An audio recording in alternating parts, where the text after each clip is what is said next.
Hello. That was just me awkwardly waiting for OBS to find the game. Also, I needed to, it also reset my sound settings, so I have to, I think that might be it. One more down. Okay.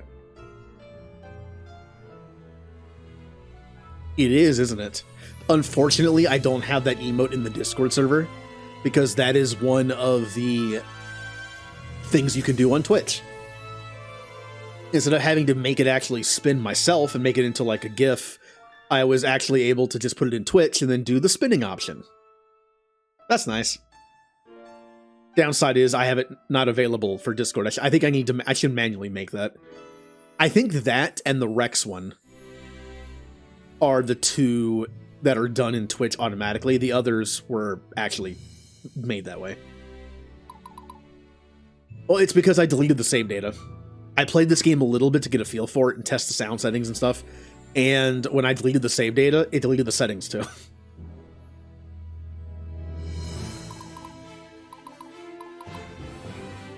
Also, sound is weird to me. I don't have really a good ear for sound. Commander Shepard. Oh. Welcome aboard. Wretched Lemmings, hello. Thank you for the follow. Oh? Oh, what? But I have a bad ear for sound, where, again, like the audio mixer settings can be misleading. Sometimes things hit certain levels that just don't sound like they do. Some things sound louder than they really are, and I think it's just everyone's hearing is different. For instance, I don't hear voices very well. Not in my head. That's probably a good thing. But I don't hear like voices in games very well. But I hear like sound effects in certain frequencies, like honestly very loud, like ear-piercingly loud. So I have to like tweak things accordingly because I hear what you hear. So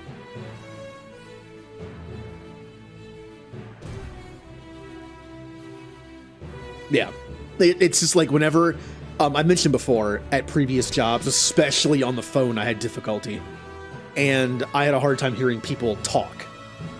I hear sounds, like if someone called like the store and I was trying to listen to them and they had something loud in the background, all I could hear was that. It was just like certain like loud, high pitched noises or like you know, it's just that's all I hear. So I have a tendency to not look people in the eye when they talk. I look at their mouth so I can like the slight lip reading helps me discern what they're saying, because sometimes I can't hear them very well. And on the phone, you can't do that. I once had a job where I had to deliver stuff with using my own vehicle, which sucked, and going to places I've never been to, especially places where GPS didn't work. And I have to call the person and be like, "Hey, where do I go?" And when they said stuff, I'm just like, huh? That's bad. It's like, "Hey, I have to make a left or right turn here, and I don't know which way to go." And it's just like, it's like, what? Which way is it? Hey, Scandy.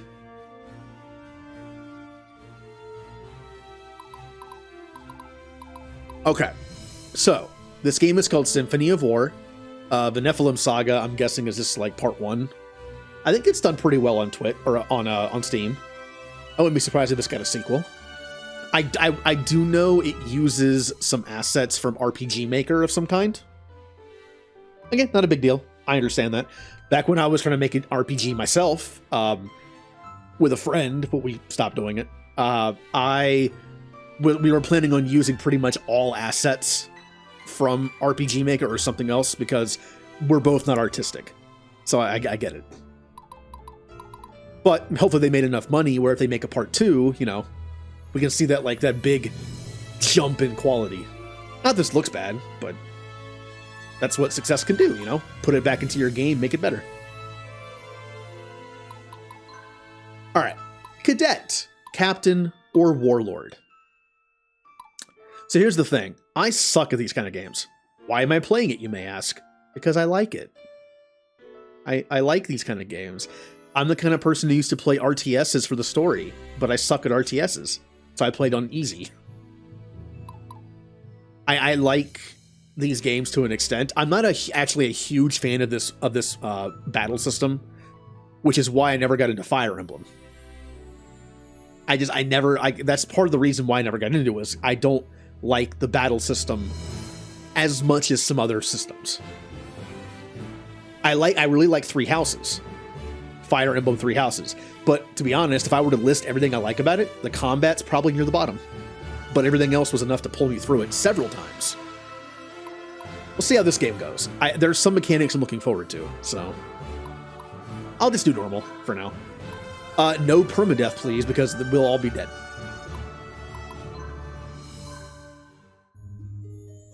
Ooh, space. Oh, there you are, child of destiny. You've arrived at a very opportune time, you will find. I'm not sure if I have to skip this or if it's timed. Let me look into your heart. Who are you? Will your journey be marked by virtue, or will this land's people remember you as an adversary? How we doing today? Oh, not bad. I didn't go to bed until like 8 in the morning. I tried. I was in bed at like 4. I was watching a stream of a game that I recently got because I wanted to learn about its mechanics. Not this one. And I just kept watching it, and I was so like entertained by the game itself and the streamer. So I was just like, oh, look, it's 7 in the morning. Whoops. But yeah, how's everyone? How was everyone's weekend? I played Overwatch for Double XP weekend. I also think that the Halloween event started today, or at least this week. So I'm not sure, but I'll be doing that if it's a thing. I was honestly, the best part about Overwatch 2 I was looking forward to was the PvE stuff. Unfortunately, that has been delayed like a year, which kind of sucks. But I'm guessing the event has a PvE mechanic like old Junkerstein's Revenge. So that'll be fun.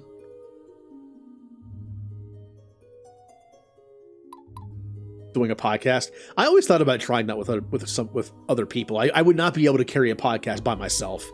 I'm sure there are people that can do it, but which personal flaw do you want to avoid most? Where do I? This list isn't long enough. Deceptive and exploitative, easily manipulated, lack of willpower. Where's the all of the above option? Oh, not this one, but sure, as long as the filter lets you. Obviously, there's some things that are locked.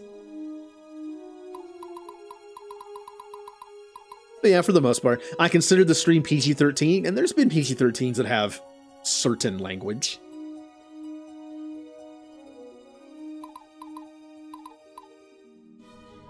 Yeah, it should be fun. I mean, I'll be honest, if it's not, the filter will catch it, so.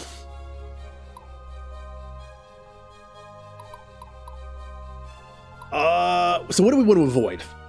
Which person, the thing is though, is it saying which personal flaw do we have but want to avoid? Or is it assuming we have all these?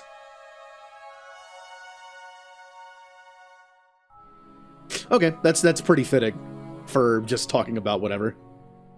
Like a variety podcast.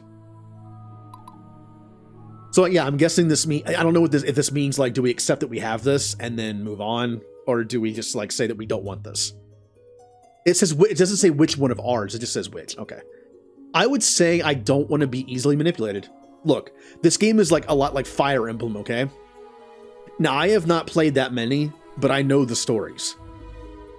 Being easily manipulated can lead to some messed up stuff. So, don't want that. This could be useful. And this, could be, counteracted. We don't want this. I've only played I beat Three Houses like 5 times.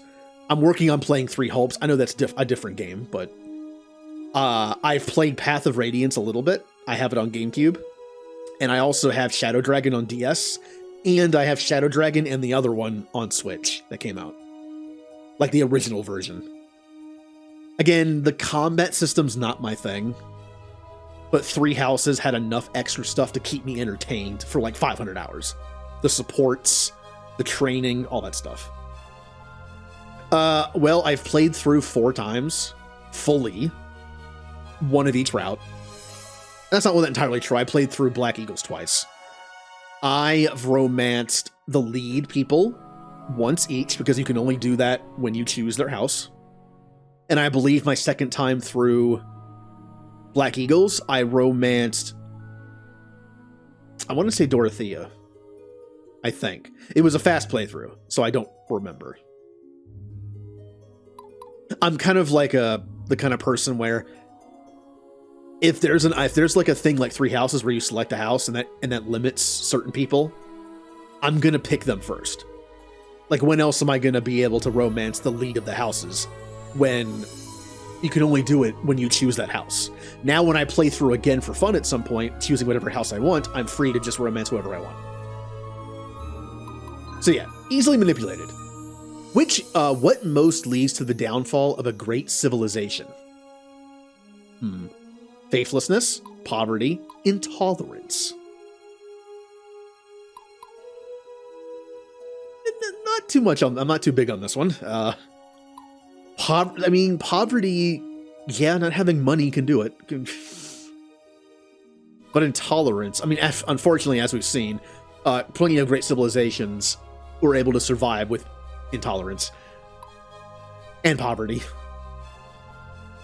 But does that mean poverty with like the ruling people as well, or just the common people? Because again, that's a thing.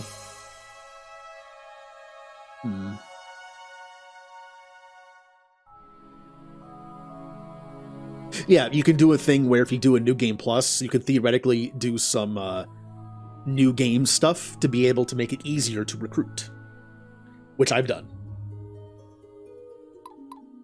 I'm not even sure how this affects the game, by the way. I mean, again, these two are both unfortunately possible, but it says which most leads. I would say intolerance, because eventually there's going to be some kind of uprising, which is kind of bad for old great civilizations, so yeah, we'll go with that. You must give up your most valuable possession. What is it? Your vast wealth? Your battle prowess? And, well, I really don't have all three of these, so... But if I had to pick, what is your most if you had all three of these, what is your most valuable possession? Wealth is power. You can buy better gear, you can buy better stuff, you can get like mercenaries on your squad, and battle prowess just makes it so you're not as good in battle. Here's the thing. I like to play a commander build in a lot of games that allow it, where my teammates are powerful and I'm just kind of like the jack of all trades, master of none.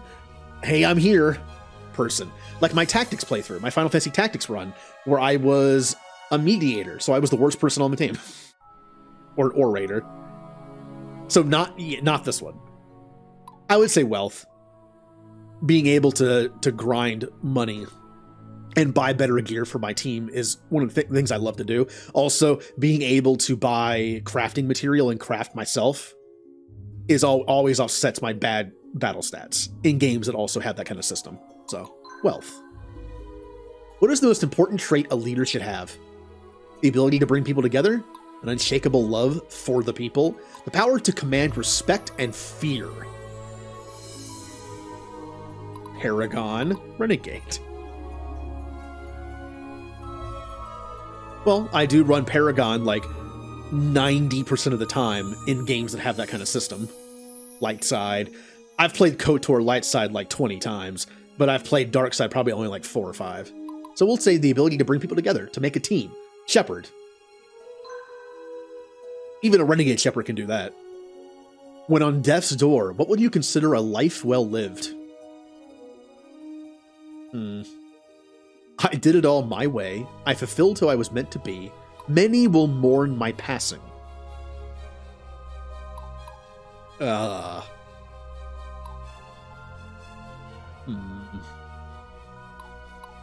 mean, fulfilling your quote-unquote destiny is pretty nice. But also accepting the fact that you did everything the way you wanted to and did not give in to any kind of pressure. But I think the idea of completing your task is nice, so... I was gonna do, female main character, because that's who's on the cover, like cover art. But I also kind of want to have like my character in here, and just because this game has a class system, And I like the idea of that because I can make my character whatever I want. So, we'll do that. Devoa is the starting name, just like Byleth is the starting name in Three Houses. But we shall be me. So when I inevitably fail and do terrible tactics on the battlefield, it was me.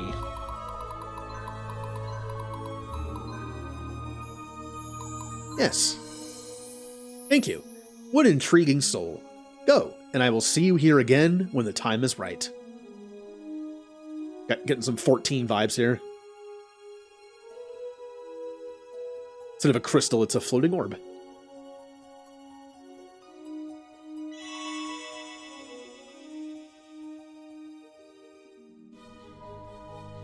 So I did play the first few chapters, but I barely remember anything. Year 972. Armitage, capital city of the Empire of Iridia.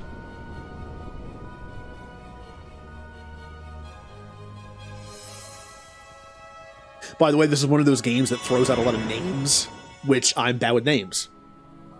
And when games like to spice things up and have like some interesting sounding, like medievalish kind of fantasy sounding names, like a Lord of the Rings or a Game of Thrones, I'm going to forget them a lot.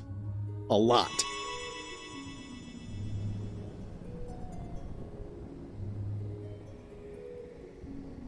By the gods, the child survived. And the father? Perished, fighting for the nobles, just like most of the young in this town. The mother prepared names for this. This one shall be named Wes. He is so... This isn't me then. He is so beautiful. May he live to see a better world. Alright, so... Our mother died in childbirth, and our father died in war. 25 years later. I'll look at all these places I'm going to forget the names of. The world of Tanra. In the 997th year of our age, 3 realms rule the land. The desert kingdom of Sayuna, whose wealth earned it the title Kingdom of Gold. So... Hold on. Oh, wow. Hello, brain? Hello, I know you're in there.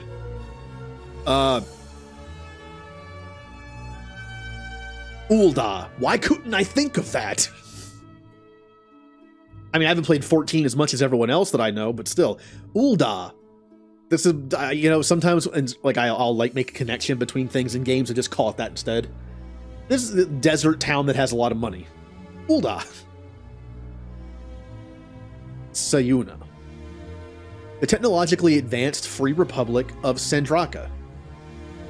Not really an option in 14 because the other can't. Okay, so this is basically like Techville.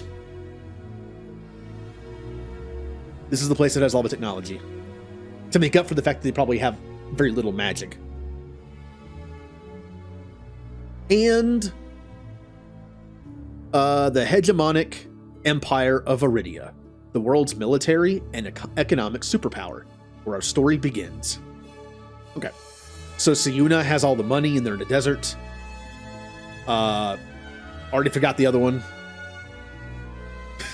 How did I already forget it? Interesting. It's interesting that you can see the name Sayuna on the map, but for Viridia, it's not there. Yeah, well. One generation ago, multiple bids for the Viridian Imperial Throne plunged the land into war. This is known as the War of Viridian Succession. Easy to remember. The long and bloody war ended with the coronation of Empress Florina. However, it left deep scars in the people's hearts as resentment against the excesses of the ruling class rose to the boiling point. Getting some tactics vibes, common people who had lost so much were forced to endure increasing hardships as the empire sought to rebuild. No money. Little Food. Or is it No Food, Little Money? I never remember. Both are bad. 25 years after the end of the Secession War, a man named Antares, a battle-worn general, kidnapped the Empress and formed his own army in an act of open rebellion.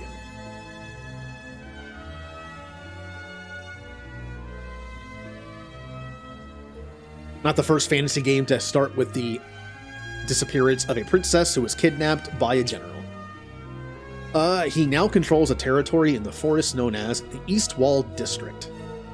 Driven by what he believes to be undue hardships by the central government, Antares threatens to sack the imperial capital if his demands are not met. The ambitious Prime Minister, Casimir, has called the general's bluff and has decided to take military action. He orders a force to send to Antares' stronghold at Eastern Fortress, East Wall. Alright, so want to get the Empress back. Two young and promising Imperial Army officers, Wes and his longtime friend Zelos, have prepared to meet General Antares in battle. Little could they know how much their adventure would change the course of history. So I know I keep bringing up, like, comparisons to other video games. It's gonna happen. Doesn't mean it's bad. It just means that, like, there's only so many ideas you can have. Every game is gonna have callbacks to something else. Let us raise a glass to my friend Wes. Yeah. Me. Yay, me. Bet you all thought he wouldn't make it this far. Wait. Bet you all thought, comma, he wouldn't make it this far. Now ready to lead his first squad into battle. But I knew better. Not in the celebrating mood, Wes? There's a lot on the line. The Empress's life is in our hands.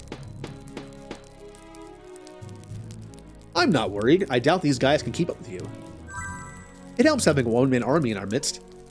Ah, so it looks like Zelos is going to be the typical pre-leveled up, like pre-prestige class character who basically just can carry us through, which means he's going to do nothing because they're what's called an XP hog. XP vacuum.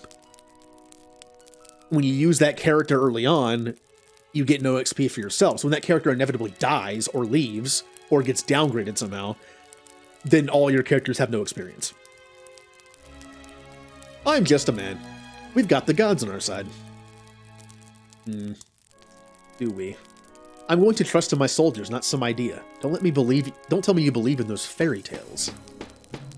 Don't underestimate the power of ideas. Look at how this empire's starting to forget the ideas that built it. With a proper leader, people would again feel a part of something. There would be no generals going rogue. We're already questioning the competency of our leaders. We've come a long way since the academy, but now we face the real thing. Come, Wes, let's brush up a bit. Tutorial. It is like a game of chess, which I'm also terrible at. You will command groups of soldiers known as squads, and each squad will have a leader. You appear as blue, and the enemy team appears in red.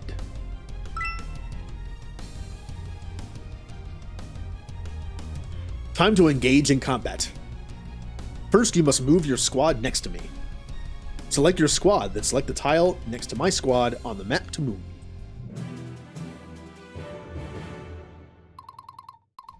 Okay. Oh, by the way, I'm using a controller. This game has full controller support, which is great. Obviously, a tactics game does well with a keyboard and mouse because you can just point and click. But I like to be able to hang back a little bit from my desk and use a controller, so...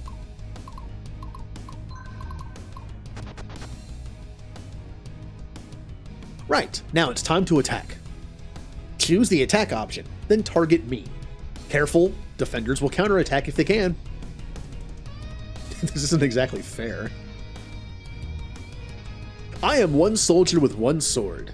You're going to command a whole army someday. You must think of yourself as a leader, and your followers are your sword and shield. First things first, show me what you've got. So, we have my character and his character. We have no units yet besides our own. It tells you the leader name, the threat, which I'm guessing is just like power, and morale, which comes into play a little bit later.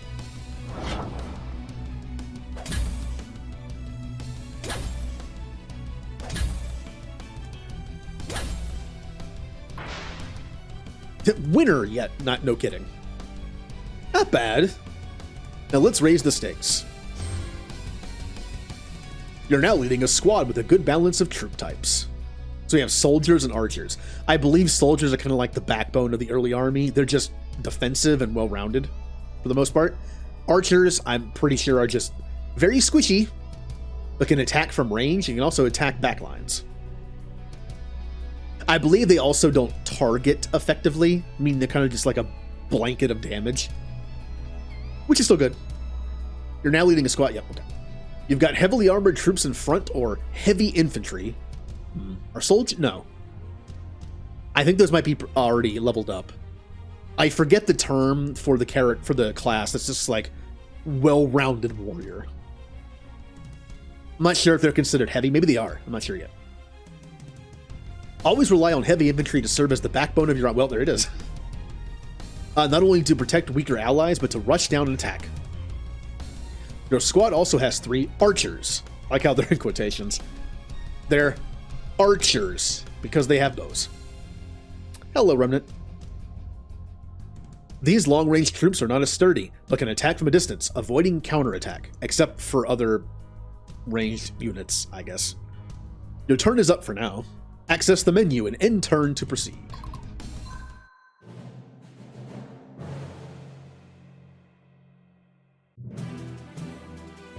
Luckily, he didn't see the need to kill us. Now you're ready. Attack me and try to take me down. Okay. Luckily, the game gave us a bunch of stuff. I'm almost dead, though.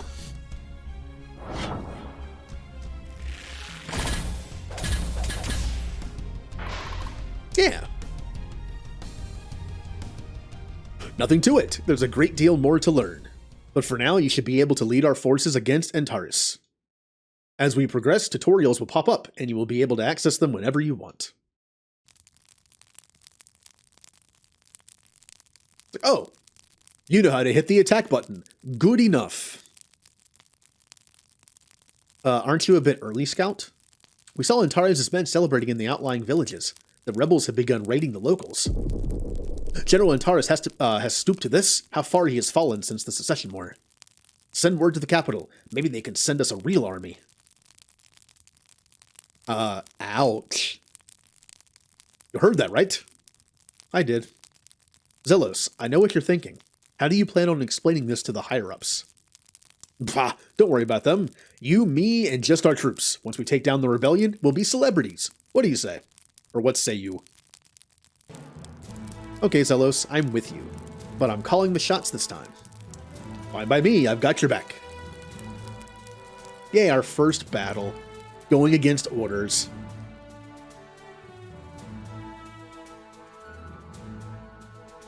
Good. Looks like they haven't set much out yet. You should take these guys out to get some battle experience. You can move your squad next to the enemy soldiers and attack. If you run into trouble, I'm right behind you. Take a break, Zelos. I've got this. Yeah, you're not stealing all my XP, Zelos. Yeah, see, Zelos has no way to actually see, like... Here we go. He is a Zweinhander, which I believe can attack multiple enemies with his big sword. Weapon damage, good armor, strength, magic. Magic doesn't matter. Oh, I do know the leader stat. Can I use the mouse to click on it? I cannot. The leader stat dictates your capacity for your army. So having you want your leader to have high leader. That way you can have more troops. Every troop costs a certain amount of capacity, depending on what they are. Also, we are considered infantry. Basically, the majority of your team dictates what you are. If you have, like, 4 mounted troops and 2 that aren't, that still should be enough to make it a mounted unit. So you can move a lot more. Although I believe there's limitations to that. Like there might be certain units that, like, no matter what the majority is, it ruins it, basically. We'll learn as we go. Like, for instance, cavalry can do a thing called charge. If you move, like, up to 6 spaces, I think, or more, you do a charge attack, which will stun people when you hit them. And then if you are a light infantry unit, you can, like, hide in bushes and, like, buildings, and then, like, sneak attack people. Ambush them, where they don't counterattack the first time. Which is also nice. Ready. Let's see our status. We are also infantry. Morale is good. Capacity is at a 52 because our leader scale is 52. We are a lot weaker than what's-his-face, but, you know, it's going to happen. Also, we have a trait called Guardian. I wish I could see what that is from here, but I can't.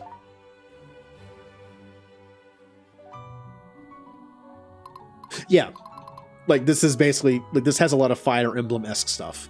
Although it's also, like other games, in that one unit is an entire, like, group of units. For my people. Which I believe homeland. Tactics Ogre does that sometimes, and also a game called Bahamut Lagoon, which is kind of what Tactics was going to be, Final Fantasy Tactics. I kind of want to play that someday. I hope they re-release it at some point. They probably never will.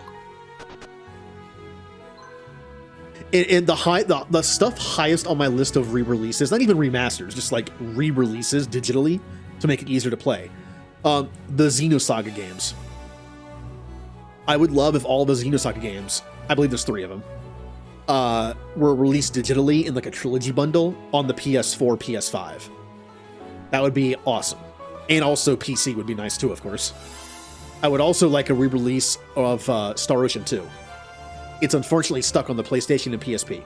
In Japan, it's on the Switch, but that was like 3 years ago, so we're probably not getting that version.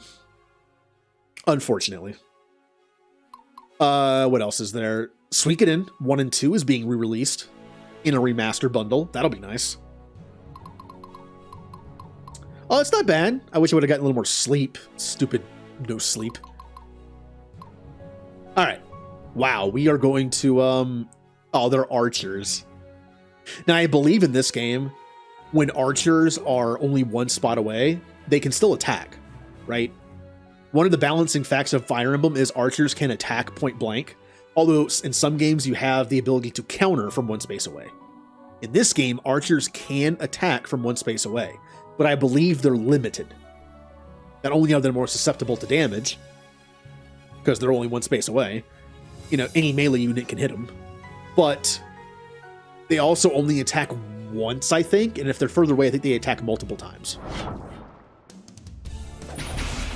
Which we don't know because they're dead.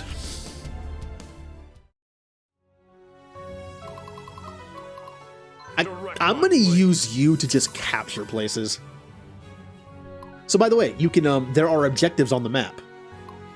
If we capture this, we earn 15 faction XP and some money. If we capture this, we get 3 iron, which is super important later for classes.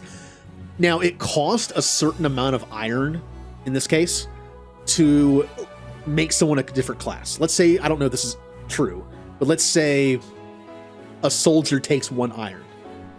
It doesn't use it permanently. It's simply an upkeep. Think of it this way. Soldiers require a certain type of armor, let's say. And the 3 iron is that armor. So how many soldiers can you have? Well, how many armor pieces do we have? 3? Then we can only have 3. So that's how that works. Kind of a cool system. We don't have to keep getting it. We simply just have it. Think of it as just like equipment. Limited rounds, you aren't. However, if you finish it within a certain amount of time, you get bonuses. Now, I'm the kind of person who likes to do everything on a map, so I'm going to say those bonuses are not my priority. The priority is the stuff on the map. I feel like it's better. Faction experience gets you a point. I believe that's what gets you points to put towards basically your tech tree. And this dictates how many better classes you can have. So again, important. Now, these towns, I believe, are like forest. This is where you can ambush from. Units that are like light infantry units are better on rough terrain. Like forest and town, I guess, is considered also rough terrain. Meaning they can ambush from them, they have better movement in them. So if you're using light units, you kind of want to stash them in there. Otherwise, they probably just die, because they're pretty squishy. Here goes nothing.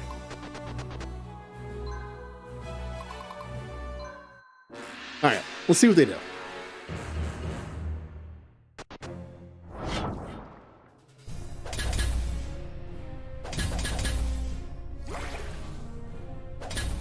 Also, healers, amazing in a party.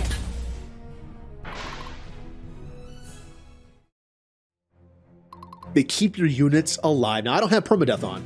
I can't imagine playing this game with permadeath when your units are like a bunch of units combined, and every time one dies in your squad, you have to replace them. Oh, that'd be so annoying.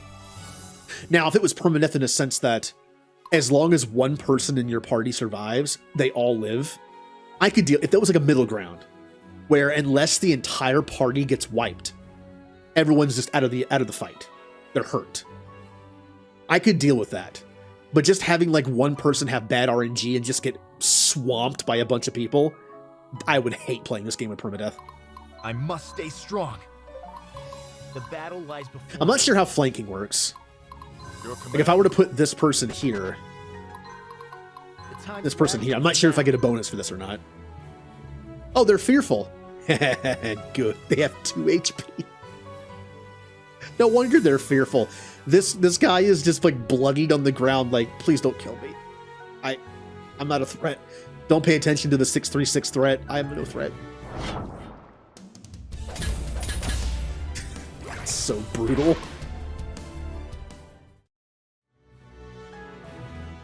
We took some damage in that fighting, but we can heal it back by having support units, such as the medic, in your squad. While they cannot attack, support units help greatly to keep soldiers' losses to a minimum. Guess what? Look, I like to make nice, varied units in my games, right? When I played through 3 houses, I had everybody on my main team a different class. Is that efficient? No. Because every game is going to have some classes better than others. It's just a fact. It is almost 99.9% impossible to have every single class in a class-based game useful. It's just a fact. I'm not even talking about the ones that are outclassed later on purpose. I just mean in general. Everything is good in some situations, but there's going to be some that are just better overall. It's just the way it is. But there's going to be a medic in every single unit. I don't care if I want like a cavalry squad and a light infantry squad and a long range squad. There's going to be a healer. Yes, the units heal in battle for free. There's no MP. But I believe they only heal once. Like there's a cooldown. As you saw, we attacked twice, but only healed once. That being said, you can also use them to heal outside of battle, but there's a limit. I believe for every support unit in your squad, you have a certain number of heals you can use. Which is also cool. It's kind of like, you know, what are they called in Fire Emblem? Vulneries? Kind of like that. And the heal is just kind of free in battle. Next, we need to capture that town, so we can liberate it from the rebels. Move any squad to the town's front gate and seize. I will when I can.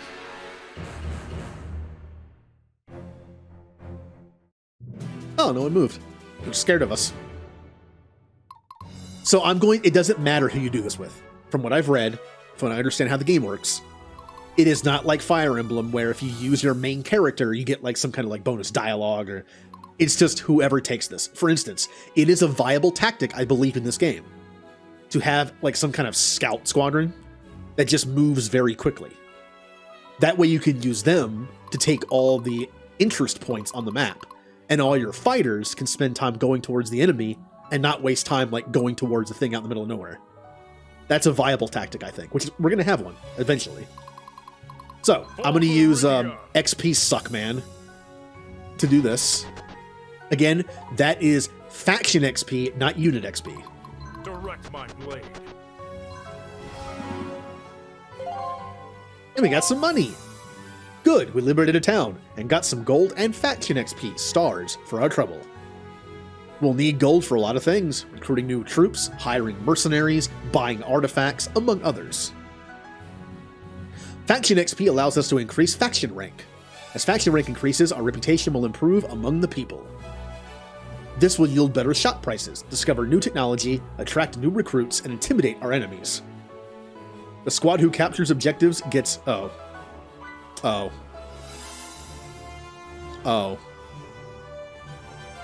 Didn't know that last part. The squad who captures objectives gets leadership and loyalty XP as well. That's really good. Because again, the higher the leadership stat of your leader, the more people you can put in your squad. Now I'm thinking maybe a scout person might not be the best. However, there could be a reason to still have one. I will show in a second. Ah, the Imperial Army has already arrived, much sooner than I expected. Wolfgar, I'm trusting you to lead our troops here. If you hold the river fortress, we should be safe here. All right, boss. I'll make them regret coming here, don't worry. Oh, people. Looks like we made it just in time. Are you ready for this, Sybil? Are you kidding, Jules? I've been waiting ages for a chance to prove my mettle. Come and get it, rebel scum. Your squad is tough soldiers, so it should stay in front. Mine will provide long-range archer attacks from a safe distance. See that hill? That's a high ground, very useful, especially for archers like me. Move me onto the hill so I can shoot from further than normal. Yeah, mechanic. If you have archers on hills, they can attack from one further spot away, I believe. Undo turn? Nope. I believe there might be a quick save option. But, yeah. Over there to the east. I think that's Jules, a fellow Imperial Academy cadet of mine. We can meet up with them and join all our forces together. So yeah, these I guess I need to take with my other squads, because that increases loyalty. For instance, what's my loyalty now? I think it was always 54, but I believe what it means by loyalty experience is it will eventually increase it. I'm guessing. Now, the scouts can be good for something like this. These are just items.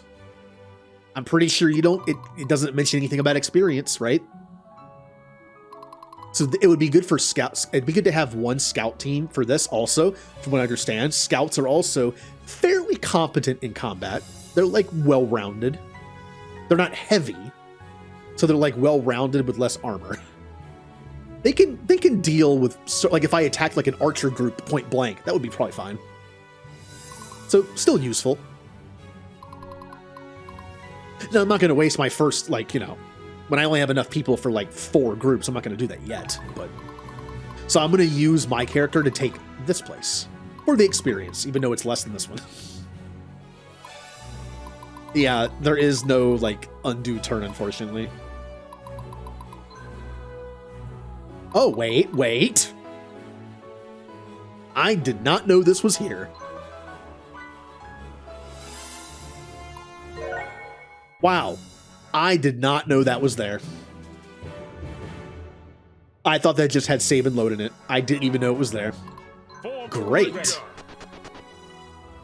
Also, yeah, we can heal 3 times because we have 1 heal unit. I guess each heal unit gives you 3, I'm assuming. It's like a Vulnerary, right? Because Vulneraries have 3 uses. Yay! I'm better now.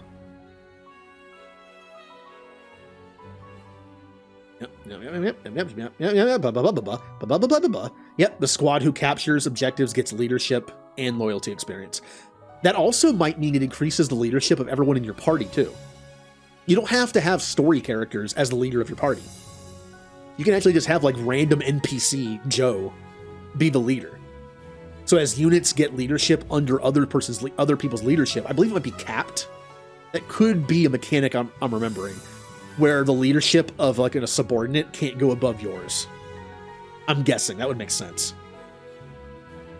Yeah, so that means someone in my group might become like a leader in their own right.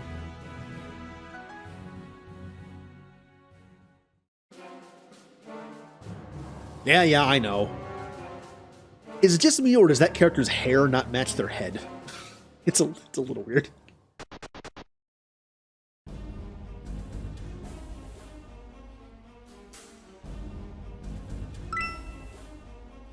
Yep, I see the hill. Okay.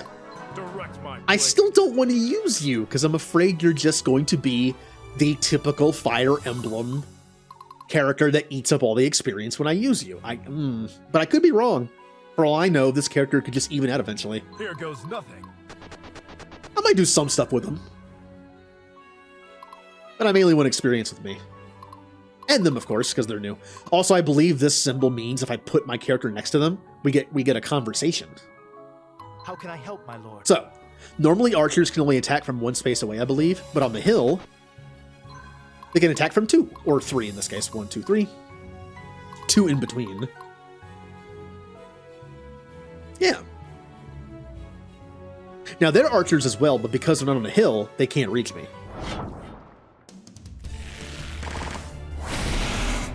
So as you can see, they don't focus one enemy. A lot of the time, the melee units focus enemies because melee can only attack the front line, normally. And since there's only like 2 people in the front, chances are you're probably going to kill them, or at least one of them. The archers can fire at anything, so it kind of spreads the damage around. Then we have Sybil. I'm just getting started. Here comes Sybil, ready or you're a not. priestess. Oh, you're a black mage. Okay. You have fire. Also, people have traits. Oh, I can do this to see it. Okay. Trait learnable. Use a tome to learn a trait. Also, their trait they already have is Guardian Impulse. Gain a chance at an extra action for every ally unit below half health at the end of combat. Not a fan of those kind of abilities, because that means I kind of want to keep people at low. It's kind of like the SOS strat in Final Fantasy X. I don't like it. Like when I heal in dungeons in 14, a lot of healers will leave their tanks at like half health or lower because they can handle it. They get bonuses to sometimes like when they're less than half health or like low health, critical health. I'm the kind of healer that just tops off everybody constantly. I like to see the number full, okay? They'll notice this one for sure. Like I know Dark Knights have an ability that drops them to 1 HP and makes them invulnerable while they do like cool attacks. And if I ever saw that, I'd freak out. Even knowing what it is, I would freak out. Get them, Sybil. Burn them.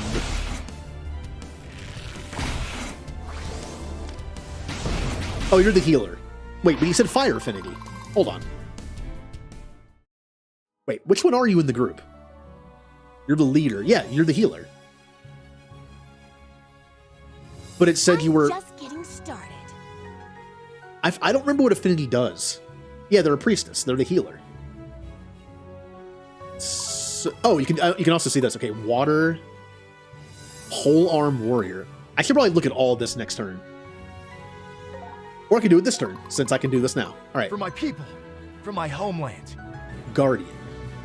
Unit takes 20% less damage while on defense. Oh, that's cool. So when they attack me in turn, I take less. Does that mean my whole group? Or does that mean just me? I'm assuming that means the entire group. Because this is considered a unit. So...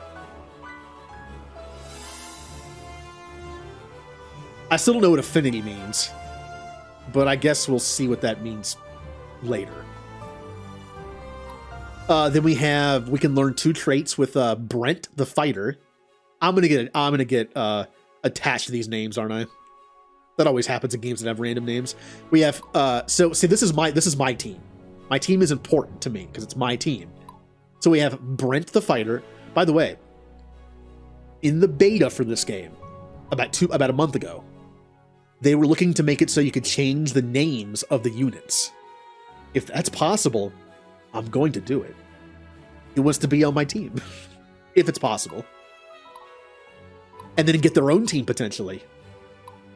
Leadership's only 29, though. 32, 33. We have Ariana the medic, water affinity. This person's... Oh, I guess Guardian only affects that unit, because this guy has Guardian, too. We have Ariana the medic. She has water affinity. And is loyal. Unit feels fully dedicated to your cause. -2 capacity cost. Nice. Lower cost to be in the party. And then we have Tie Boast, the fighter. Guardian as well. I'm guessing the fighters just have Guardian. Yes, this is a newer game. This game came out not too long ago, but it does have an old feel, doesn't it? It has an old feel with like some newer quality of life stuff, which is nice. Alright, what about your guys? You have no skills. Maybe that's to offset the fact that you're strong. We have Mark the Bowman, Earth Affinity, and Isaac the Bowman. Alright. Here comes Sybil. What about you guys? Yep, it does have that style to it, doesn't it? It's nice. Sybil the Priestess has Fire Affinity, has Guardian Impulse. We know what that means. Oh yeah, resources. One gems. Gems are for mage classes. Again, it's like how many magic staffs do we have for healers and damage dealers? Only one. We can only have one. Well, in this case, two. We have no traits. We have no traits, but it also signifies what they are. They have like a passive. Polearm Warrior. Increases attack versus cavalry units by 35% and grants immunity to shock. Shock is basically stun, I believe. Yeah, that makes sense, because cavalry have the ability to charge. If they move a certain number of spaces and attack, they can stun you with shock. But since they're good against cavalry, they're immune to it. Shock means that they can't counterattack that turn. So it's like, they rush in, hit, no counterattack, then hit again, then we counterattack. I do know some of this stuff in this game, but I only like beginner level stuff, so I'm still going to be learning. Find a way. Archer Captain. Archer units in this squad cost 2 less. Oh, wow. Can we just have an army full of archers? That's a bad idea. But is it? Is it really? Think about this. What if we go to formation and we put 2 soldiers in the front to protect them against melee attacks? Cool, right? Except when you attack from 2 spots away like archers can do, those soldiers are useless. They can't do anything. But it might be worth doing just to keep them alive in case someone gets close to them. Like 2 spearman soldier guys who can just deal with cavalry. Might not be so bad. No traits. Oh wow, this person has 38 leadership. That's the highest of any non-story character we have so far, I believe. Okay. That person might be in store for a promotion eventually. I'm already enjoying this aspect of the game. That's why I wanted it. Like I said, I tend to like secondary mechanics in games, sometimes more than the main mechanic.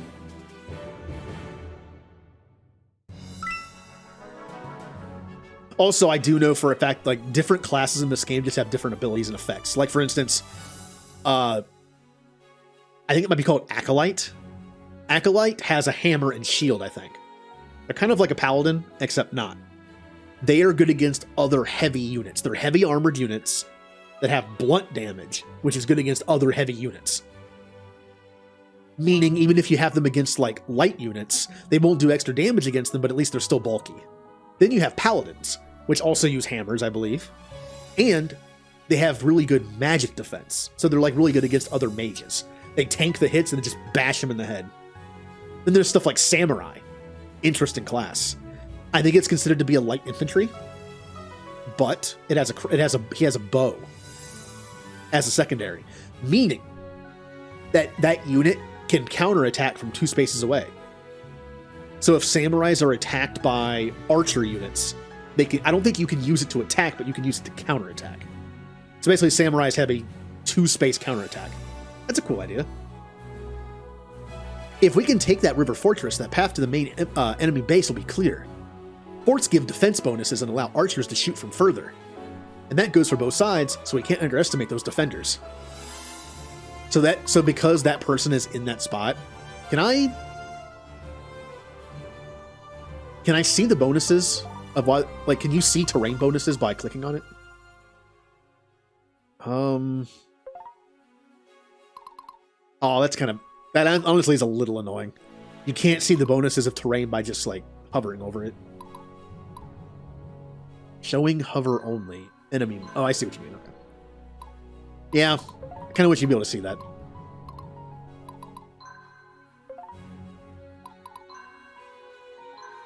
Hover only.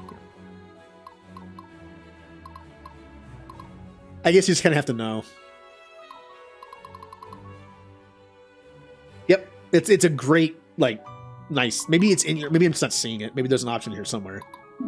This just shows you, like, that kind of stuff, like ambush tiles where you can ambush from, charge tiles where you can charge from by, like, moving through it by a certain amount, I guess. Yeah, it needs to be in a straight line because these stop it. Okay. I must stay strong. The battle lies before me. All right, me. Get in there. Ooh. Our morale is good, though. Yeah, we'll be fine. Nice.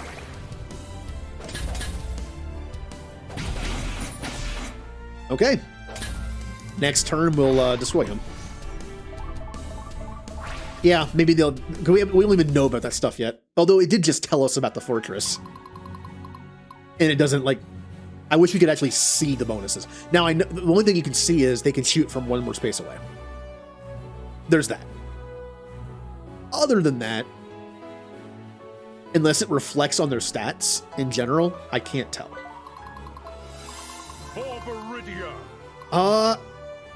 Yeah, we'll use you a little bit, I guess. Because you might be a unit that gets, like, depowered later or just evens out, so I'll use them a little bit. Take out those archers before they just pick at us.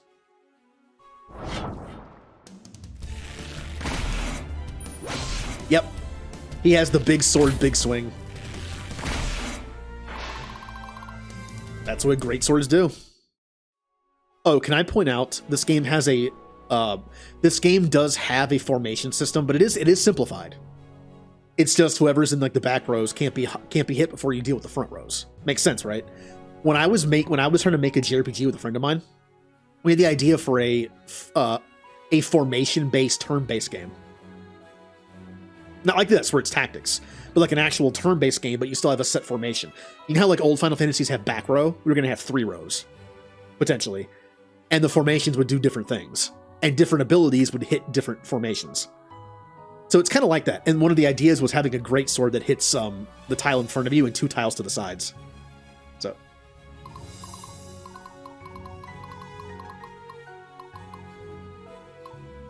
Which, I mean, is a very easy, like, it's not like it's like, oh, they stole my idea. No, that's a very, like, obvious thing that I'm sure is in other games that existed before I thought of it. You know, what, like for instance, a spear would be able to hit 2 tiles in a straight line. Like, that just makes sense. I have had the itch to go back and try to make that, but, I don't know. Maybe someday I'll mess with it. I can always use RPG Maker, but RPG Maker is very limited unless you know how to code. It's very limited in what you can do. For instance, I didn't know this. RPG Maker has no option for stealing. There is no steal mechanic in RPG Maker. At least not the version I have, which I think is the newest one. Stay strong, everyone. All right. Soften them up with a bow and arrow action.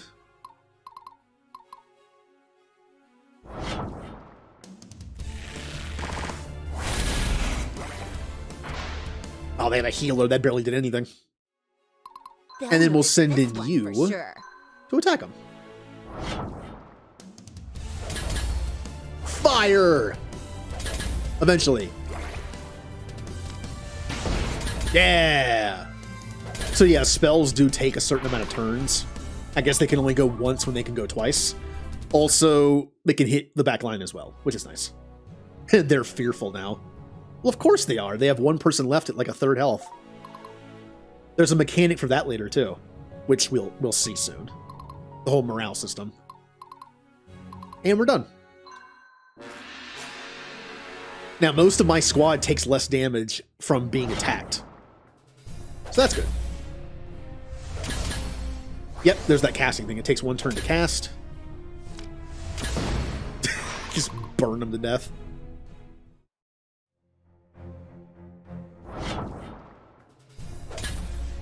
Kill him. Yeah.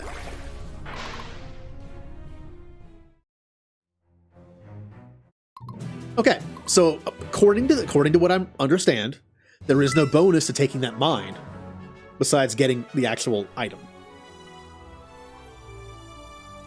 But the house didn't say you got experience for leadership either. So if it is, we'll just revert. We'll revert the turn. See that town? To win wars, we must secure objectives. Objectives can be towns, mines, stables, or military bases. Uh-huh. Oh well. I need to fix that. I'm pretty sure there's something I could do. I'm pretty sure there's something I can do to fix that without having to give Nightbot a sub all the time. If I do it through the...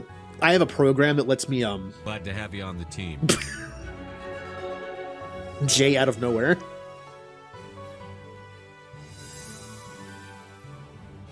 It's like you knew. You knew it was coming. Also, hello. No, it was going to be the program, both the Stream Deck and the program I use to give channel points like control over OBS. Both of them host in my name, and the broadcaster has a tier 3 sub to their own channel, so they can use any of the emotes. So theoretically, I can set it up to where if you do that command, it reads it through the program I use and uses my name instead of Nightbot to spam it. It might work. I'm not sure. I can test it, but it might work. Towns like this or gold mines provide gold. Any of our squads can capture objectives.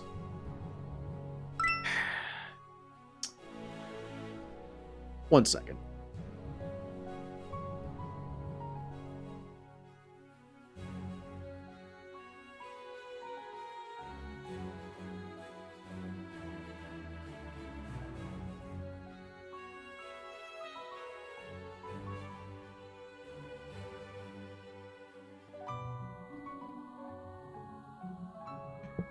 About that, I saw a bug on the wall, and I must take care of it. I live my room is this room is in a finished basement, and because it's a basement, you got to deal with certain things the basement deals with. Like there used to be a flood area in the corner. That's fixed, luckily. Which is really bad because my PC was in that corner then, so luckily that didn't happen. But I also have to deal with like certain kind of bugs, and I hate them. So they go bye-bye. Like I said, I will not go out of my way to kill a bug if I'm outside. But if I find you in here, you get the... Look, I don't go outside. You get the entire world to yourself. I don't care. Stay out of here. There. That's Eastwall Fortress, home base of the enemy. That's a heavy fortified castle, like most home bases. It provides defensive bonuses to soldiers stationed there. Do not underestimate any base defender, even these clowns. There will be times when we are operating out of a home base. When that happens, you must defend it at all costs. If the enemy reaches our home base, it will force us into defeat. Also giving you a mechanic where it might be worth keeping a unit at your base to defend it. So, what unit is good at defending? Well, the people that have defender. Like the regular infantry guys. They automatically have a defender ability, which means they take 25% less damage when defending. That'd be a good choice to defend your home base. So, let's see if we get anything for this.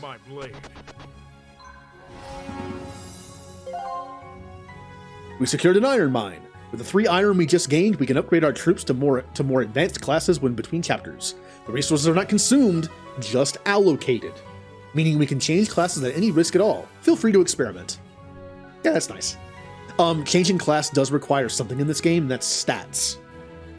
You need certain stats to be able to go to a next class, which means you can't go from like mage to like the 2nd tier warrior. You'd have to be warrior first. Get some stat ups. I'm not entirely sure how the stat ups work in this game.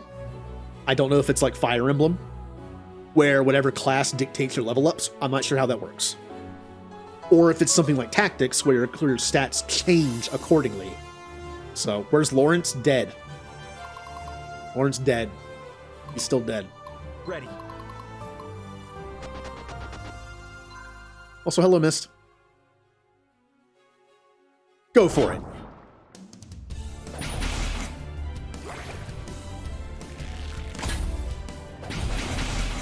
Yeah, this is why archers are bad by themselves, because if they get stuck with or at least they're bad by themselves if you don't have a couple melee unit, like actual, like squadrons in front of them.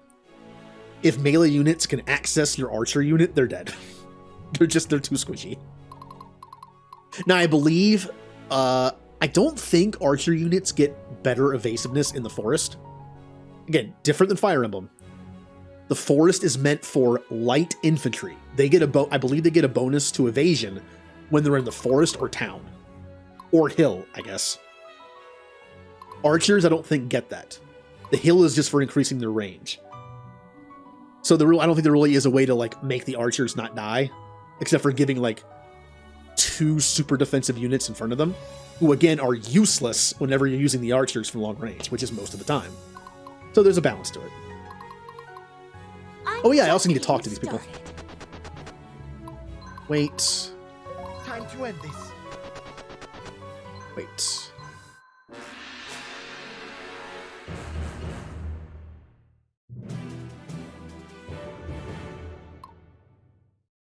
Oh, it's nighttime. We've really got them on the run now. The river fortress is ours. Time to take down the local rebel commander at Eastwall. Oh, damned Imperial dogs. They really are ruthless. I don't know why I gave him this voice, but the rest of you, get out there and stop them. I thought it'd be. He's not even like the first commander we're fighting. He's the first subordinate, like lieutenant we're fighting. I imagine him just being like this squeaky voice, like, 16-year-old, kind of like from Simpsons. Our cause will not be snuffed out here. Oh, more units. Looks like we got another fight on our hands. Wes, we're counting on you as the army leader to destroy the enemy. Hopefully their leaders will get the message and lay down their weapons. For my people. Yeah, about For my that. homeland. I'm going to be going over here for experience. Oh, before I do that, though. Here comes Sybil, ready or not. Well met. You're with the Imperial Army? Name's Sybil. Battle Maiden of Iridia. Jules and I were sent up to the river to try and outflank the rebels. That's an impressive title, but you wear the garb of a temple priestess. Yeah, so what? Healing's just as important as hurting, isn't it? Of course. Well, fortunate to have a priestess among us. I mean, I mostly place... What the... Why are you back here now? What? They'll notice Wait, this one, hold on. sure. Why did you move? That was weird. Okay, here, get up here. Started. Wait. How can I help, my lord? And then I'm going I to move must stay myself over strong. here. Again, this is why having a scout group would be helpful. Because I could just go over here and take this without having to move like one of my best offensive groupings over here. But again, you get leader experience, which I kind of want. On not just the scout troop. Scout troop will still happen. Just because they move around quickly. They can do the ambush, like hide in the bushes kind of thing. And fight defensively. And they can take the mines and stuff without having to worry about lost experience. That's nice We too. will always find a way. Oh yeah, I meant to put him next to him too before I moved him. That's okay. Stay strong, everyone. I'll move him back eventually. Here goes nothing. Actually, do Your command? this side. Okay.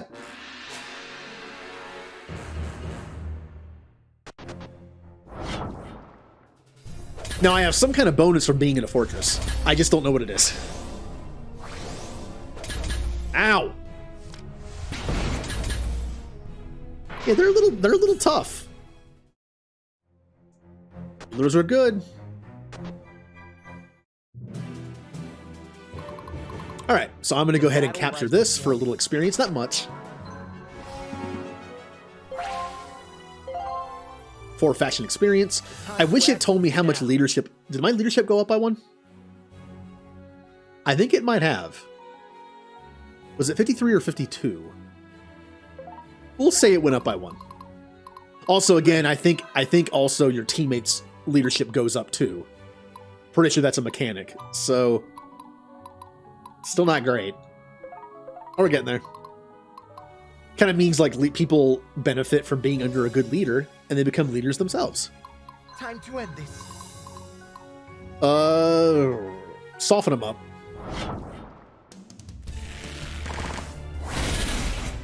That'll soften them up, all right. Oh, I almost killed him. I could have moved up and taken out the next or attacked the next person. Here comes Sybil, ready or not. This is so bad. 2 spearmen, someone who lights fires, and a priestess. And there's this one guy bleeding on the ground. Just, please don't kill me. Hey, free heal. And you better believe there's a mechanic to that as well. The free heal. The heal in combat is free. You don't have to spend the 3 heals you have outside of battle. So if there's an enemy that's like almost dead, and you have a unit that's pretty beat up, and you have a healer in that group, free heal. Kill the enemy, and you get the heal. What if the game works like that? There's some other game I played that works like that, where healing in combat was like basically free. The healing outside of combat cost MP, but inside combat it was somehow free. I forget what it was. Oh. Bring it on, rebels. Oh, you have archers. Ow. Ow. That hurts a little bit. Next time I should probably see what units people have. Yeah, look, archers. No archers. See, I would say this. I could soften them up with this guy. I could soften them up with Jules' squad. And then do this. Because they have archers, they can counterattack me. And potentially kill me. That one person's kind of low. So I'm going to do the reverse. I'm going to soften them up with this group, Sybil's group, and then maybe finish them off with Jules. Because less people to kill me. For my people. All right. For my Move homeland. over here.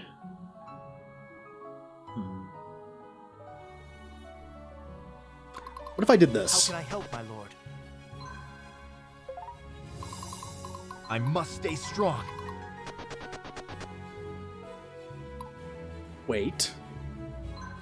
Also, does it tell me how many objectives are on the map? It does, okay. Also, is there a time limit on there? There is, 11 turns. We'll hardly ever get to that limit. By that, we'll hardly ever stay below it. Because I like to do everything on the map, and I'm not efficient with my movement. So I like to play it safe. So we'll miss out on that bonus almost every time. They'll notice this one for sure. Do some damage. Ooh, nice crits. I'm assuming that's crit. Oh, we'll just kill them. We'll just kill them outright. Like I said, if I was being aggressive and sticking to the timetable, I would bring this character up right here, kill them, and have them out of the way for next turn. Because I want to get some experience for Jules people, I want to wait a turn, have this person come up, attack them, get hurt, then finish them off with Jules maybe? Because they can't fight back.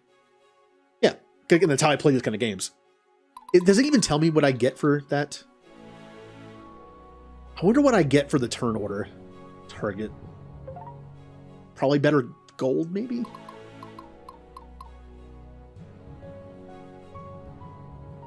I'm not even sure this game has flying units. I think scouts are all you have, or cavalry scouts that you can just move around the field. I'm not even sure if there is a flying unit, it might be like a special story person. I don't remember seeing a flying unit in the class system. I can see there being like 1 or 2 story characters that can fly though. Your command? There's always time for experience. Yeah, let's just go. Kill them.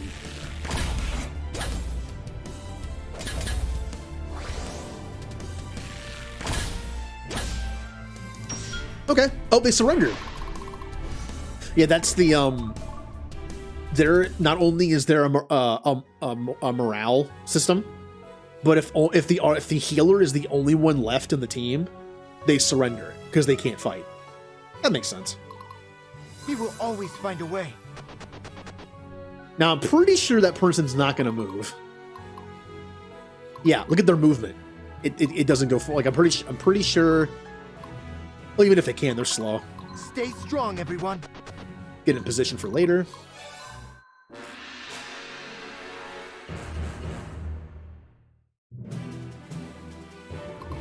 Yeah.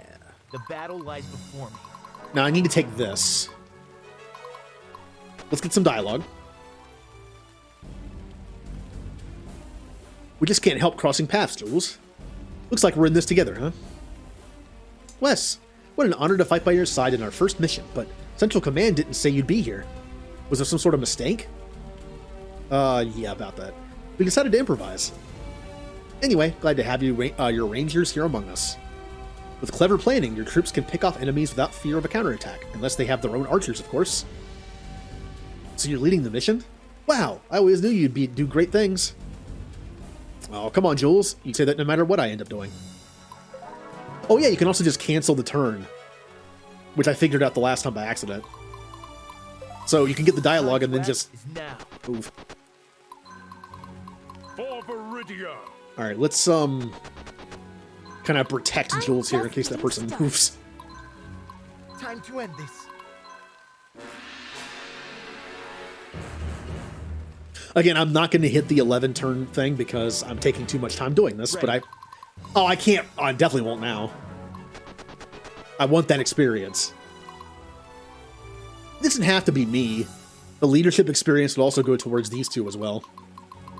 So it doesn't matter who goes there. Here comes Sybil, ready or not. Direct my blade.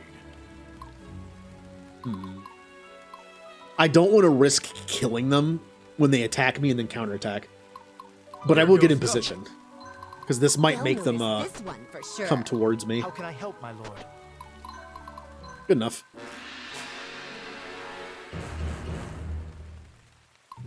Nope, they're still there. What turn is this? Yeah, this is the last turn. I might be able to pull it off. For my homeland. Maybe. I'm just getting started. Unfortunately, I can only attack one from the front. And I really don't want the experience to go to Zelos, because again, I think he's just too good.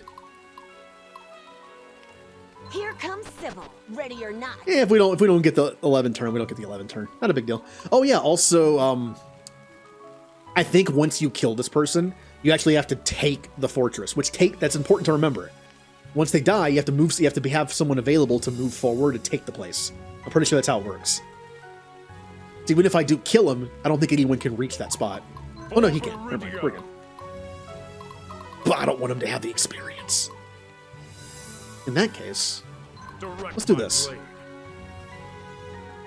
Now, I could be wrong. After killing the person stationed here, it might just give us that experience on this character. We'll see. Eh.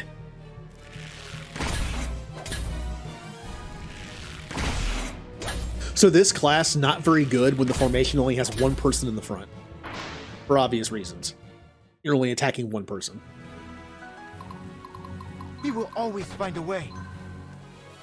This I don't know, this might kill.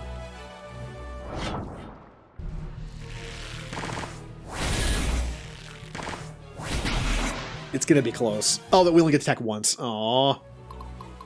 That's actually really bad because that archer shouldn't be able to kill me. They'll notice this one for sure. Yeah, unfortunately, I can't, get in there. That's okay. I'm just getting started. I need to decide right now. I'm not going to worry about the timing. I'm not going to worry about the time. Here comes Sybil, ready or not. Because if I do, I'm going to miss stuff and die, and let's just not worry about it. I'd rather have less whatever I get for the time and more people getting experience because they're not dead.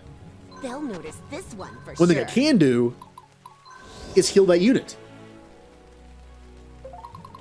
So they have no chance of dying. from a crit or something. Yep, gonna attack him. And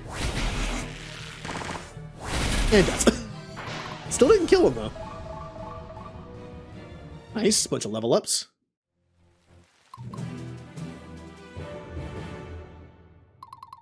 Now we could finish him off with jewels, or I must stay strong. oh, I can't The get battle close lies enough, can I? before me. The time to act is now. That's okay. Stay there. How do I Stay see strong, everyone. at level 3, level 2, level 2, I'm just getting started. 3, 3, 3, Here goes nothing. 8, 3, 3. Okay. Jules, Time to finish end him this. off.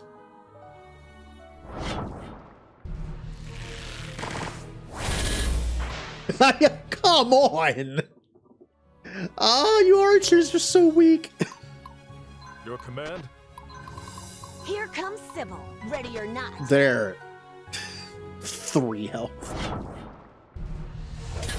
I'll never surrender. Ow.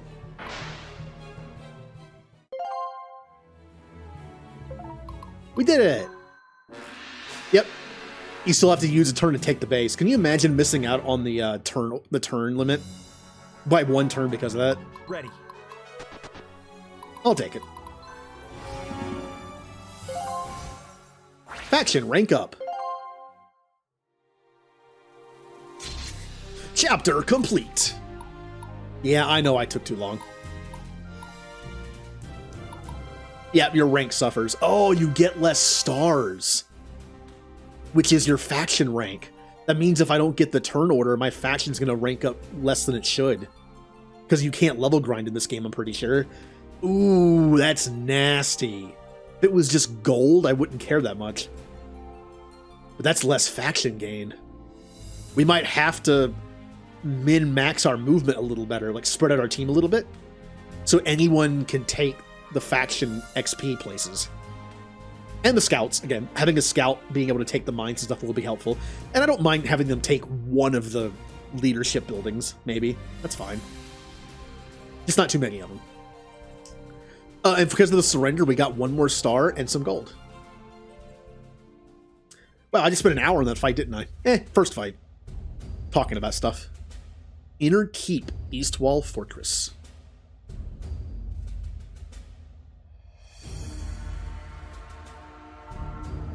The Imperial Army has certainly wasted no time. We've got to escape to Centurion's Rest.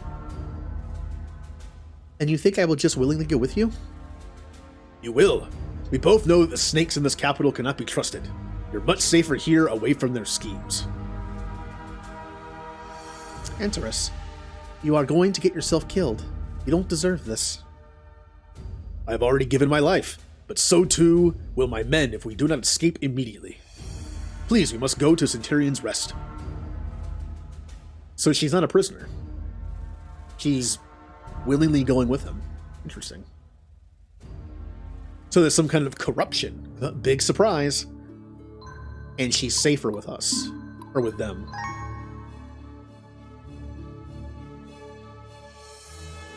With Eastwall Fortress secured by Wes's army, General Antares retreats deeper within the forest, to his stronghold at Centurion's Rest. And Wes's first mission ends in victory. The Empire recognizes his promise as a commander and entrusts him to invade Centurion's Rest and destroy any rebel forces in the area. Despite Zelos' enthusiasm for victory in battle, the meaning of this rebellion begins to weigh on Wes's mind. These are not an invading force, they are common people, fellow Viridians. Perhaps if Antares is brought to heel, there can be a quick end to the violence. Again, we're already questioning stuff. Oh, the village of Eastwall. The people seem relieved to see us. The fighting has left their doorstep. Things can get back to normal. We have some time before our next mission. Eastwall will be our home base for now. We can trade with the locals, maybe recruit some of them into our forces.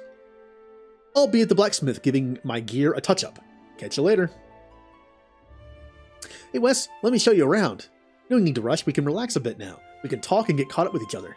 And as Zello said, this is a chance for us to make improvements to our squad and troops by trading with the locals. Ah. On the top is the resource bar.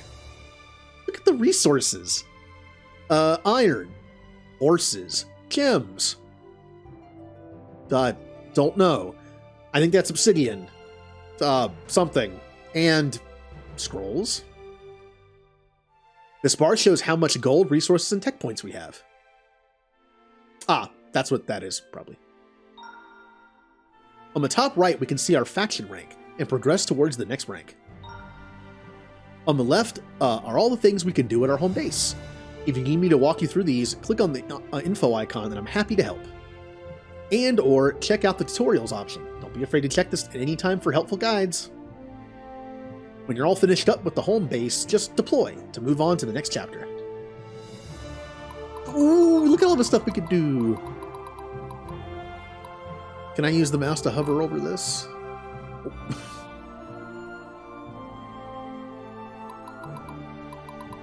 Well, we got some stuff we can do. How about the tech tree? We only have 2 techs. So we have the Academy of War, Tactics and Command, and Crafts and Technology. Well, you know me. You know me. I mean, come on. How could I not do Crafts and Technology first? However, I believe there is an option over here that's worth it. Unlocks a recruitment slot for apprentices. I think that means whenever you go to recruit people that are new, you get 1 more person to choose from. I think that's what that means. Mentorship. Non-leader units and squads now gain leader at a modest rate, up to below 10 of the squad. Oh, it's up to below 10. Okay. That's good. I like that. Because you need more leaders to make more squads. Expand the mercenary and item trader pools, giving us more opportunity to hire experienced warriors and purchase exotic artifacts. So there's a chance of getting more experienced warriors and purchasing better equipment. Artifacts are basically equipment. Zones of control. Enemy squads incur a movement penalty when moving between tiles that are adjacent to our infantry type squads. Not bad if you're protecting some squishies behind you, I guess. All support classes gain plus 20 maximum HP. Okay. I kind of like these 2. It is now easier for our cavalry squads to achieve a charge attack. Instead of requiring having moved 7 tiles before attacking, it's now 6. Okay, we don't have any of those yet, so. Each unit gains plus 3 weapon power for each unit of a different type added to the squad. I like this because I tend to make a diversified squad, but in this game, I'm tempted to make, like, pretty specific squads. Like a squad of scouts for moving across the battlefield faster. Because again, there's a mechanic in this game where every unit has to be of a certain kind to be considered that type. Some can be majority, but some kind of ruin it regardless. And I don't remember how that works. There'll be a tutorial for that soon. We now have the ability to use the target leader attack type. This is good. When you take out the leader, their morale drops considerably. That's good. That is if you can reach the leader. The leader sometimes isn't in the front. Unless you're running like some archers and assassins or something, or rogues. Defeating enemy squad leaders causes even more morale damage. Yeah, these 2 combined. As you saw, when people surrender, you get a bounty for it. So using these 2 in conjunction with each other, more surrenders. I love that idea. I always like the idea of that in games where you can like make people surrender or capture people alive to get more stuff. Yeah. All new conscripts start at plus 1 level, and with half class mastery of the starting class. That's a really great time saver. Especially, or this is better to take early, obviously. Unlocks a second artifact slot, allowing us to further customize our squads. Seeing as how I have no artifacts yet and a ton of people, probably not very useful right now.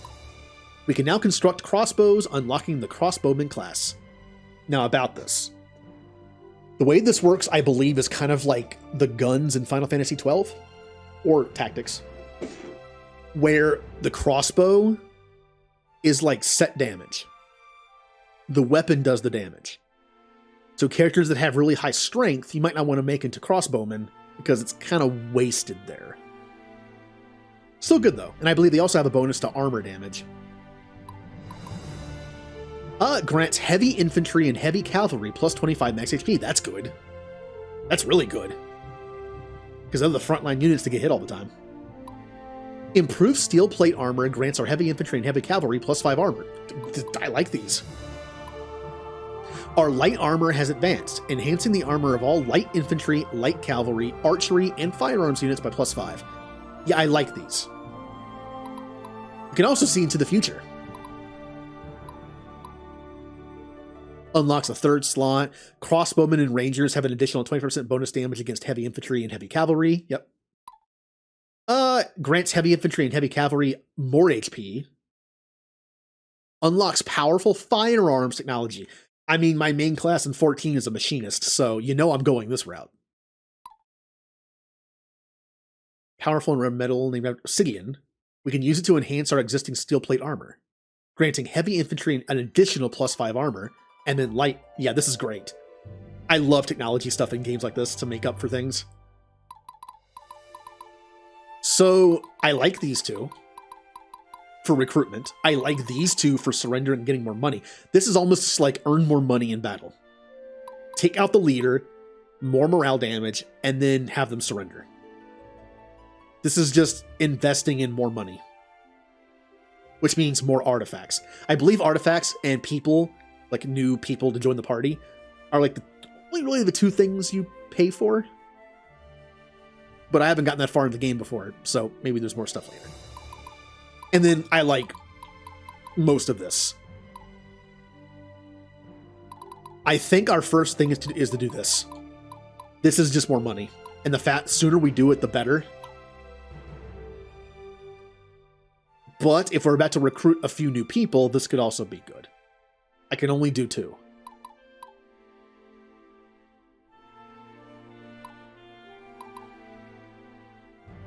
I mean, you can't level grind in this game, so having that starting +1 level is nice. And I can always do this later. How about we do this? Yeah. And you also get half the mastery, so you can kind of like level them up class-wise faster too. Let's do this. And we can also do one of these. We have more slots for recruitment, which is good.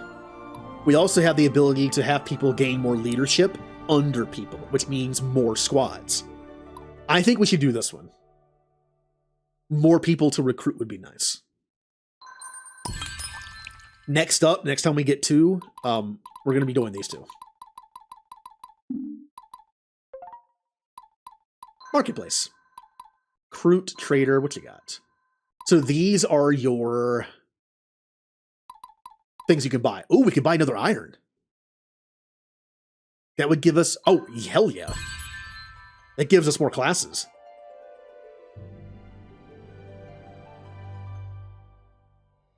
The horse display? Oh, well, Dragon Slayer is a trait you can give to people. Unit does 50% more damage to dragons. Not bad, but not worth the cost considering there's no dragons this early in the game probably.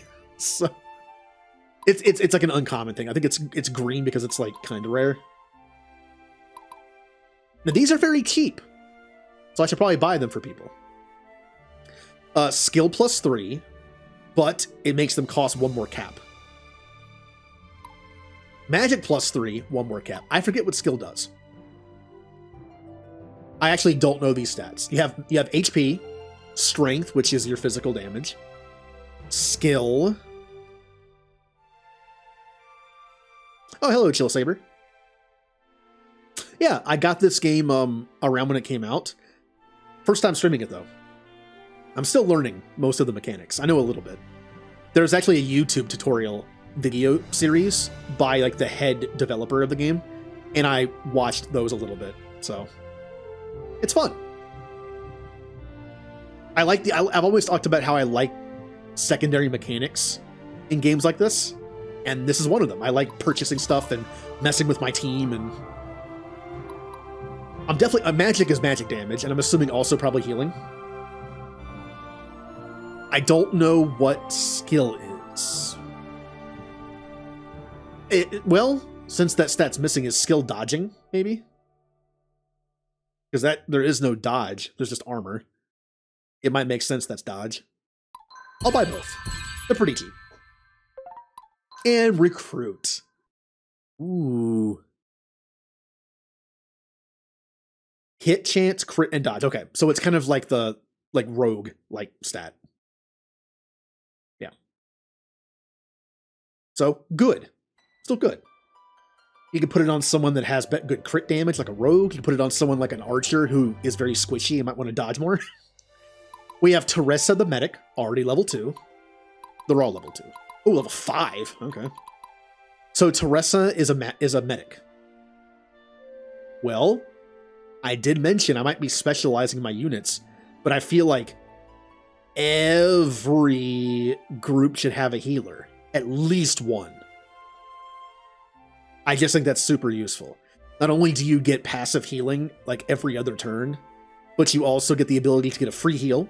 Like I said before, if there's a unit that has like one person left at like critical health, then you can attack them and get a free heal.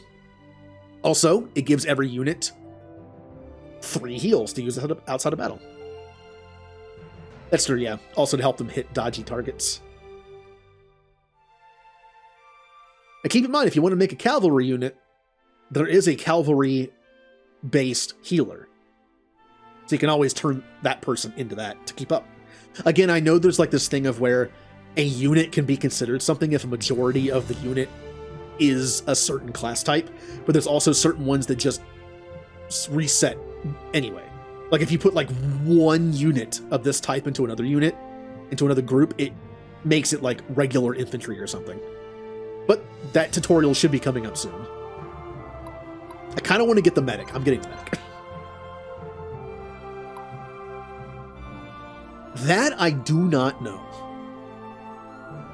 It would be nice, considering how expensive it was, if it could be used like the iron. The trait could be like an item, where you can give it to somebody, and then take it off and give it to somebody else. It wasn't just a one-time thing. Especially in a game that can have permadeath. I feel like a trait would be nice to be like an item to equip. Don't know, though. Maybe we'll hear about that, too. We have another medic. Kind of want to get them, too, considering I only have, like... Well... I need 2. Archers don't have one, and Zelos doesn't have one, so get 2. Then we have a bowman again. You can always get one more bowman for what's-his-face's group. Or a militia. Also, I should probably pay attention to the stats, too. Obviously, when you buy one of these are the basics. When you buy one, they're replaced. I could use another apprentice. I only have one. Some nice fire damage. Expensive, though. Ooh, oh, I wish I would have saw this earlier.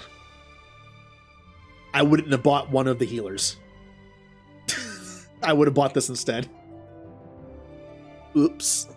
I can always use another healer. But this person's already a priestess and comes with traits. I might have to recruit this person. Well, I mean, we'll have other groups that I can use them in. Unscathed. Enemies cannot critically hit this unit. That's nice. Mercenary, unfortunately, is not so nice. +2 capacity per cost unless leader. And your leader's only 37.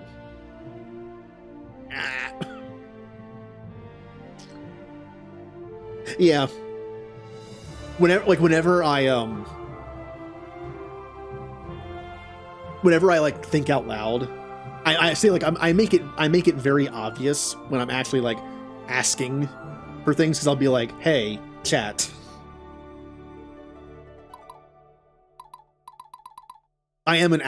First off, since I'm streaming, thinking out loud is a good thing to do when you're streaming, because, thought process.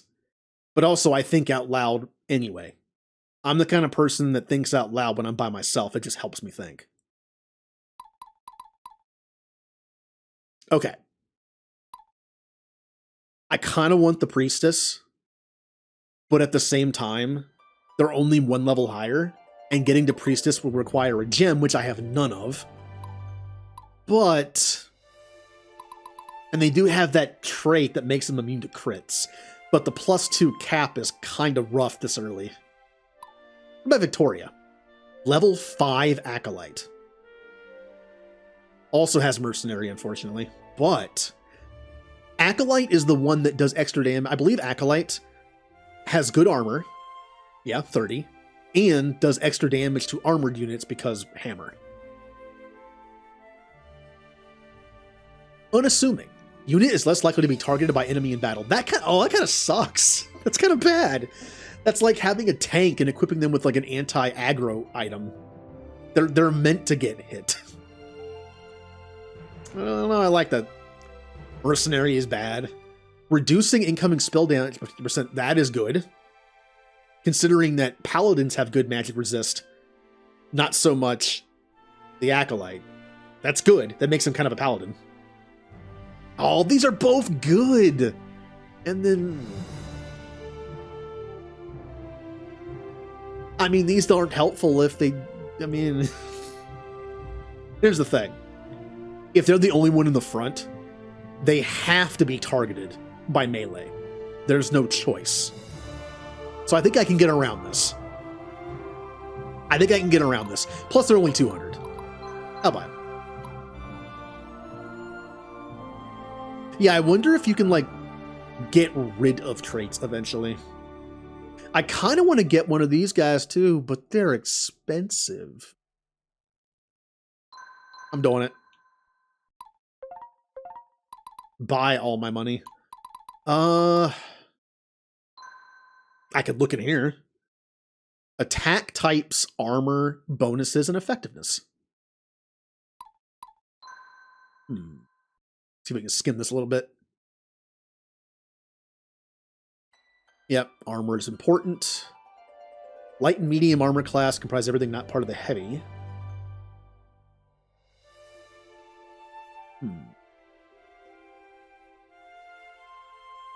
Light squad. Okay, so ambushing with light squads can get around it, I guess.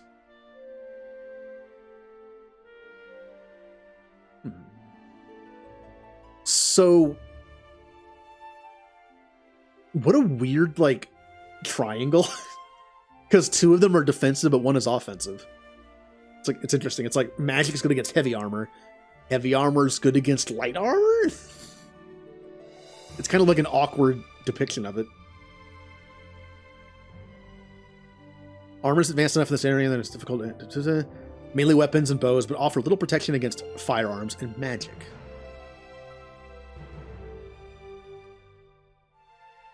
Then you have CP and XP. Yep, class points. Yep. Experience you get for battle. Increments of 100. Get 100 more XP to level up. And then the class points, you just do things. And get class points. Oh, yeah. Units that don't participate in battle do get a little bit of XP, but not class points. So, there we go. Determines ability to deal physical damage, also offers some physical resistance. Influences dragon breath damage. Skill. Hit rate, crit hit, evasion, and glancing blows. Magic. Magic damage and healing power. Also determines magic defense. So this is like old Pokemon Gen 1. Special is 1 stat. It's your special attack, it's your special defense. Remember that? Remember back in those days of Gen 1 where Pokemon were broken because they had high special, which made them have high special attack and defense? And then they had to fix it in Gen 2. For instance, good example, Cloyster. Cloyster in Gen 1 had pretty good HP. Not great attack, but who cares? Really good defense and really good special. Then when they introduced the Gen 2 mechanic, where they split the stat, they gave Cloyster really good special attack, but like garbage special defense, which fixed it. Leadership capacity. How many units and artifacts can be added to the squad? Yep. Affinity. Look at all this. Every unit in Tanra is born with affinity. These include in order of most common to least common: earth, water, lightning, fire, darkness, and light. I don't know what this stuff means. Forest plus hearts minus speed. Oh, I see. Oh, no, I get it. People that are earth affinity based get more health but less speed. I get it. Yeah, well, one, I can't help it. And they all have their bonuses. Now, you could say that if you want to min-max your magic, I suppose, you could do water or darkness, or just not fire. I would say it's kind of like Pokemon in a story playthrough. As long as the nature doesn't hurt my favorite stat, I don't care that much. So don't have mages have fire. Because it's negative magic growth. Although I'm sure it's probably like 10% or something, so it's not that big of a deal. But yeah, water and darkness are the best for that, I suppose. Strength, HP, strength, speed. What is this skill? That's confusing if it is. Why is skill also a heart? That's a little confusing. Oh, loyalty, okay. Is there no thing for skill? HP, speed, strength, loyalty, leadership. I guess there's no skill. And then you have like what times of day. Is that skill? That is, oh, there is no speed. Yeah, there is no speed stat in this game. That's skill. Never mind. No. Well, it kind of is. It's kind of speed.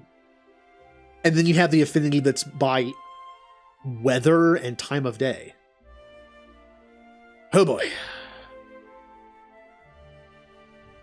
I would imagine there's nothing for armor, because armor, strength is armor. Okay.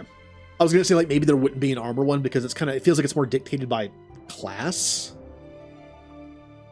But okay. So if you want a tanky person, darkness is also good. Except lower HP. Oh. None of them have plus HP and strength. I was thinking like which one would be good for like a tank. There's no HP and strength. Plus minus, minus plus. Plus 2 pluses. 1 minus. Okay. Learnable traits. Oh, it actually lists them all too?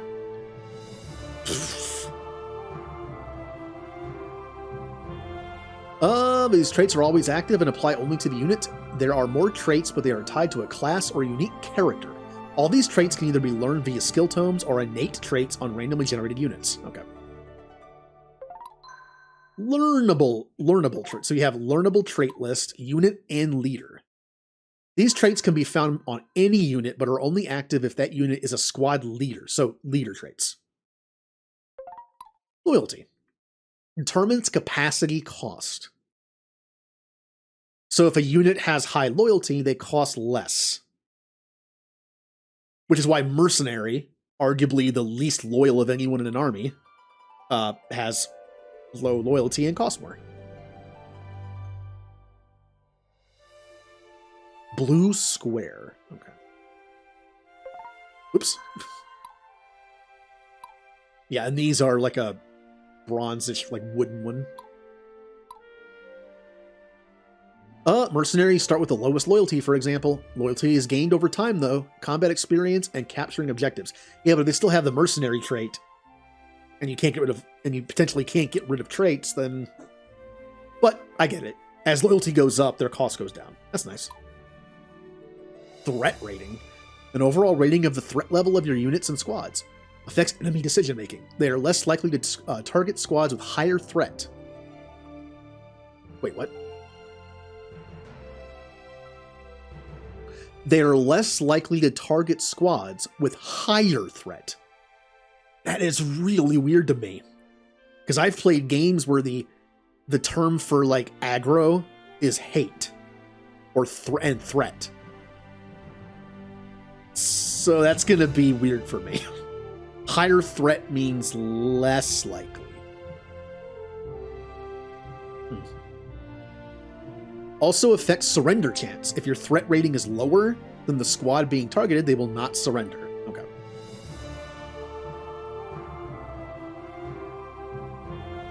I kind of get it though, because it means like they're being a coward.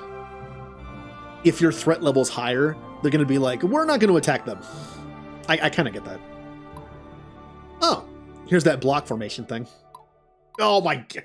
I remember I mentioned earlier I was trying to make an RPG based on formations in a turn-based game. I had so many like depictions of this with zeros and X's on a 3x3 grid or like a 4x3 grid, and what it meant for defense. My brain melted when I tried to do that. Like, I actually spent time doing the math too. Like if you half covered somebody, it does one thing. If you full covered someone, it does something else. It also depends on what they have. If they have a shield, all that stuff. All units block allies from melee attacks when they are anywhere in the formation behind the blocking unit. Note, this is reversed for stealth back attacks. The scope of blocking includes tiles in the same column, or in the half-step columns directly above and below the blocking unit. Non-melee attacks are exempt from being blocked. So even if they're only half blocked, they're still blocked. So what about when they're fully blocked?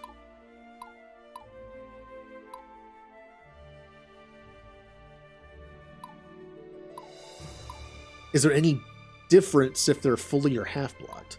Heavy infantry, heavy cavalry, light infantry, light cavalry, and dragons can cover allies based on formation. Being covered reduces damage taken. The area range of effect is the same as blocking, but the scope and magnitude of the damage reduction varies. Heavy units confer more damage reduction than light units. That makes sense. The closer the proximity to the covering unit, the greater the damage reduction. There it is. Yep. I had a percentage-based thing on mine. Dragons, I'm not sure if dragons have wings in this world, though. Capacity determines how many units and artifacts can compromise a squad. It is derived directly from the leadership stat of the squad leader. The default capacity cost of a unit is 10, and is modified by loyalty traits or captain leader traits. The cost of new units entering a squad increases to a baseline of 12 for the 6th unit, 14 for the 7th, so the bigger it gets, the more it costs. Oh, you know what? I'm happy there's only 4. You know how many games I've played in the past that have like 50 status effects? I'm looking at you, Final Fantasy IX. Chill greatly reduces skill for the duration of battle. Dazed reduces strength for the duration of battle. Stun. Magical stun inflicted by sirens and sorceresses. Prevents action. Shock. Physical stun inflicted by cavalry charge. Prevents counterattack, I believe. Like, stun might prevent an entire action phase, but I believe shock only does like a counter. Since you're the one attacking with charge, makes sense. They can only counter. Formation row. Side to side from your squad's perspective. The attack pattern of Zweinhanders, Diana, and Fire Mages. Column. Yep, we're getting to this too. I had a section about rows and columns and what they could do. I should reread that and be super confused about how I managed to do that about 4 years ago. Yeah.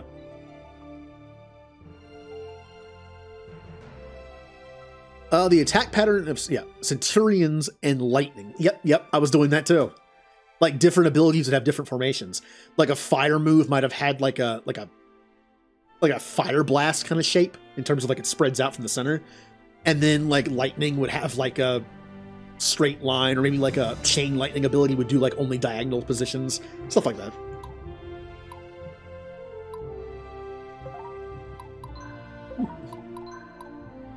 Oh, here we go.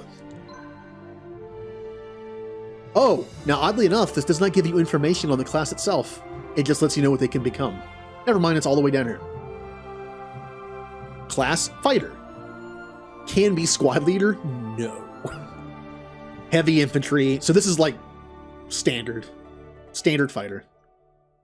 Movement type is only normal. 2 slashing attacks at 1 range. Yeah, very basic normal thing. Bowman. And boy, using a controller sucks for this because it's so slow to scroll. No. Archery. 2 bow attacks at 1 range or 1 arc bow attack at 2 range. Oh, that's okay. Chill, you mentioned the outdated stuff in the video.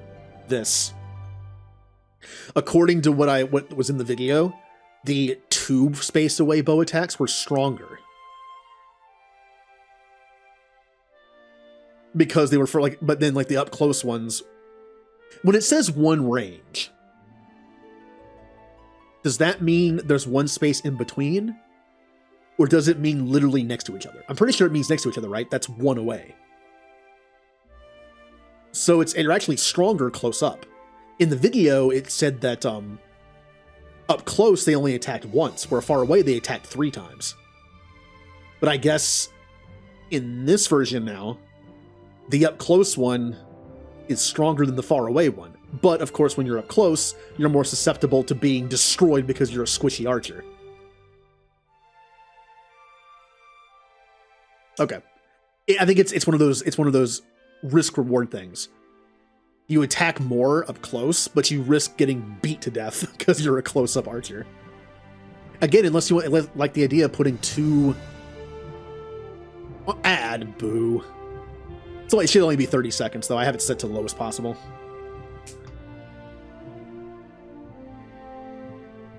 Hi Blue. How was your stream earlier? I was lurking while I was just doing stuff.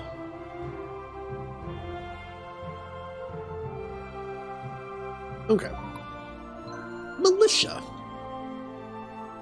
It's such a slow scroll. Alright, militia. This is the basic light infantry. 2 slashing, 1 range. Special. Increased evasion in woods, townscape, hills, and swamps. So hills do count, okay, and swamps. So yeah, this is the movement type is light, which I think means they have more movement. This also may be that thing where I think like with cavalry, for instance, a unit can be considered, a group can be considered cavalry, even with a non-cavalry unit, I think, depending on what kind it is, I think, unless it was changed from that video. But I believe with light infantry, if you have anything other than light infantry in the party, it switches to normal. I guess it's how, there's things like that. Well, there's a tutorial later for that. Yeah, the advantage of this is they don't have as much armor, but if you stash them into special zones like woods, townscapes, hills, and swamps, they have more chances of dodging and can ambush attack. If your turn starts in that area, you can ambush people, which apparently gets around armor, which is cool. Frame drops. Oh. Medic. Movement type slow. However, if you put the medic with a bunch of other people that have normal, they have normal. I'm assuming there's other slow units, but 1 heal of the weakest ally. Can use a squad's turn to heal members of an adjacent squad. 3 times, I guess. Soldier. Now these look cool. Gunner. It's just a cannon. Hey, what class are you? Oh, I'm a champion. I'm a sentinel. I'm a knight. I'm just cannon. Oh, expensive too. 3 iron, a horse, and 2 of that. Heavy infantry also is heavy. 2 slashing attack at 1 range. Wait, that's considered slashing? Why isn't it blunt? It's a giant cannonball. That is very blunt. No special. 2 slashing at 1 range. It's also only 1 range. Oh yeah, I'm being dumb. Sorry. Like I saw, my brain was like, siege cannon, this. Sometimes my brain does that. I become very tunnel visioned on what I'm thinking at the moment, and that transitions into the next part of what I'm thinking. Kind of like how if you're writing something down and someone says a word out loud and you write the word instead. Delightful, or should I say, Sasha sleeps. Name change. Oh, big stretch. Oh, big stretch. Ow. I need to stretch more. You know it's bad when you stretch and it feels like your muscles are tearing. I need to stretch more. Alright.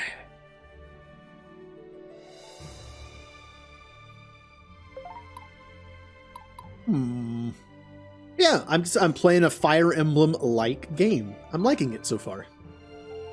The Spearman. I've always liked Spearmen in games. They always seem to have good bonuses for being infantry, like good against cavalry. Requires 1 iron, 2 polearm attacks at 1 range. Pokey pokey. Special. Plus 15 damage dealt if adjacent to another polearm user in the same row. Plus 35% damage dealt to cavalry. So it's best to put spearmen in the same row. And they're also heavy, which makes sense to put them in the front. And they're really good against cavalry and do bonus damage when next to each other. Because multiple pokey. Acolyte. Ooh. Valkyrie's cool looking. 2 striking attacks at 1 range. Heavy infantry. Resists magic and dragon breath attacks by 25% of this unit's armor value. So, magic tank. Cavalier. I was never a huge fan of mounted units in games like this. I know they're very good. I don't know. It just really wasn't my style, like, in my head for what I want to use. Very useful, though. Movement type, they're heavy and they're fast, which is great. And you can move after attacking, too.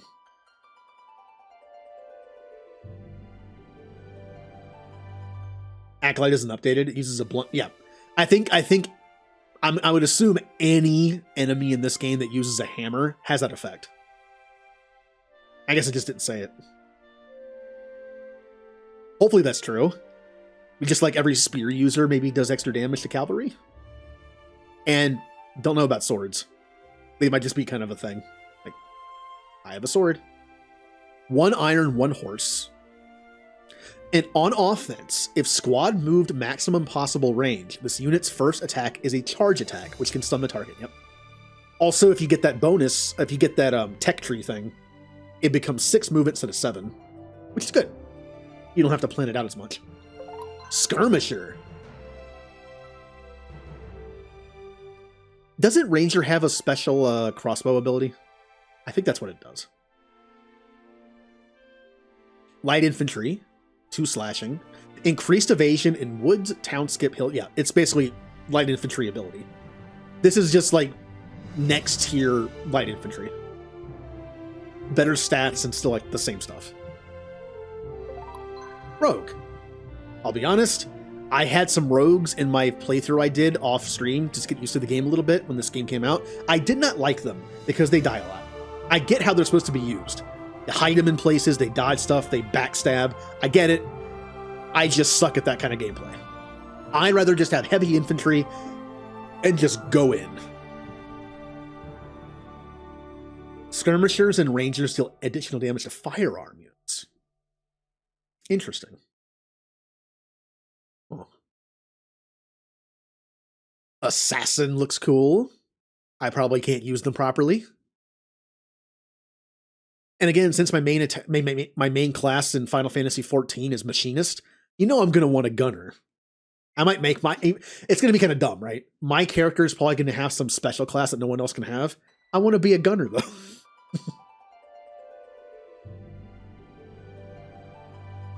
Light infantry. On offense, 1 stealth attack at 1 range, followed by 1 slashing attack at 1 range. On defense, 2 slashing attack at 1 range. So on offense, you get the first attack isn't counterable, correct? If you're attacking, the first attack is uncounterable, the next attack is. On defense, it's just like any other unit. which is why you don't want them to be on defense. When on offense, first attack can hit the back row of the target squad. Yep. The first uncounterable hit can hit the back line. That's cool. Sword fighter. I do like a good sword fighter.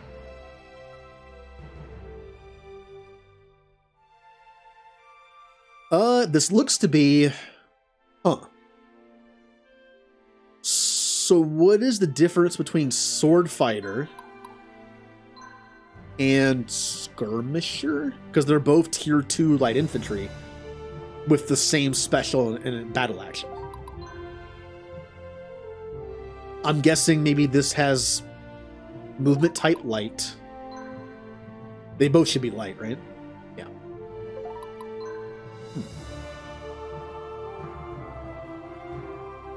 I'm assuming the difference is just in stats. Like one probably has different stats than the other. Since it won't show me stats right now. Oh, Sword Fighter is the female version of this. Okay. Interesting.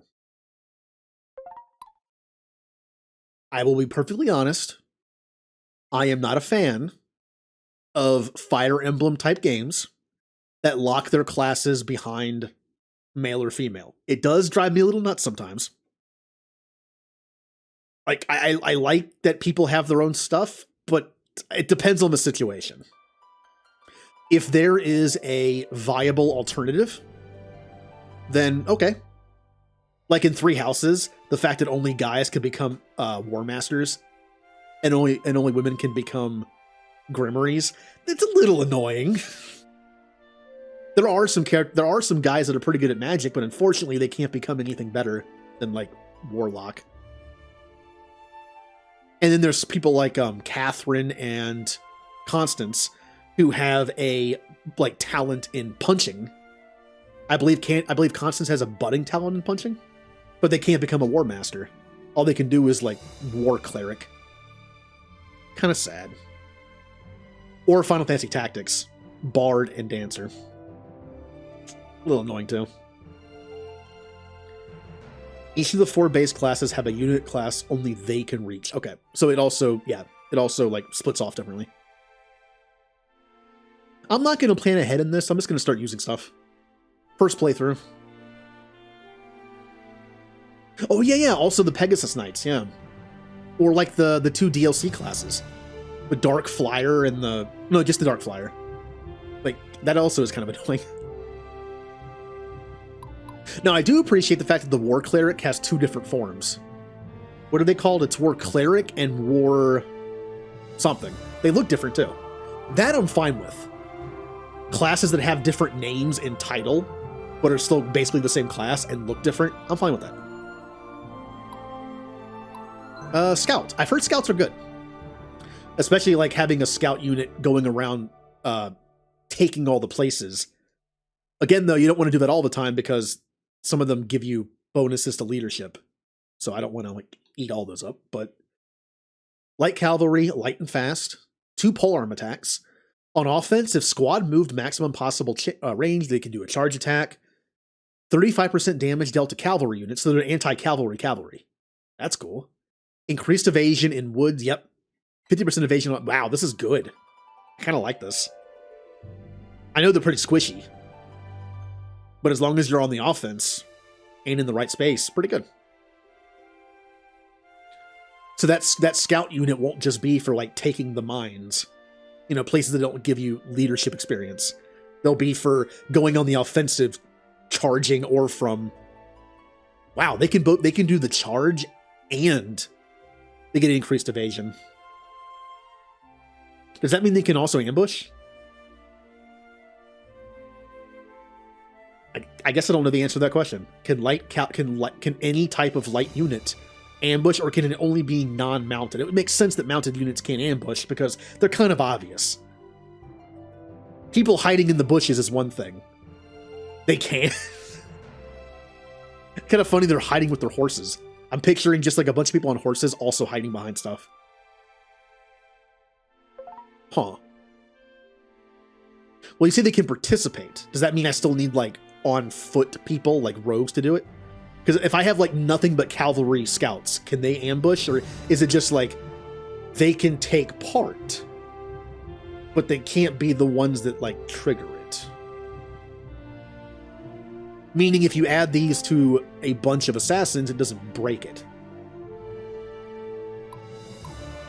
So I'm thinking about having just a scout unit to take things and be anti-cavalry. Archer. The samurai is cool. Samurai has a cool spear thing, and they have a bow for counterattacking, I believe, from 2 spaces away. I like the class, looks cool. Technically, ambush simply denies the first counterattack. Yep. Yeah. And technically, they're light. It's just weird to think that you can be stealthy with a horse. Warbow. Raider. Same thing. This is just a straight up improvement to the other bowman. Crossbowman. Now, I know there's a difference here. Where the crossbow does like set damage, it isn't based on your strength. According to the video. Could be outdated information. But just like the guns in other games, and this one I'm assuming, you do like a flat damage as opposed to like, if you had like big muscular person, you wouldn't want to make him a crossbowman or a gunner. That makes sense regardless. Give him a big axe or something. That's why I made Fran in Final Fantasy XII a white mage machinist. Machinist, not great in that game, unfortunately, but I gave her white mage machinist because she could equip a gun and do set damage physically, because white mages have terrible physical damage. It seemed like the only class that was worth putting the gun on. That wasn't a waste. When she wasn't healing, she was shooting for like set damage. Okay. I mean, it makes sense. Your gun or crossbow dictate the damage. You don't. So. Final Fantasy Tactics is also like that. Battle action. 2 bow attack at 1 range or 1 arc bow at 2. Attacks ignore 25% of armor damage derived from weapon power, not strength. Yep, that's what it is. Okay. This is cool. It bypasses the armor. Again, that was the idea for the gun class I had in the RPG idea I had. It was going to be it bypassed like half armor because it had like slight armor pen to it.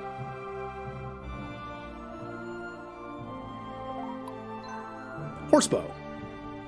Also can only attack in a straight line type stuff. Like, I really want to go back and read my ideas for that. Horsebow. Basically archer on horse. Archer with better movement. Yeah. And more evasion on offense. Okay. So if you're attacking other archers or melee people, you better kill them though, because you're still probably going to be pretty squishy to melee attacks.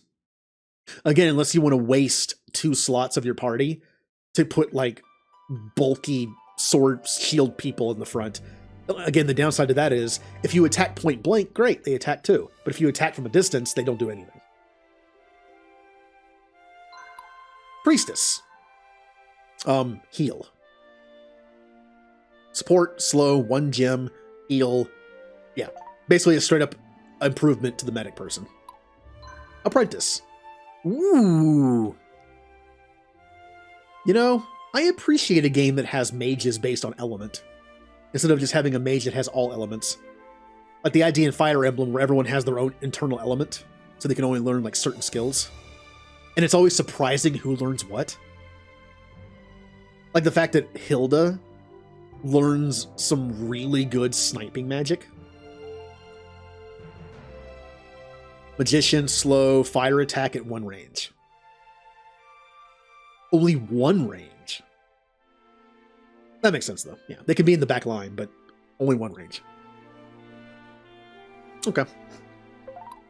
Siren. Magician. Battle actions. 1 dark magic attack, so they're dark magic based. Special. Chance to stun or daze targets. Daze lowers enemies' strength for the duration of the battle, while stun completely negates 1 enemy turn. Yep. Okay. So this is good for dark damage, and also some extra stuns. Sentinel. This looks fun. It also kind of looks like a Hollow Knight enemy, doesn't it? A little bit.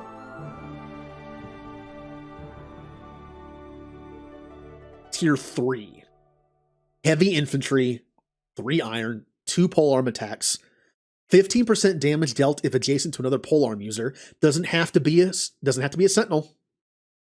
Imagine having a sentinel with a. I'm assuming this trait exists. Imagine having a sentinel with the trait that increases the likelihood that enemies attack you, because you're probably bulkier than the spearman.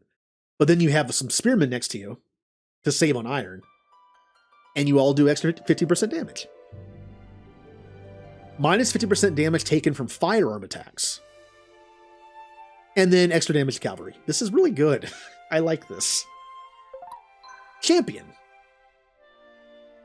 2 slashing double attacks. Yep. Zweinhander.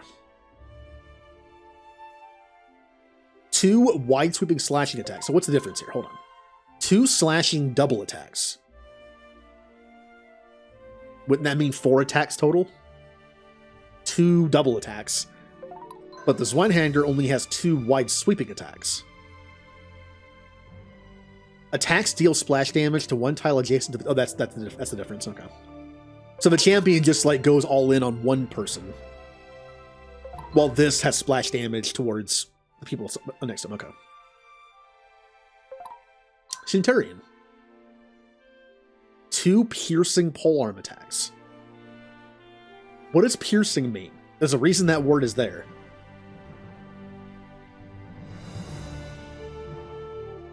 Attacks deal splash damage to 1 tile behind. That's what it is. So the terminology is wide sweeping means splash damage to the sides, whereas piercing means splash damage behind. Makes sense?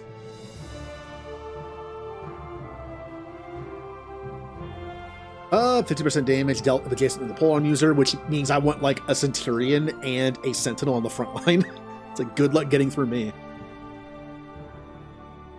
35% damage dealt to cavalry units. A lot of cavalry anti-stuff in this. Well, these look like fun classes. I like this stuff. Oh, wow. There's more stuff down here I didn't see. I wasn't paying attention. I thought it stopped there. Samurai. I should have known it kept going. I knew samurai was a thing. 2 polearm attacks at 1 range, or 1 arced bow attack. Well, the polearm obviously seems better, because it's 2 of them. But maybe you could have a team of archers and samurai. The samurai are considered heavy infantry. You could do that. Have 2 samurai as your tanks. Probably not as tanky as other tanks, obviously, but have 2 samurai to tank some hits, and then when you attack from range with archers, they get one attack as well. 15% polearm damage if adjacent, yep, which I have 2 samurai. Yeah. Dragons look like they are flying. Paladin. 2 striking attacks at 1 range, or 1 striking attack and 1 heal. If an ally is below 50%, ooh, that's nice. Resist magic and dragon breath by 25% of this unit's armor value, and extra damage to armor. Because hammer. Knight. 2 slashing attacks with splash damage to adjacent targets at 1 range. Okay. So, big sword swing. On offense, if squad moved maximum possible range, so they have charge. Yeah, got that. Valkyrie.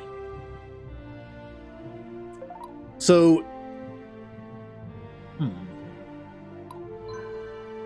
AoE shock is also possible because of the splash damage.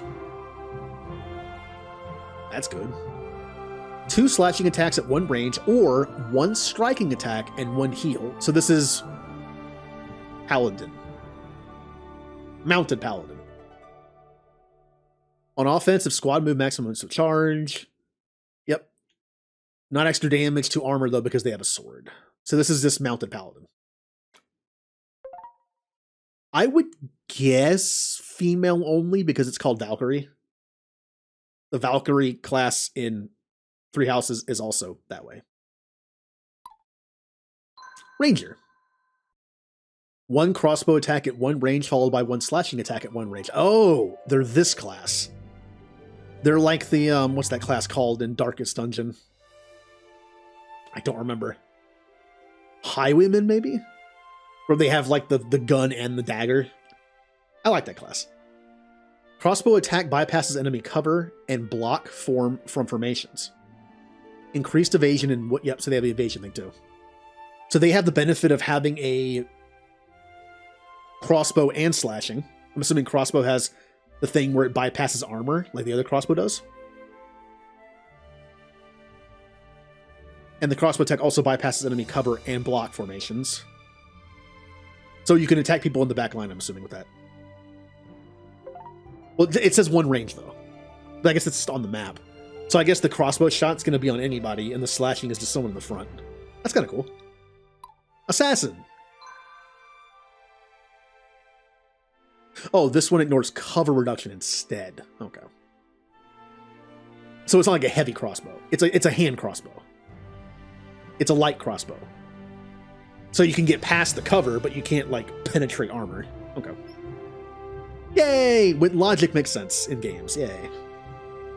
On offense, one stealth attack at one range, followed by one slashing attack at one range. Same thing on that. When an offense, first attack can hit... So this is just the better version of the rogue. Swordsmaster. 2 slashing double attack. No splash damage. But you attack 4 times. They're considered light. Increased evasion in woods. Yeah, they got all the light stuff. Okay. Better version of that other sort of thing we saw. Hussar. Polearm. On offense, if squad move maximum, so charge, stun the target, damage to cavalry, and they get the evasion thing in the places too. On offense.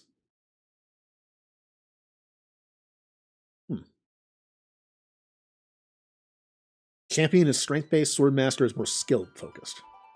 So one is based on blunt force damage, the other is based on, like, critting and accuracy.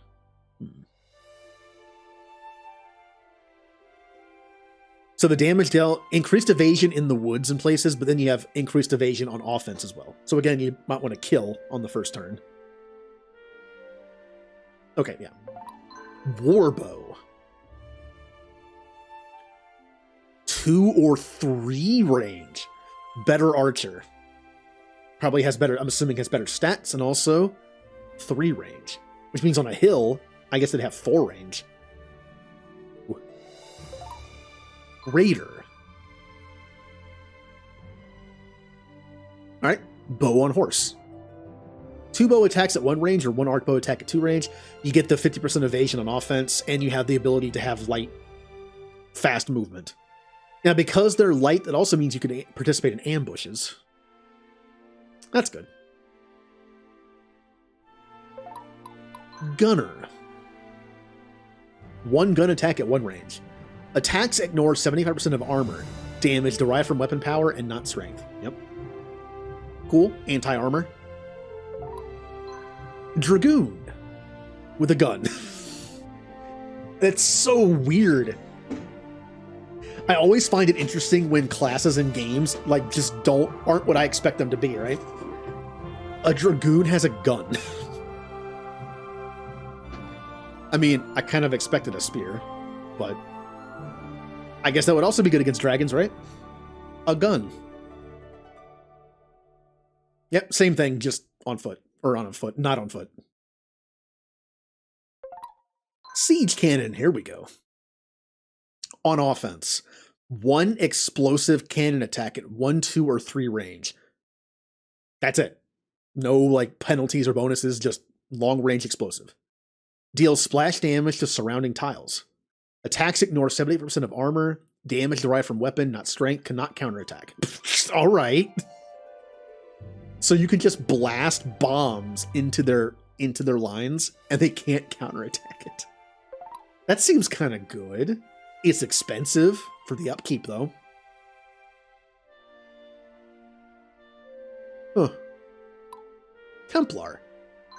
Again, not what I was expecting, the way it looks. When I think Templar, I think, well, knight in armor that's like anti-magic. But this is a healer.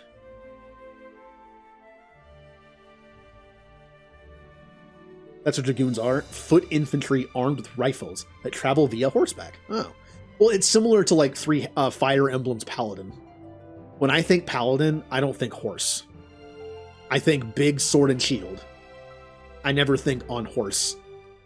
And the Paladin in Fire Emblem is like a mid-tier cavalry unit that doesn't have that much armor and uses a spear.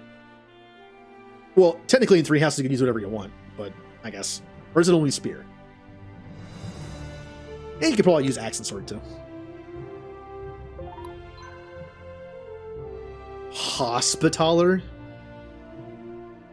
Interesting name.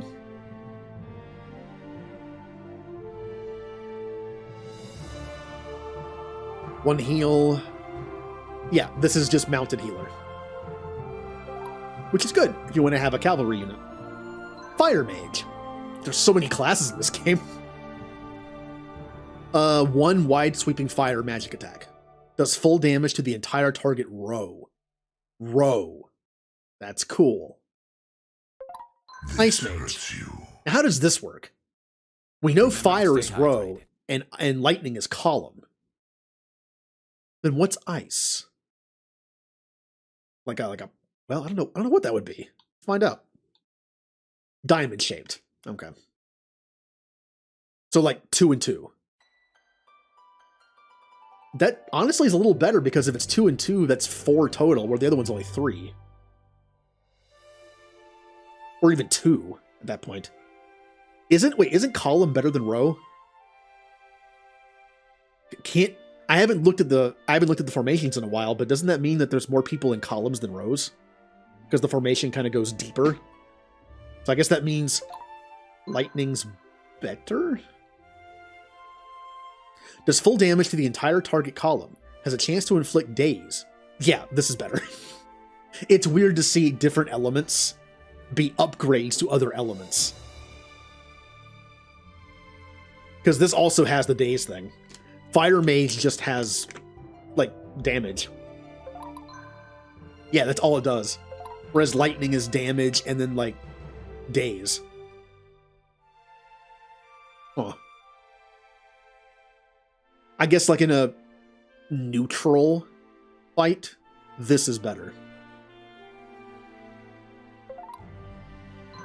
Sorceress. I'm assuming dark. Yep. Does splash damage to a large diamond-shaped area around the target. So it's ice in that it's diamond-shaped. And has the chance to stun from the lightning one. Or daze. That's good. Dragons! 2 Dragon Breath attacks.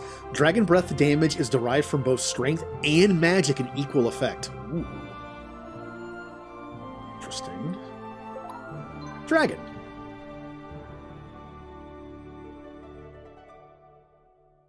Same thing, just better stats probably.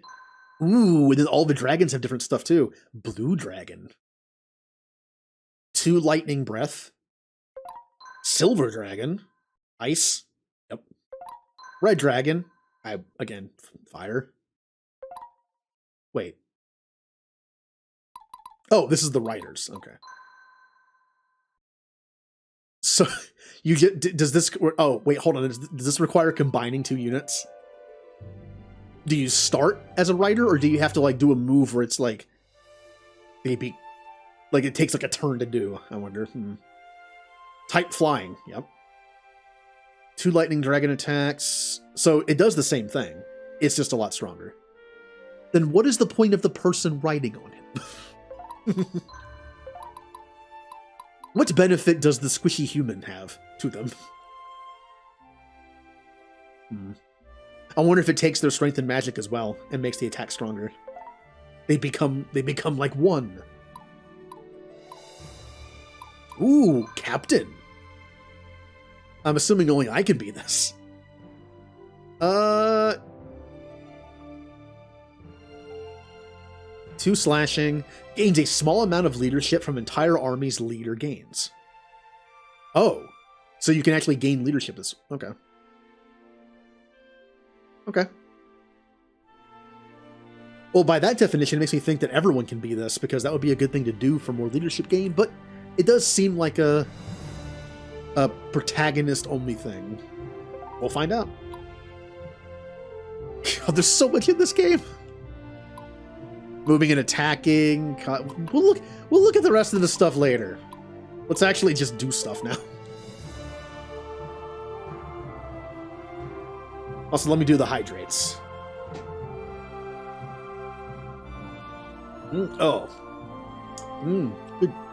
Good tea.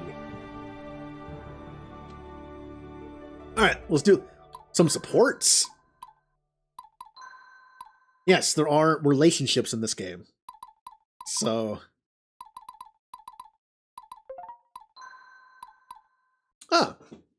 myself and Jules. Well, hey there, Jules. Oh, hi, Wes. Great to see you. Notice how the music stopped. I think I took too long in the menus, and the music just... Oh, there it is. There it is again. I'm pretty relieved that you and I ended up on the same team. Not sure if I would have had made it through the academy without you. Yeah, I'm glad we got assigned to the same campaign, too. Lucky break, huh? So what's it been like for you growing up in Viridia as a Sayonari? Well, I feel very fortunate. My adoptive parents made sure I didn't grow up without knowing about my Sayonari heritage. It sounds like such a wonderful place. Wondrous. That is different. Yeah, same outsiders can't show their face there anymore without being turned away. They lost so much during the Secession War, and for basically nothing. They are protective of their way of life, so say my parents. Maybe Viridia's leaders could learn a thing or two from that. I can't imagine what good is to come from attacks on the Donari temples. Most Viridians are devotees of Donar. It's as if they're trying to provoke people. I know you don't like this sort of thing. It's okay. Usually go over my head with this stuff, but I like listening to it anyway. You're a great company. Sometimes I don't understand it. I don't understand it. Wait. Sometimes I don't understand your optimism, but I sure appreciate it. Yeah, I was okay. Ooh, I got 5-star from becoming friends. How about Sybil and Jules? Good thing we showed up, huh, Jules? Can't let the others take all the glory. Oh, come on. Glory's not all that important. Says you. You're sweet and all, but you were adopted by rich nobles. The rest of us have to scratch and claw for everything we get. What do you want so bad anyway? You're doing great. Jules, have I ever told you that I tried to become a paladin? Not yet, but that seems right up your alley. Exactly what I keep saying. But the temple leadership said I was too hot-headed and ambitious. Ugh. So here I am, just plain old army priestess. I'm sorry, Sybil. That seems very important to you. Have you ever seen the girls in the Sisterhood of Justice? They're so amazing and loved by everyone. I have to become a paladin somehow. I just have to. Sorry I'm being so selfish. What do you want for your future, Jules? Well, I can't say I've thought about it too much. I just take things day by day. Yeah, that's probably easier than always chasing the future. She wants to be a paladin, huh? She wants to get a big hammer and just kill things. Well, hey, in Final Fantasy I, the White Mage, which is the healer class, which she is, uses hammers. Also in, like, D&D land, clerics also use things like hammers, so... Alright, conversation's done. Now we can organize the army. We have some new people to mess with. Oh, look at all this stuff.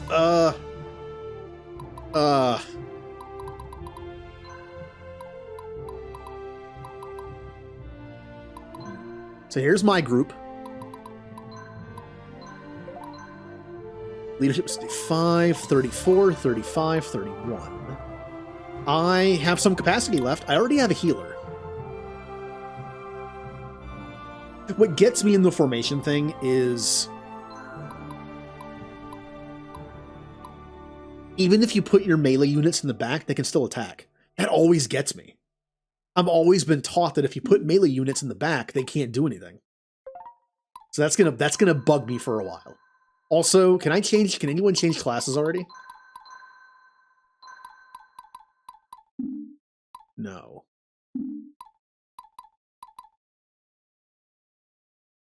Oh, I haven't mastered the class yet, I guess. Yeah.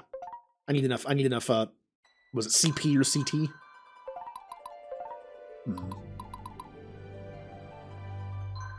Artifacts.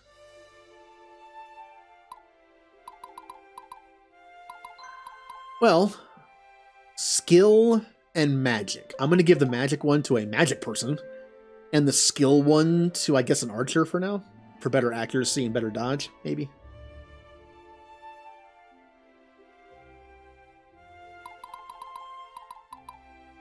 Okay. Let me move the healer to the back row. I'll stay in the middle. And I will add... Each group should get one more unit. Yep. I think right now it's the CP gauge. Probably, it makes sense that nobody's done yet. We've only had one battle. We already have a medic, so we can add either a fire mage person or an acolyte.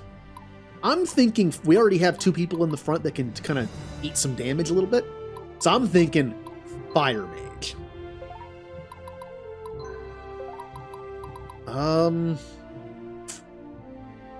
Yeah.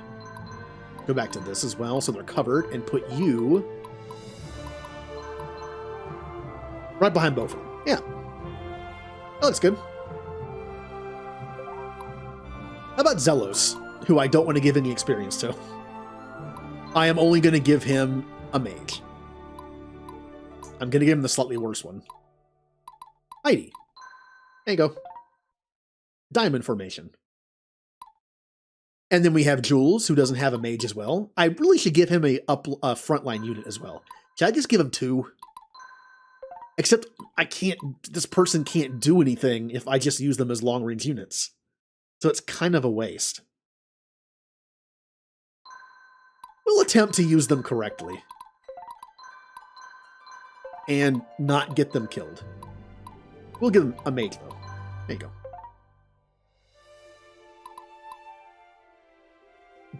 This team is arguably more bulky than the other one is.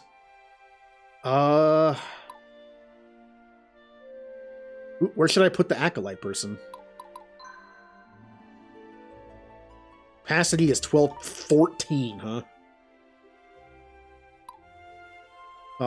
Well, you would just fit in that one. Not that one. Definitely not that one. So the only one they can actually fit in is this one, who I already don't want to use because they're too strong. How about this? How about this? I have an idea. Yeah. I'm going to do this. I'm going to remove the two archers. And I'm going to... How do I want to do this? The spearmen get a bonus for being next to each other. I don't want to split them up. There's not enough room here. I guess they'll just go here? Yeah, except, like Frederick, though, he's not just one of those units that's, like, gone after a while and just ate all your experience. He actually does exist. He just kind of falls behind a little bit and everyone else catches up. I guess this is fine? Sure? Here's a question. Does the healer have to be directly behind the people to get cover? Or is being back here giving the same cover? I just like the look of this better because I want the mage in the back row. Ooh, what kind of tip? I mean, it doesn't really matter. I guess I could just move her forward, but...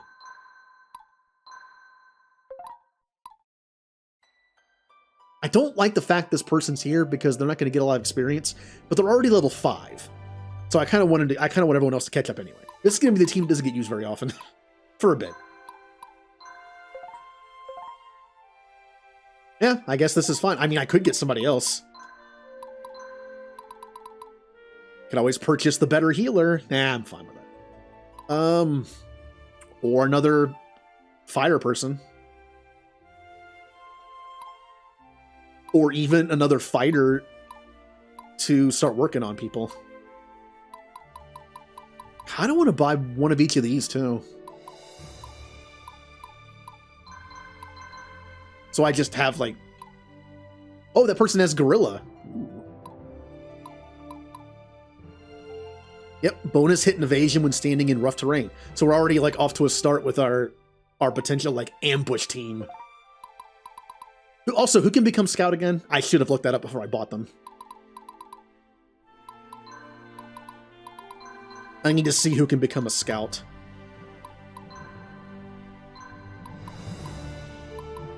Fighter can become a scout.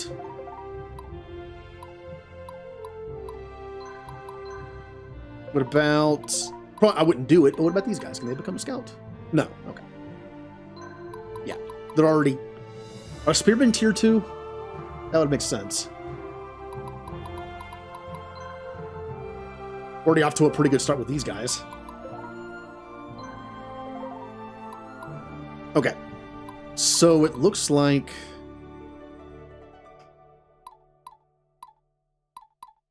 Add unit.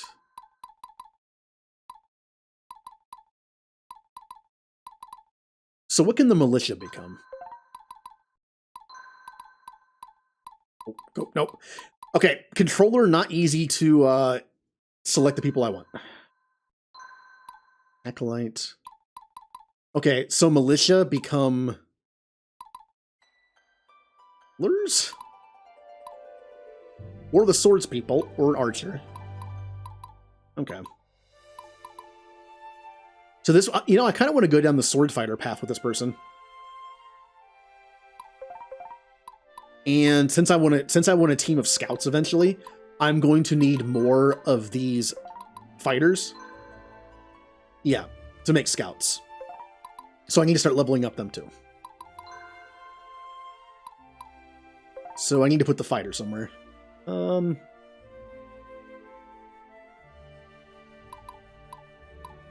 Let's see, how much did you cost?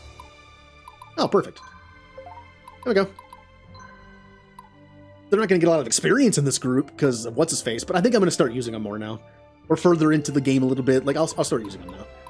So here's what we'll do. You are considered...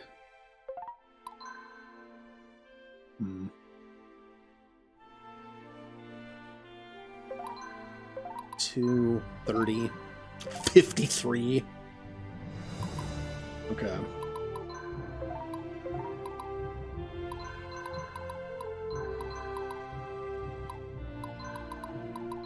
Nope. Well, I guess that works. Yeah, put you in there though. And then we put the light fighter, the infantry person, who I'm assuming is considered light. How do you see that? Light squad. Okay. I can tell by the stats they're considered a light infantry, but I just wanted to know, like, where do I see that in here? Because it wasn't in the unit status. Yeah, it doesn't say like light or heavy. But you can tell by the armor, I guess.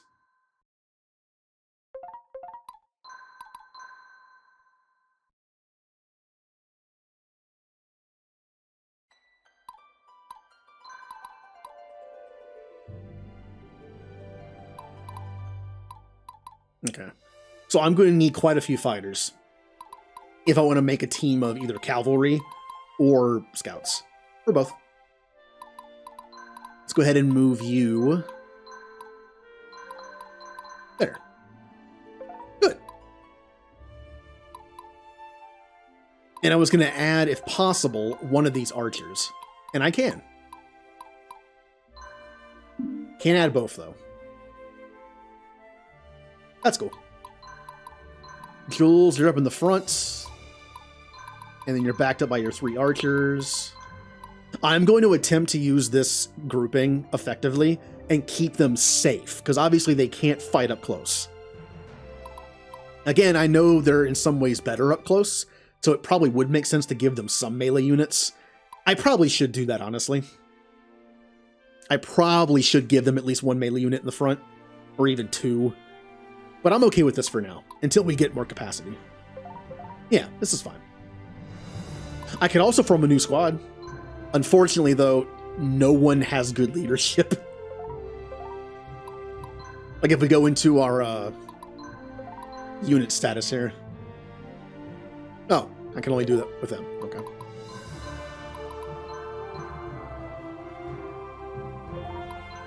$31, $35, $37. That's still not... No one even in the 40s. Oh, wait, no, they have 40. That's not terrible.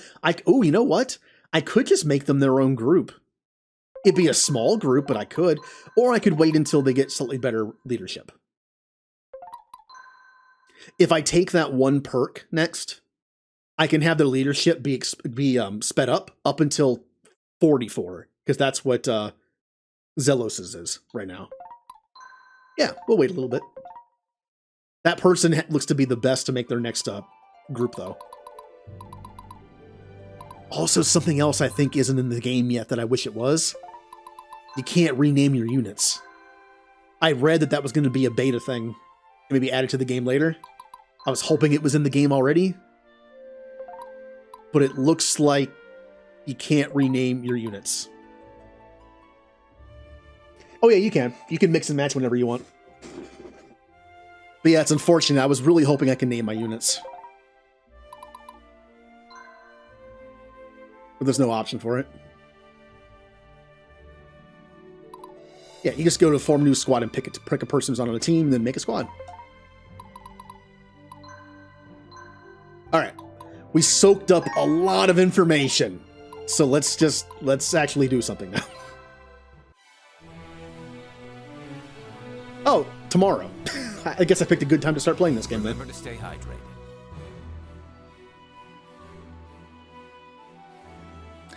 Remnant, I was literally reaching for the bottle of water as you did that. Damn, are we too late already? Our base at Marienburg is under attack.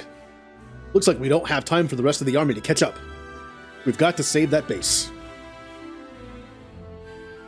Oh yeah, I can tell. My throat can tell. Got it. Let's meet up with the base defender and eliminate those rebels.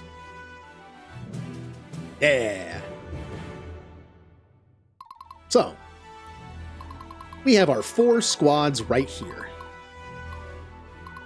Now we have the mine, which is great. 3 iron means more classes later. I love it. Hey, gems. That means more magic people. And once again, I'm assuming that they don't give us leadership XP like these do. Begone, vile man! Begone from me! Ninja! Look at this Fire Emblem world. So, since it actually is in my best interest to meet the turn limit, considering you get more reputation, which is in a sense basically giving me more trait or tech points.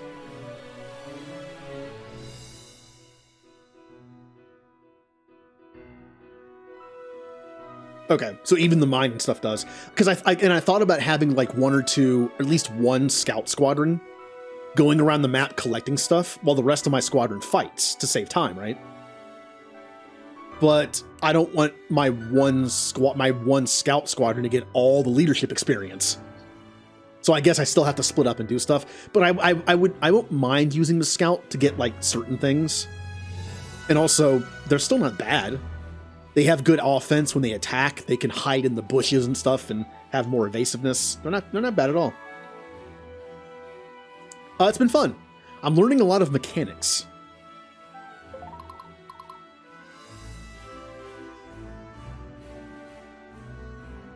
Yeah. Oh, am I already a captain? I didn't even notice that. Am I already? I am. I didn't even notice that. So the captain isn't just for the protagonist. The captain is probably for like anybody once they unlock it, I guess. Maybe. Shepherd. That would be why it's probably at the bottom of the list. Oh, it's only then why is it at the bottom of the list? I guess it's because it tells me what it does since I'm it. Okay. Sponsor time, Commander. Sponsor time. Oh yeah, we do have a Fire Emblem sponsor, don't we? I mean, it's probably not going to come up, but nope.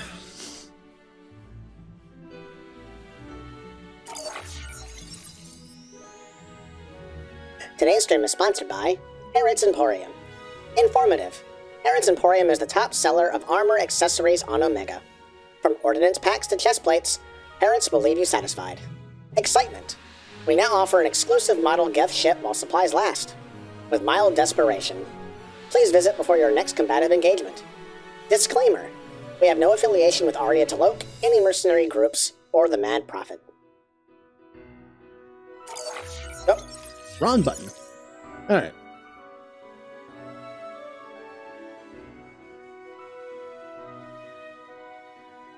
Yeah, we have like a bunch of sponsors randomized on my stream deck. I kind of wish it was not randomized and was just like in order. I could hit the button and like go to the next one in order. Pretty sure that isn't an option on the stream deck because it doesn't seem to be that randomized. There are some I've only seen once. I must stay strong. So, in order to reach the limit, or to not reach, beyond the limit, 11 turns, we should probably separate our teams. Now, I obviously can't leave Jules alone. And I hate separating in these games with only 4 units, because it seems kind of dangerous. But we need to capture this, this, and this, and this. So I don't want to miss anything. It says in here, doesn't it? There's 7 of them. Oh, this probably counts as well, right? This little thing probably counts.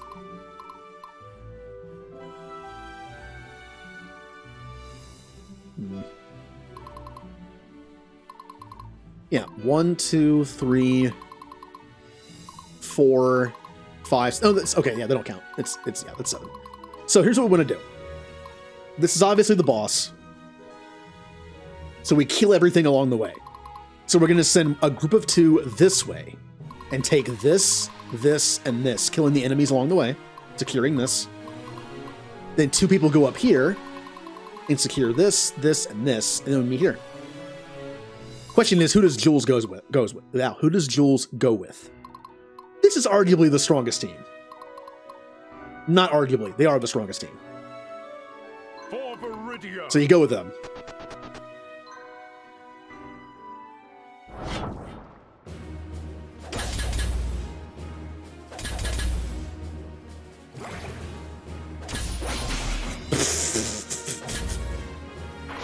Oh, look, he has 2 HP left.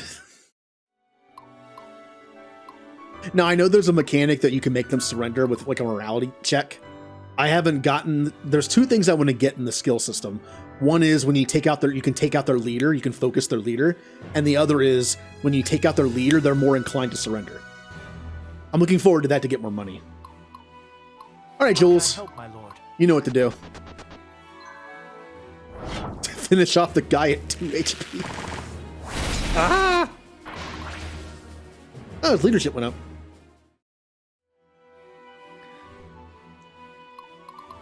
Just a measurement of how much they sponsor you. Well, Lorenz sponsors me a lot then.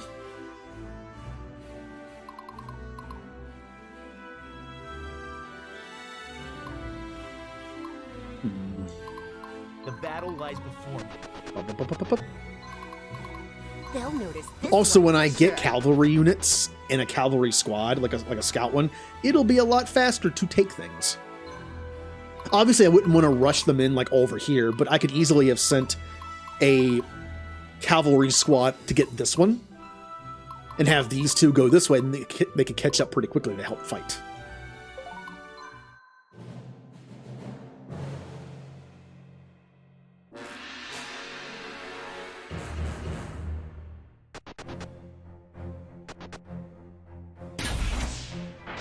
Oh yeah, I was gonna protect them. That's okay. We have our northern team going that way. Now, this team kind of lacks offense. It's not bad. But the spearmen are kind of there to take hits, not do too much damage, except against cavalry.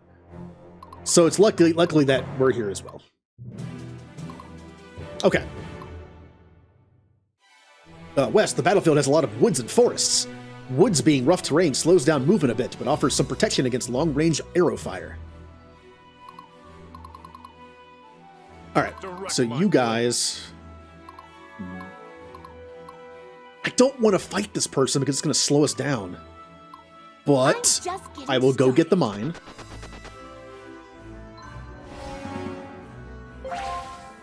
Leadership up. And then I will kill you with... This will probably kill him, right? If I get lucky on the first volley, on the first hit, I think I'm fine. Oh, yeah. Yep. Also, again, when the healer is all that's left, they just surrender because they can't do anything. Here goes nothing. Now, I gotta be careful here. Oh, they can already reach him. Wow, they have some long distance movement, don't they? We will always find a way. Into the forest we go.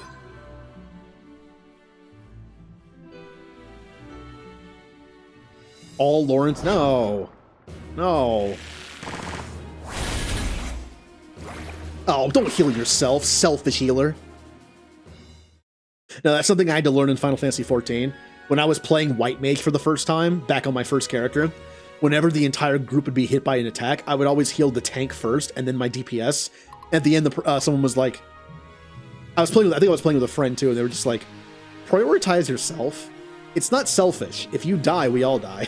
Like, heal yourself and then the tank. The tank has mitigation stuff they can pop as a just in case to keep themselves alive a little bit. But if you die, we're all dead. I'm just like, okay.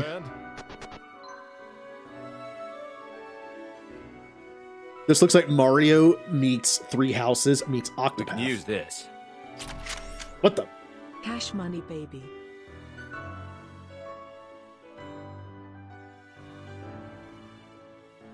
Oh, that's a new one. I thought it was playing the one from yesterday. Hey, Farm Cat, hello.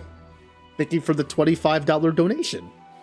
That will definitely go towards on my wish list. I have some games I've been wanting to get to add to the priority list. That really confused me because I thought it was just like repeating from the one yesterday. But yeah.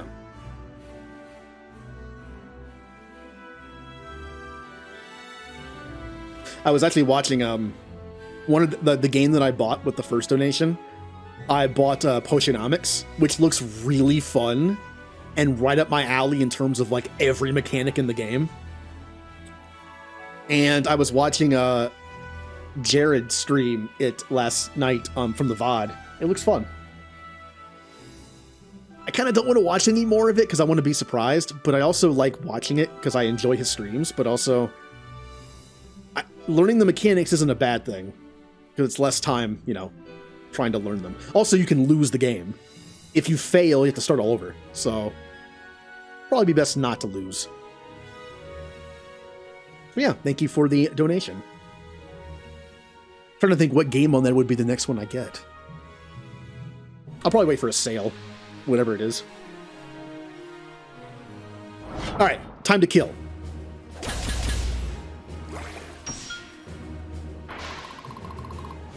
Ooh. Ooh, look at all those level ups for my healer. And I got an item, which I'm assuming was an artifact. There's no equipment in this game. It's just artifacts. Kind of like how Final Fantasy X-2 only has accessories. Normally, I don't like that. Like, Final Fantasy X is my favorite Final Fantasy.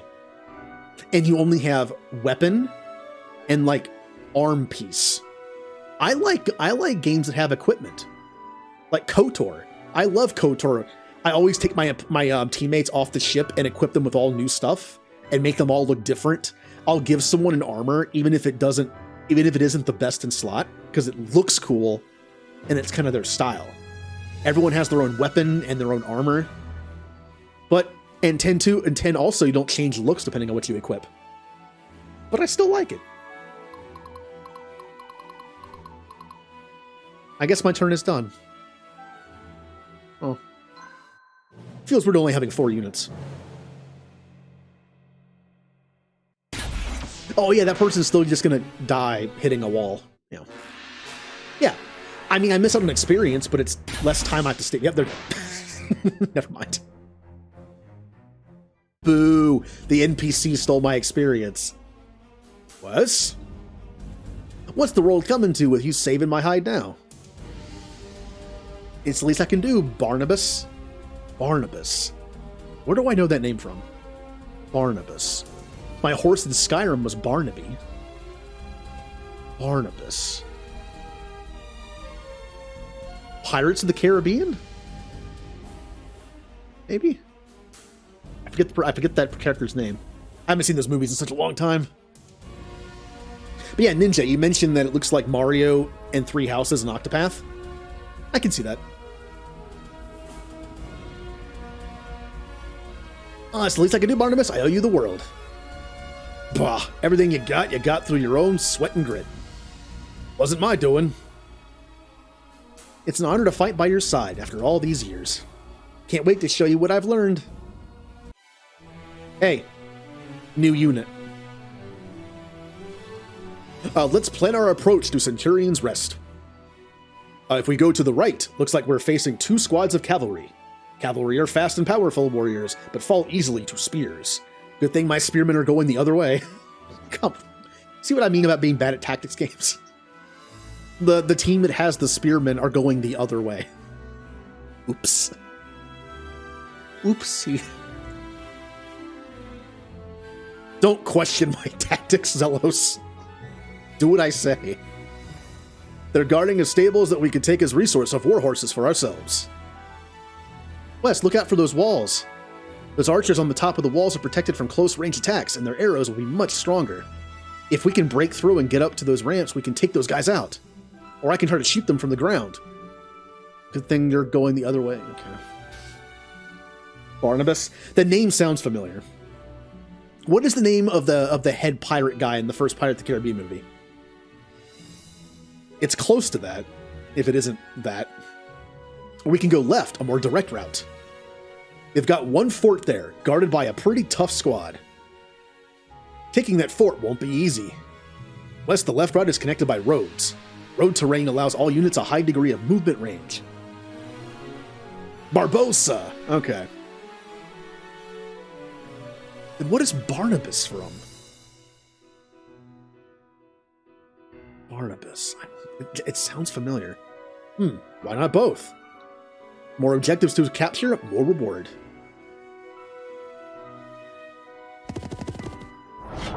Uh-oh. Uh-oh. Ah! Don't you do it. Don't you do it. Ow, ow, ow, ow, ow, ow. Well, Jules is dead. Jules is dead. No, I don't have permadeath on, though, so he's fine. No! No, leave the archers alone!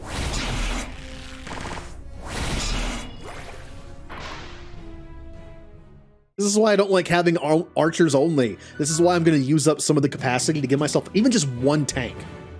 Like, give me like 1 spearman. I'll take 1 spearman from this group and put him in there just to prevent like because cavalry are the main problem. Cavalry have so much movement, they can get in there and attack my archers from pretty far away. So having 1 or 2 spearmen in the front would be handy. That unit's just gonna die. However, we have a new unit now. You got a plan? Barnabas, the Knight, level 20, by the way. Say hello to another HP suck. Or XP suck. Gonna steal all my experience. I don't care right now. I don't want my archer group to die and lose out on experience, so... soften these guys up for me.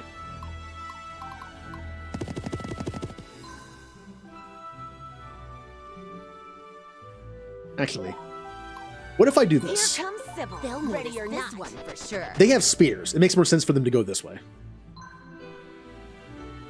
Yeah, the spearmen are going to mess them up. Or not as much as 1 HP. Ow, ow, ow.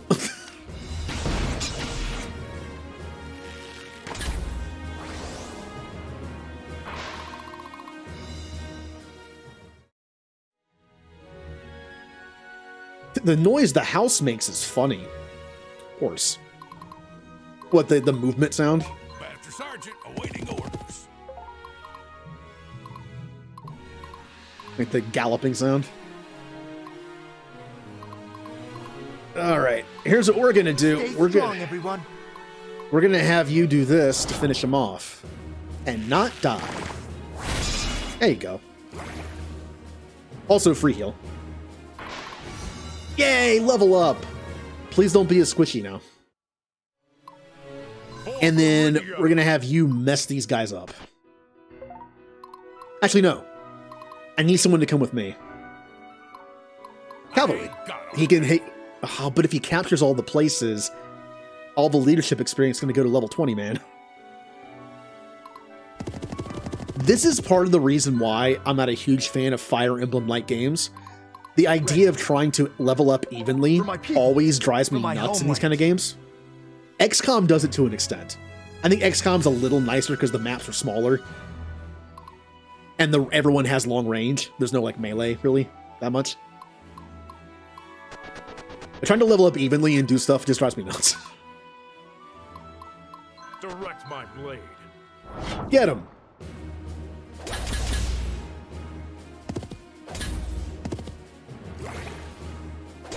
This team is so powerful. Good job, team. Now, I would say every squad leader should have a name for their squad. It doesn't matter who's in it. Everyone that we designate as a squad leader. My character, Barbados, I almost said Barbados Slim, Barnabas, Sybil, Zelos, and Jules when he's not dead. Can have like a team name for their squad. I think it'd be kind of fun. Also, if you can rename characters, I'm betting we can't rename the story characters, but we can rename the people on the team. That'll be fun. End turn. Made some progress. We lost Jules.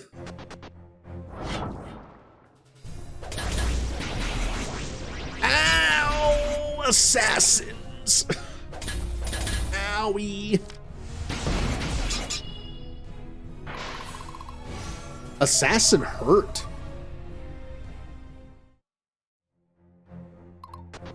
No! Not more assassins! Well, there goes our healer. There goes our team. 6 HP.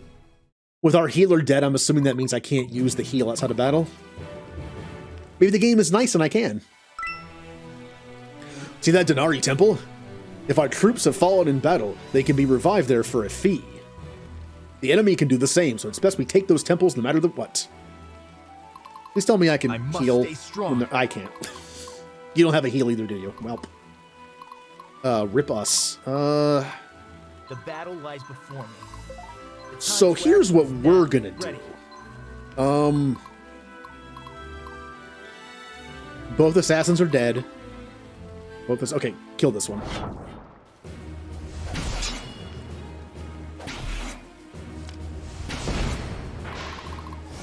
Don't use fire in the rain, it's weak. Don't you know Pokemon? And then we're going to annihilate these guys with... That's such a waste of experience, though. I don't want to die, though.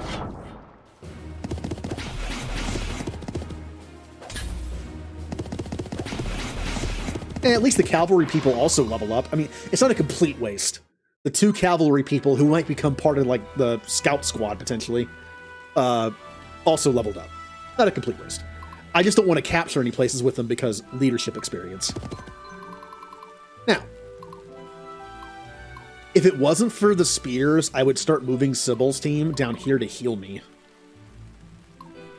but I want the speed. Oh, all the cavalry's dead, aren't they? All right, I'm just back this way we go. getting started. Oh, it's just me going back and forth. Here goes nothing. Time to end this. God, poor Jules. They're just dragging his body around. He's giving orders as they just carry him around.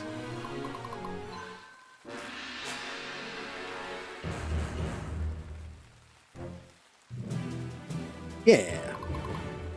So, here's the For my plan. people. Capture For my this. homeland. Yeah. And then you Is in could session. capture this and just say screw the leadership. But I'll be able to capture it with him, with my character next turn. So. I must stay strong. Master Sergeant awaiting orders. Just, wow, there's a lot of people in there. Ooh. Ooh. This might not be smart.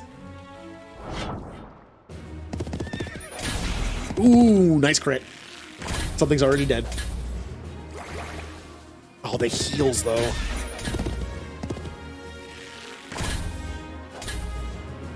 As long as they keep hitting Mr. Level 20, we're fine. Oh, the healers are fully exposed now. That's good. That shows you how frail archers are. They put the healers in front of the archers. Here comes Sybil, ready or not. Okay. Hey, Jules, you want to...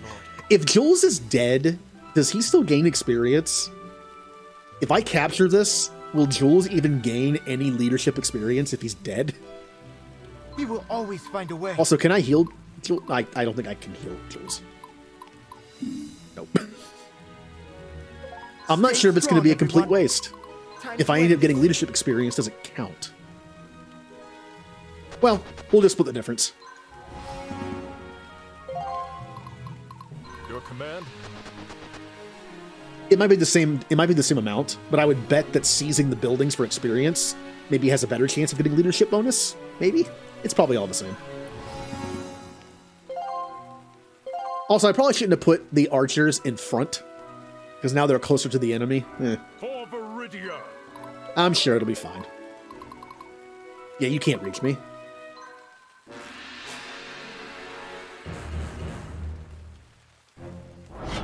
Also, remember, you mentioned ghosts.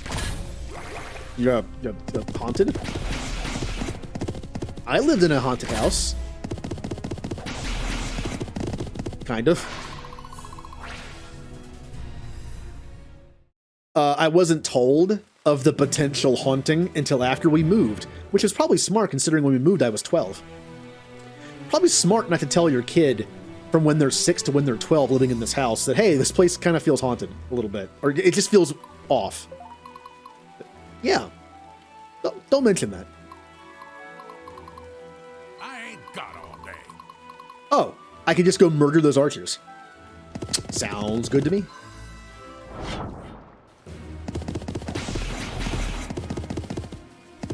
Silly, squishy archers.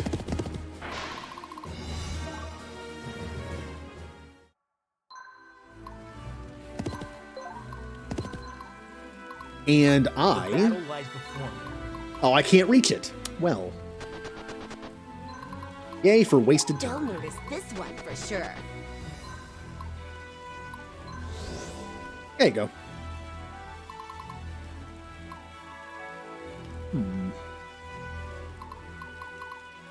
Direct my blade. Here goes nothing.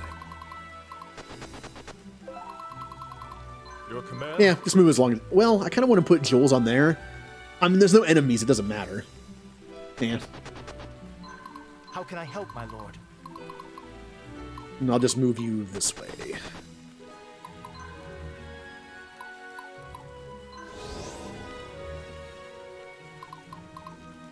Looks good to me. But yeah, there was a room in the house that was always cold. I know that's just a draft. I get it. But it just seemed like it's like the room was always cold for some reason, and like we never knew why, because there was no reason for it to be colder.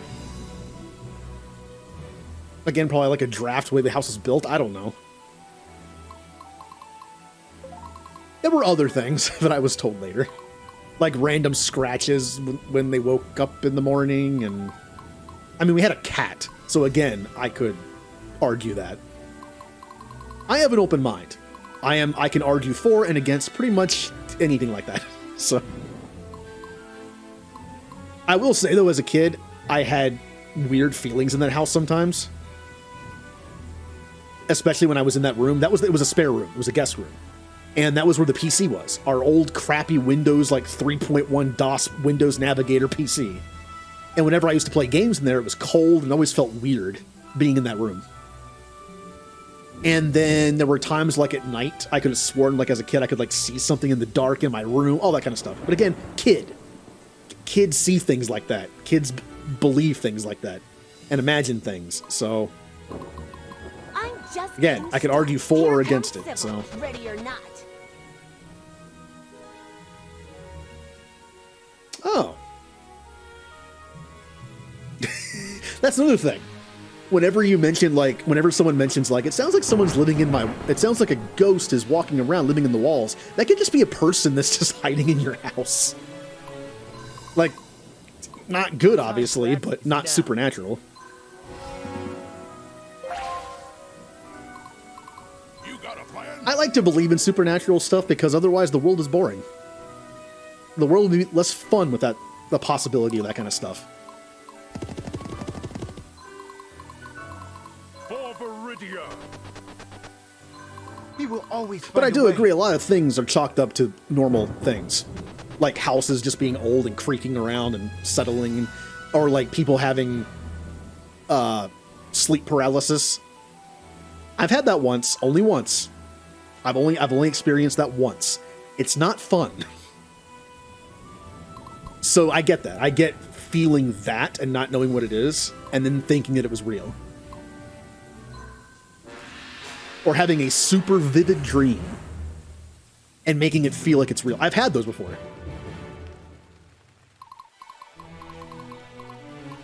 It's one thing to say a dream is like realistic. I mean, like I dreamt I was in my bed in this room and like saw something or something happened and then woke up because I wasn't sure if it was real or not. Because it was like an exact, when you have a dream that's like where you are sleeping, then it kind of gets a new sense of like realism on top of it, you know?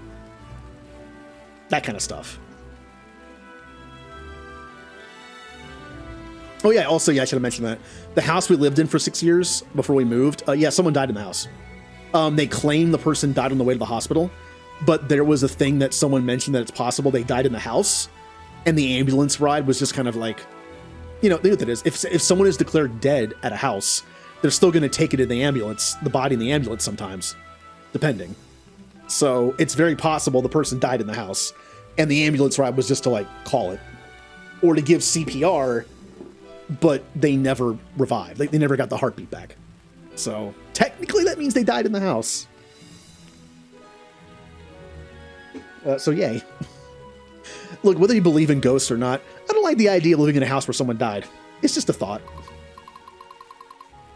Oh, I need to capture that, don't I? I was already up there, though. School is in session. What else do I need to capture? Just those two? Yes. Stay Jules- strong, everyone. You're not doing much in this next fight. You can spend 2 turns going after that. But you're so slow. Sergeant awaiting orders. 1, 2, 3, 4, 5, 6, 7, 8, 9. 1, 2, 3, 4. Oh, definitely. But you're so powerful, I want you to be involved in the fight. What about You'll you? notice this one for sure. 1, 2, 3, 4, 1, 2, 3, 4, 5, 6, 7. 1, 2, 3. Ooh, perfect. Okay, you go that way. Also, might as well yeah, we don't have to go. Oh yeah, I never healed. No, I did. I healed them. Okay. Ready.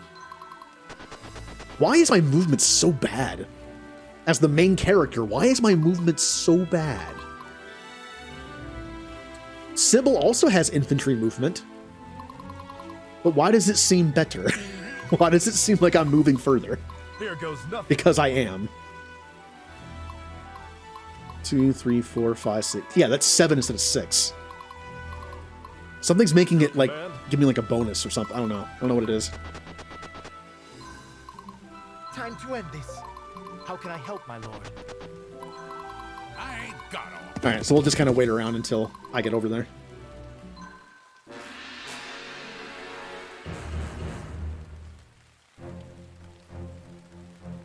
Klaus. I can't do a German accent, so I'm not even gonna try. So Wes, the next attack dog is sent by the capital. Do you even know why you bleed for them?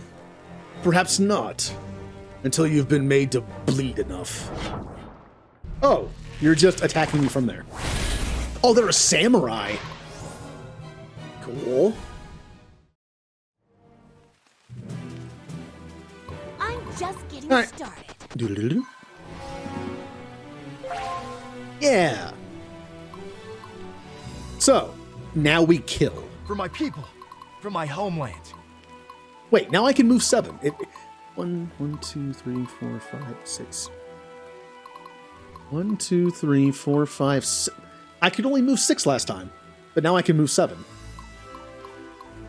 No, it's only 6. I miscounted. Wait, it is 7. What? 1, 2, 3, 4, 5. It's only 6 forward, but it's 7 that way. Why can I move further that way? And that way. Oh, it's because I can't see it because it's in the water. That's why. It's a movement. You can see it. It's outlined there. I wasn't paying attention to that. For Viridian. All right, time to beat up on him.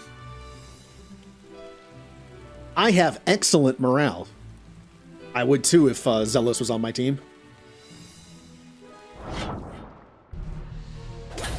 And my level 5 Acolyte. Ow, ow, no, don't attack the weakest person on the front. Stop that. No, don't kill him. He doesn't get experience now. Come on. Ugh. We will always find a way. How many archers are left? They're all archers. They all have bows. So let's not attack with our, well, Stay strong, everyone. you know, it's experience. Right? That did nothing. That did a lot more. But level ups, though. Ooh, class mastery. Better healer? Now, here's the downside of doing that. Next turn, they're going to be able to attack my archers again. And probably kill at least 2 of them. And I can't attack him otherwise. School is in session. Master Sergeant awaiting orders. Is there a way I can, like, just get on top of him? Be like, take cover. Come on. No, fine. Again, there is no permadeath. As far as I know, there's no negative to dying. Oh no, they're attacking them. Interesting. I guess because the samurai's melee attack is better. And the archers can still attack from this close. Yeah, we did it!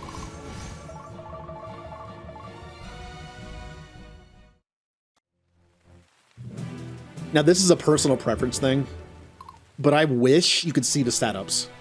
I love when I get to see stat ups in a game like Fire Emblem, or anything. I miss that.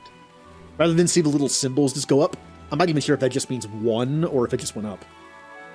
I kind of wish we could have a setting for that. I must stay strong. Faction rank up.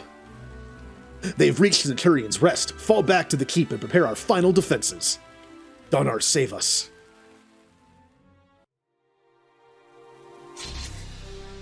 Chapter complete. Look at that. Did everything. Got 2 surrenders for a little money and stars. Nice.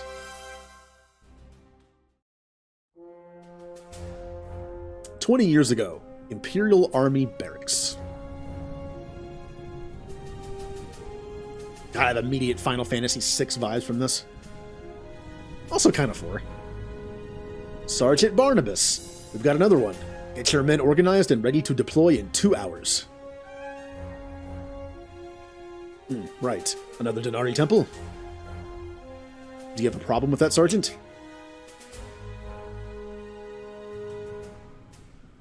No, sir. The army is being put to good use, sir. Yes, I'm sure you think so. So the army is being forced to attack temples. And I'm guessing he doesn't like that. And try to clean the uniforms up a little bit before your men shut that place down. The war's over. The public has eyes on everything we do. With what resources, sir? We barely got enough coin to keep our boys from chopping my head off in a mutiny as is. You're telling me we gotta worry about spit and polish now too? Just find a way, Sergeant. Put down that paperwork and do it your damn self if you have to. We're all on a tight budget. Don't think my superiors haven't kicked me around lately, as you were.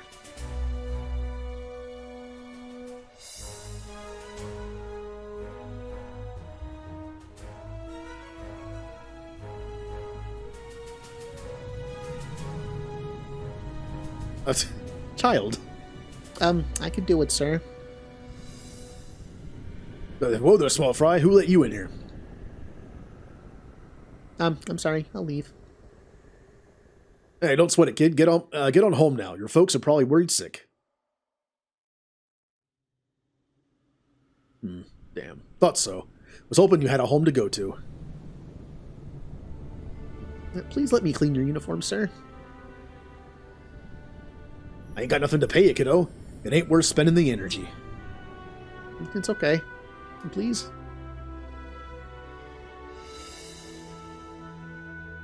There's supplies in the basement. Maybe the shield could have a bit more shine to them. Looks like I lost my appetite. I almost thought it said apprentice for a second. I was like, okay. Looks like I lost my appetite too. Guess someone will have to take my lunch so it doesn't go bad. Nothing special, but it fills you up. Look at Barnabas being a good person. Doesn't want to attack temples, gives the kid that has nowhere to go the job and some food.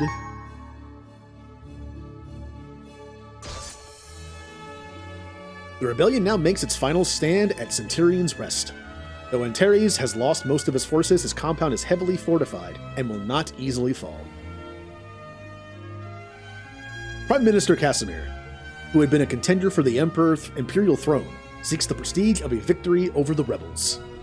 Yeah, it's all about politics. He wants the war over just so he can Remember to stay hydrated.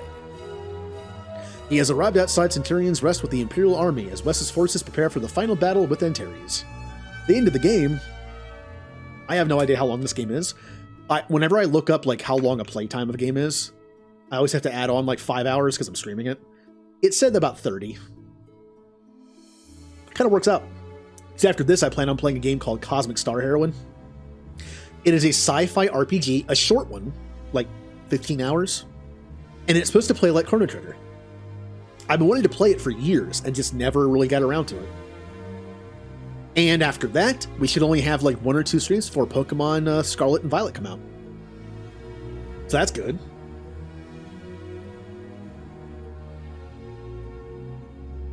Oh, big stretch. All right.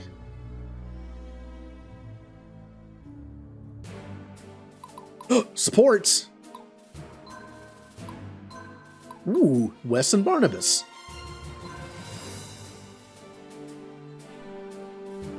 Barnabas, can you believe it? We're out here doing what we prepared to do for years. I haven't seen battle since you were a street urchin.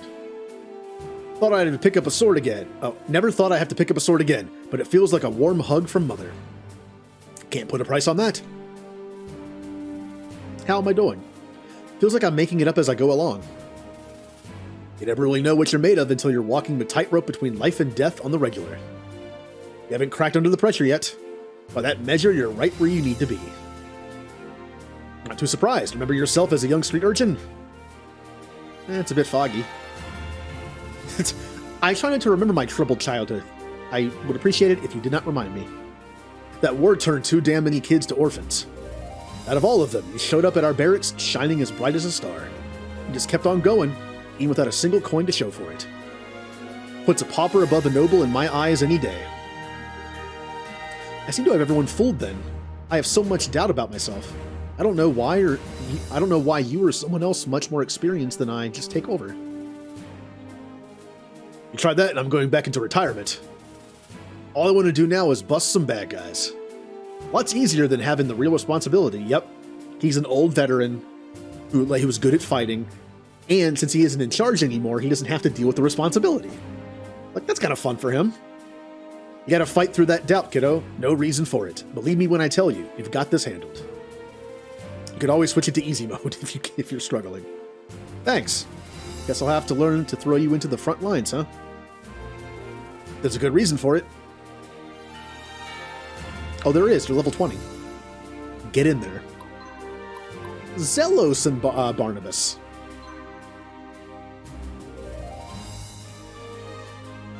Well fought out there, sir. Looks like I still have much to learn. So calling me sir, huh? You know, that's not longer protocol, fancy boy. Technically, you're above me in rank. Donner save us all. How long have you been a Master Sergeant now? Just don't want to sully your name with an officer rank or what? Come on now. Can one even imagine the likes of me sitting down at the academy, face buried in books? I'd sooner take a spear through the gut, kid. I'm an enlisted man till the day I die. Just don't forget me when you're commanding the whole army. I could never, Barnabas. Alright. See, he's the kind of person who doesn't want a desk job, he doesn't want to get a promotion, he just wants to do stuff. Kind of like how Picard, at least for a while, didn't want to become an admiral. He wanted to stay a captain, so he could go out and explore space. And when you're an admiral, you don't really get to do that anymore. Sybil and Barnabas. And Barnabas knows everybody. Why there, Sybil, was it? Wes says you're a good people, so you're alright with me. Good fighting out there. No, thanks. Hey, right back at you, Mr. Barnabas. Pretty good for an old farmer type. That's Master Sergeant Barnabas to you, lady. Yeah, whatever. Hey, just let me know if you need to take a rest. I'm a healer, you know. What the? Sharp tongue on this one. You know, I'm just giving you a hard time. Figured a military guy like yourself would be used to it. Never was the type to go straight into the jokes. Gotta feel someone out a bit first. You know, wine and dine me before you ask for a kiss. Ew? Sorry, Mr. Farmer. I'm keeping my options open right now. What the? That ain't what I meant. Too easy. Hey, I like you. Let's stick together out there, huh? Seems like I'm not the only one with something to learn. You're gonna be trouble, I can tell. Glad you're on our side. Yay! And Jules and Barnabas. Well met, Sergeant Barnabas. I'm honored to fight alongside such a legend. Oh, get out of here. I ain't legend at nothing. Nice to hear anyhow. Begging your pardon, but you have such a strange way of speaking. The grammar and sentence structure seems so free. Free, huh? Kiddo, not everyone talks all fancy-like as they do at the academy. Where I come from, good old Melmond, everyone sounds like me. Ain't y'all never heard someone from the country before? Fascinating. What is this Melmond? You speak quite fondly of it. Oh yeah, ain't nothing like home sweet home. Melmond's a real nice town in the Rimorg Valley that sprung up from a farming market for all the wheat and grapes going in and out. I got a few bits of ranch land just outside of town. Been in the Filch family for years. Best darn horses in the Midlands, I tell you. I treat them like I would my own flesh and blood. It sounds so peaceful. What a happy life you seem to have, Sergeant Barnabas. How noble you must be to leave it behind to serve this country. Appreciate the kind words, but it ain't like that. When I put my horses in for the night and look at my land, always a thought in the back of my mind. Someone's fitting to take it all away. Guys like me can't rest, not in times like these. If old Barnabas kicks off early, I got plenty of cousins who take real good care of the Filch farm. But ain't none of them can handle a warhorse like me, so I gotta do it. Know what I'm saying? I understand, from a certain point of view. I cannot say I have much that makes me feel this way. There is my sister, but she is fiercely independent and does not need my protection. I value life itself. I feel grateful to be given the gift of the senses, that I may take in Tanra's splendor. And the gift of friends most of all. Whatever floats your boat, kiddo. We all need something to keep the old heart ticking. Be safe out there. Alright. Some good conversations with our new character. How about the marketplace? Ooh. Deal damage to enemy morale. Increases as strength increases. Yes, please. Hey, we can finally find out if traits are a one-time learn or an item of some kind. Sergeant uniform. Oh, -3 cap. That's not bad. I kind of want to save my money, but I feel like, again, money's really only for recruiting and for items like this. I should probably just spend it. Like on gems. 1 gem. I feel like I should always buy these, except for the fact that if I have like a pretty well-rounded army, I might not need them. But it's probably worth it. And then we have Kesh's Dai Katana. -6 HP, +3 strength, +1 cap, +5 evasion.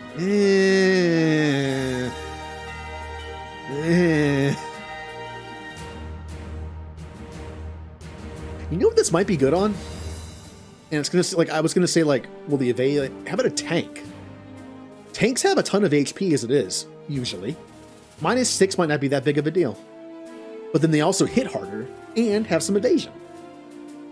Yeah, that might not be so bad on a tank. I'll buy it. And this is just -3 cap. I'll take this too.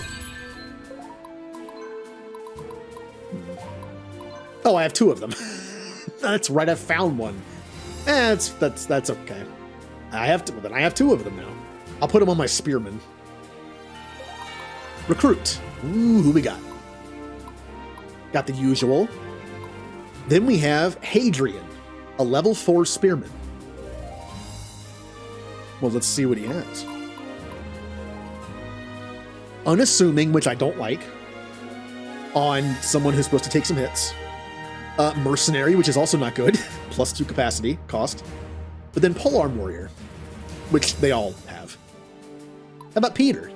Oh, and a rogue. A rogue. Don't have one of these yet. Look at all the abilities they have too. Overpower. Deal damage to enemy morale based on difference in strength. That's good for wanting people to surrender. Mercenary kinda sucks. Stealth attack. Attack rear row without penalty on the first. Yep. Thievery. On combats initiated by my squad, steal a small amount of gold from the primary target based on skill. And Gorilla. Which this person has so many abilities I can't even scroll down to see it. I can't see it. There's no scroll here. Well, Gorilla is just the thing where it's like attack from the shadows kind of thing. But they're better in like forests and bushes and stuff. I kind of want to get myself an assassin rogue person. But how do I build a team around them? I feel like this would be best maybe to just put in the group with my character. So I have an option to like backstab a healer and kill him. And also like get some money out of it. Yeah.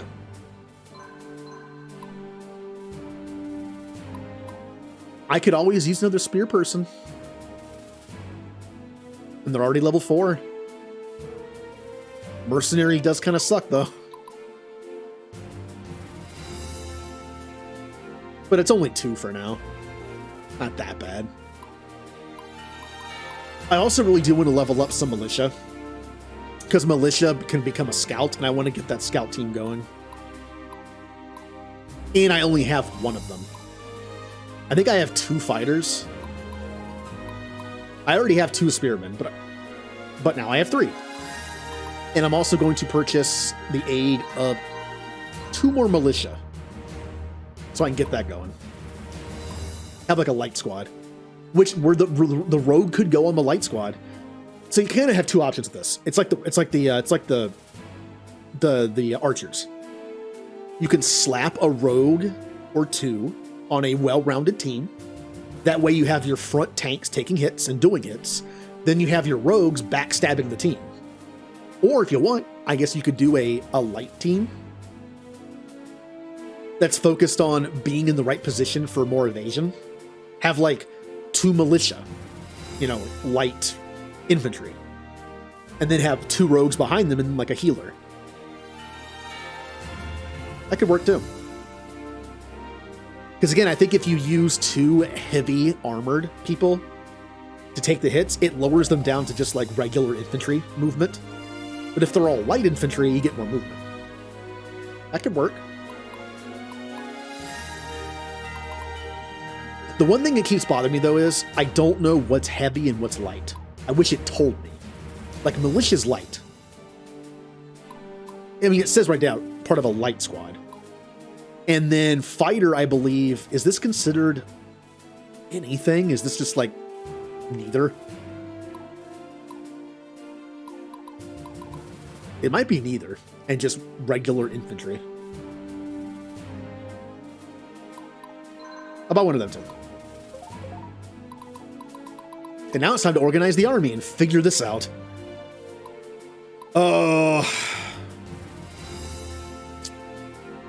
Oh, what a mess.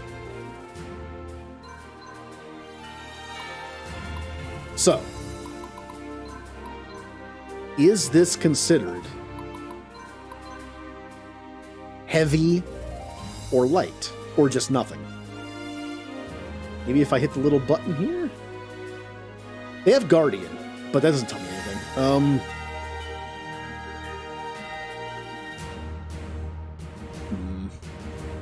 Also with the controller, there's no way to trigger that. I have to use the mouse. None of the buttons will do this option. That's okay. It's a PC game. Oh, also I just realized something. Oh no, we're fine. We're fine. We're fine. Huh. Move is infantry. Infantry, infantry, infantry, cavalry. So how do we want to play this?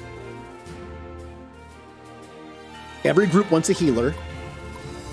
I don't have a cavalry healer yet, but when I do, that'll be nice. I still don't know how I want to handle this.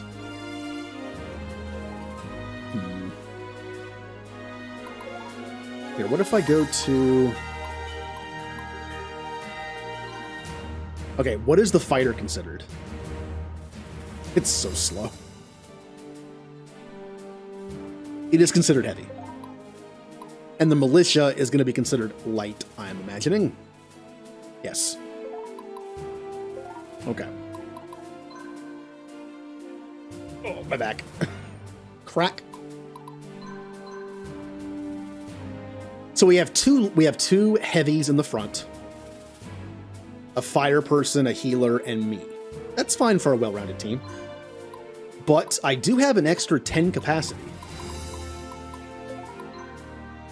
Does anyone only cost 10? No. They all have a +2. So I can't add anybody. Alright. What about this team? We got, what's-his-face? We have a definite heavy. We have a starting heavy. We have a light. And we have that person, the healer.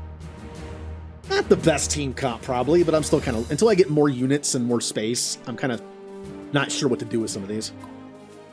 Then we have our full archer team, which, by the way, I'm hating right now. Because, as you saw, they got immediately killed. Because the cavalry just kind of ran in and took them out pretty quickly. So I'm thinking level 4, level 3, level 3. This hurts you. I'm going to take Elliot out. I'm going to move Jules back to the middle. And I'm going to add, if I can, Oh, it costs 12. No, I need one more capacity. I could just throw this 10 in there. There you go. It's just the one basic heavy. I need something. This team is not great. I'm tired of being killed by easy stuff. Like, just gets in my face and all my guys immediately die.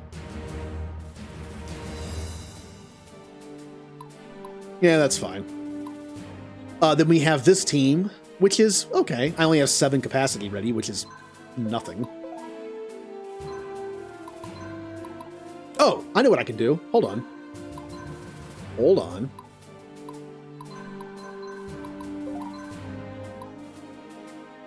Adrian, the Spearman. How do I do it in here, don't I? Wait, where do I do this from? How do I... Can I not put... It says use item. I don't want to use it. I want to...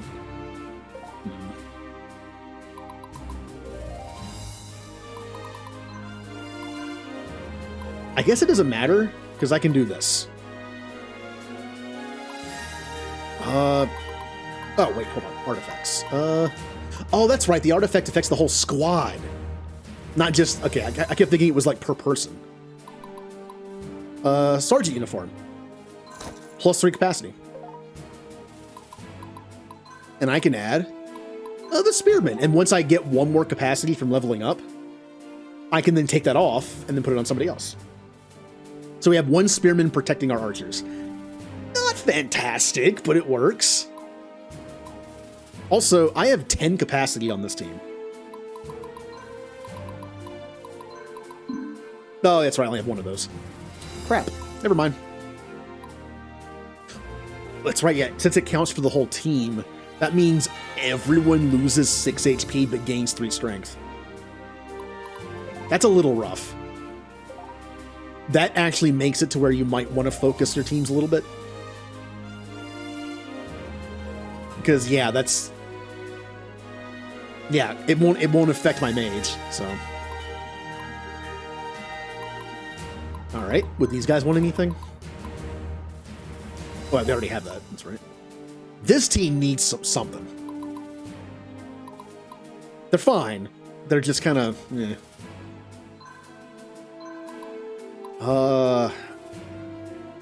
+3 skill, +1 cap.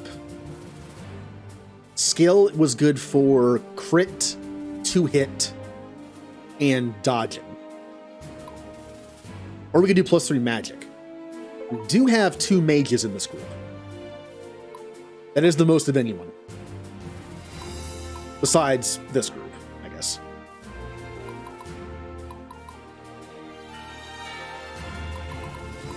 How about this? I should probably use this since I bought it. But I'm not sure which team benefits from it the most. I'm going to give them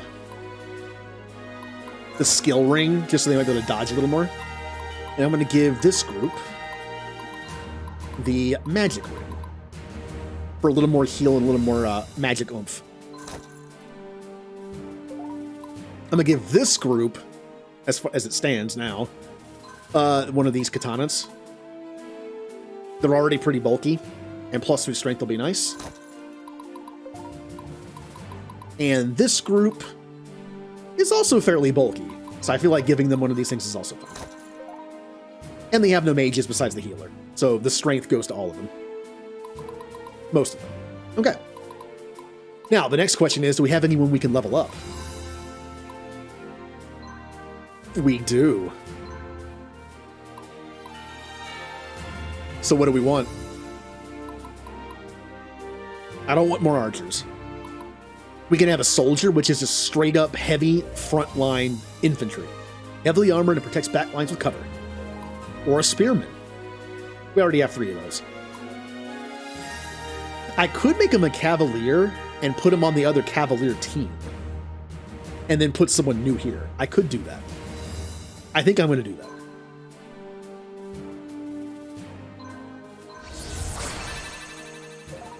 Yep. And and I'm going to remove them and add them to this team. That way everybody on this team has cavalry movement.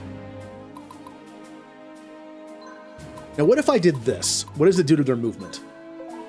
It's still cavalry. So what is... Can you imagine this? A team of cavalry and the one lonely soldier who has to just run to keep up? Doesn't even have a horse?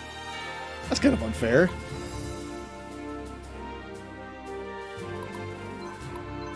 I guess that means I could put a healer on their team if I had an extra one. Which I guess I do, because I can go to the marketplace and recruit another healer.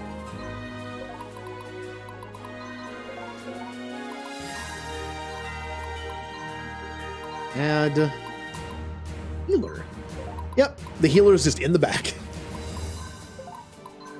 They run and catch up when we need healing. We're good. It works out. There we go. That's not a bad team. And I'm only 1 off capacity. That's pretty good. So, who else can level up? I need to put someone new in here too. Add units.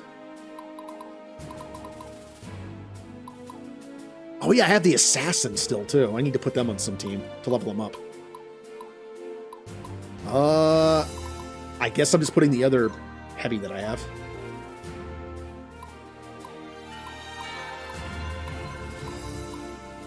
Yeah, that's fine.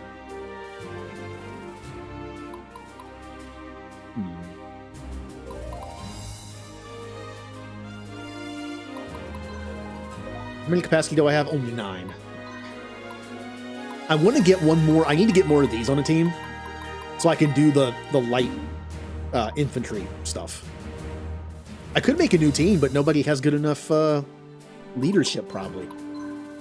40, 36, 38. Go to the back line, please. 35. Does anybody have good enough? They have 40. That's not terrible. But not good for light infantry team. 33, 32, 36. 27. Ugh. Sorry, you are not leadership material. Oh, whoops. I don't want another cavalry unit, but might as well check. Yeah, not the 40 is the best I got. Which is why I'm going to do this.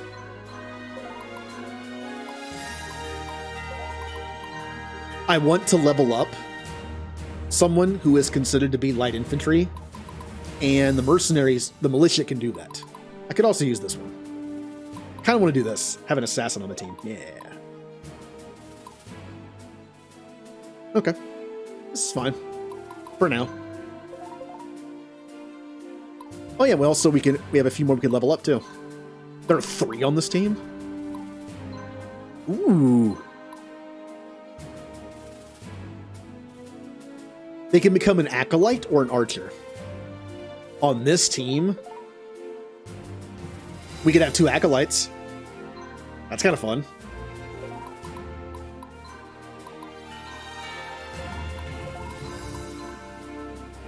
Here's a question. Why can't they become a scout? I could have sworn it was the militia that could become a scout. Or was it this the whole time? That could have also been possible.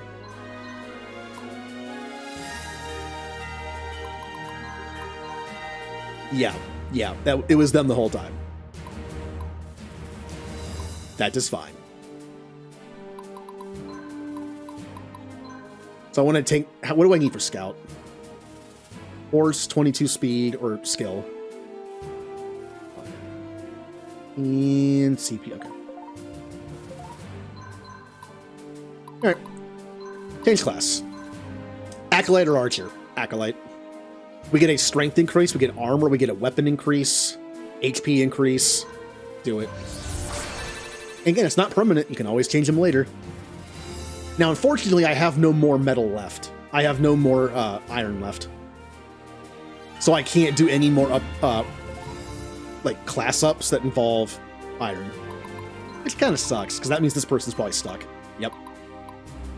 Can make him an apprentice or just an archer.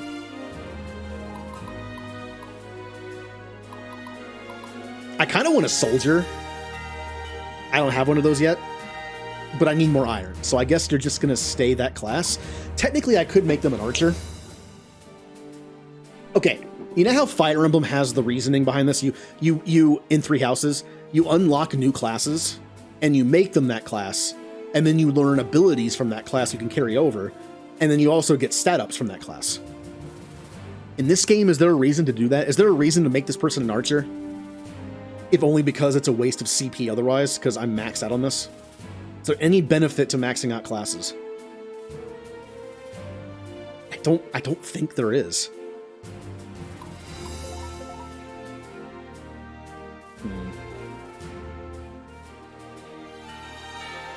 Well, here, go back to militia. Oh no, I'm looking at the wrong thing. That's obsidian. I have plenty of metal. I have plenty of iron left. I have 6. Then why couldn't I be a...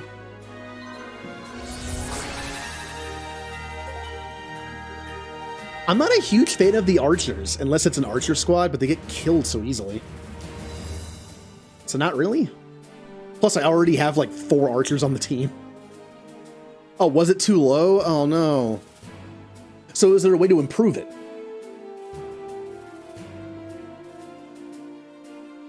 Again, like a Fire Emblem tactic where I make them a different class and they get like a permanent stat buff or something.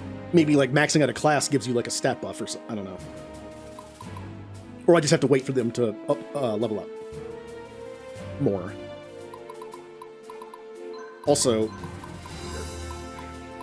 God, this team is... Look at this team. Look at this big, bulky front line. In fact, I'm going to take this person out.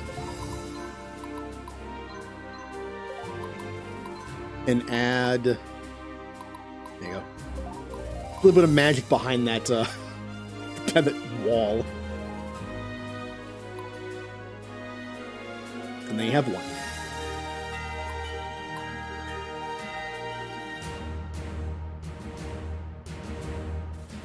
Gain more armor, weapon, and spear damage. Yeah, like while he's waiting. Well, first off, Siren was offensive, right? Dark elemental magic attack that has a chance. Yeah, I don't want that. I want a healer. This is the better version of the healer. Okay.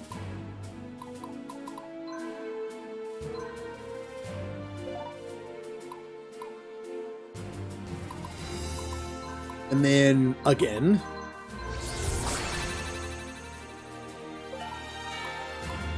Yeah, they're kind of like a damage-dealing support class, because they also stun. I'm guessing not as much damage as the male mages, but has the bonus of stunning. Or other effects. Oh. This archer can level up. To an archer. Bowman to archer. I'm good with that. Oh yeah, they can also level to scouts, that's right. So why can't I... Requirement is... I don't have enough skill. Okay. Well, archer it is. Might as well just stay with you are. No level ups, no level ups. Okay. Well, I think our teams are pretty decent. And if I ever get somebody that has decent leadership, I can make a new team. Obviously, the story heroes work for that, but I'd like a team that's just like NPCs doing their thing. In fact, does anyone in here have good leadership? Randomly? Nope. Okay. And now for the tech tree. I have 3 of them. Non-leader units and squads now gain leader at a modest rate up to below 10. I kind of want this to make more units be leaders. I kind of want this.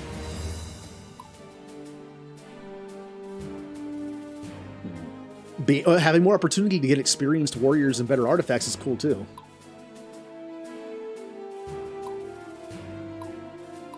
But I did want these two. Wait, not that one. Yeah, the ability to target leader and killing the leader lowers morale even more, so I can get a bunch of bounties.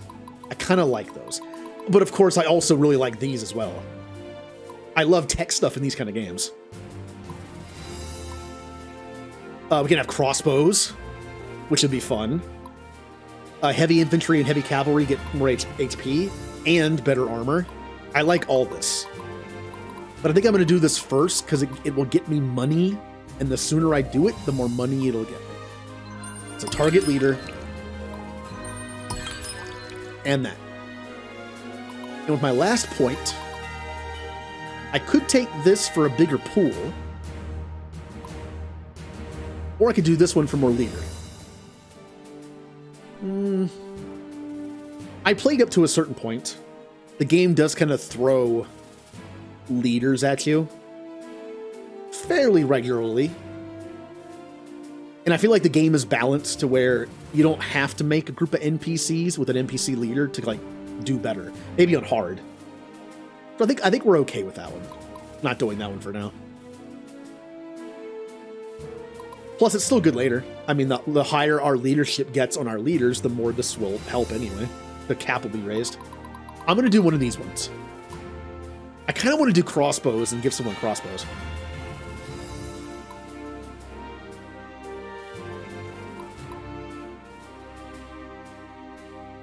But I would like more HP and more armor as well.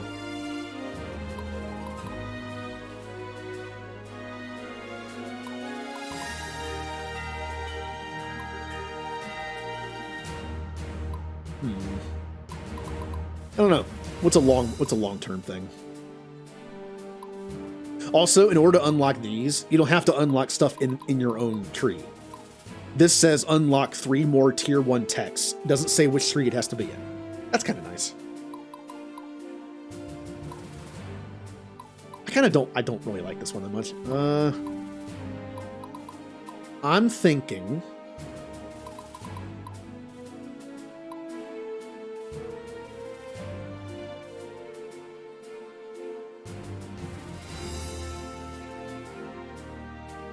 oh, yeah. I guess there are some that require, like, a direct line, I guess. Yeah. These all do.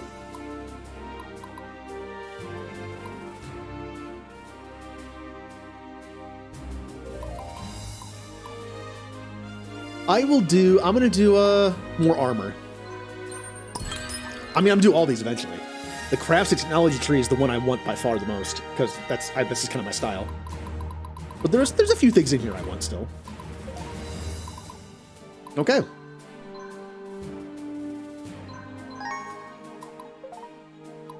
Well, I think we're ready to deploy.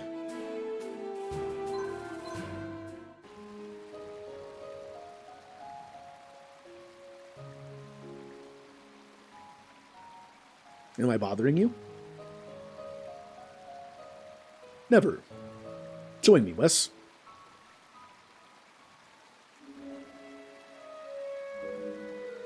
Do you believe these people are common thugs? What I believe doesn't matter. We're just soldiers right now. Come on, I know you better than that. What exactly do you think the rebels want? A life? They don't know what they want. They're angry and confused, lashing out against order, hoping chaos will improve their situation. All they understand is force, so force they shall receive. Interesting. What do you think they want, then? They just want to be heard and understood. The Empire's taxing people to death to pay for the Succession War debts. If we destroy Antares, others like him will continue to speak out and rebel. Yep. You know just as I do. An army of lambs can become lions at a moment's notice. Let's not pretend that compassion will ever result in a lasting peace. If the roles were reversed, if you were the one begging for mercy, do you think you would get it?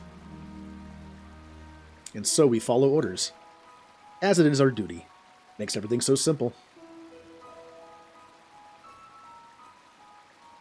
There's a crimson star out tonight. Haven't seen one in a long time. Lavos. It is quite a sight to behold. It's an omen. Of course it is. Everything's an omen. Every time we have seen the Crimson Star, something big happens. Really big. Changes the course of history. Think that star is speaking to us, Wes? Calling upon us to do as Donner would and fix this world? Ugh. It's just... Yeah, sure. That's probably what it is. Thank you for humoring me. Ugh. Perimeter of Centurion's Rest. 1st Imperial Army.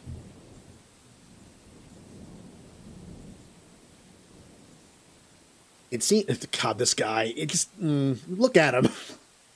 No. It seems you've just about cleaned this up. Yes, Your Excellency. The army of Antares is broken. Excellent, yes. Then it should be a trivial matter to finish the job, yes? The people in the capital are anxious. They crave a swift resolution. Prime Minister, they've dug themselves in deep. If we are reckless in this attack, we risk unnecessary casualties. Uh-oh. Who are you to question... Wes, was it? You've made a bit of a name for yourself, you know. Yeah, some in the army ranks speak of a teal-haired youth who shocked Antares with a dramatic move and put his rebellion to a quick end.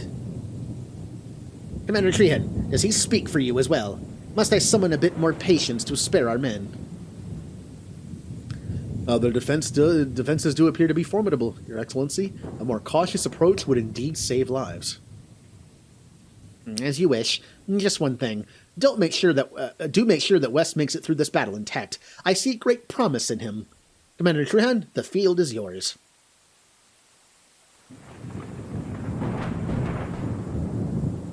Your army has been vital to our operation so far. We're going to need shock troops to break inside their stronghold. We'll be right there with you.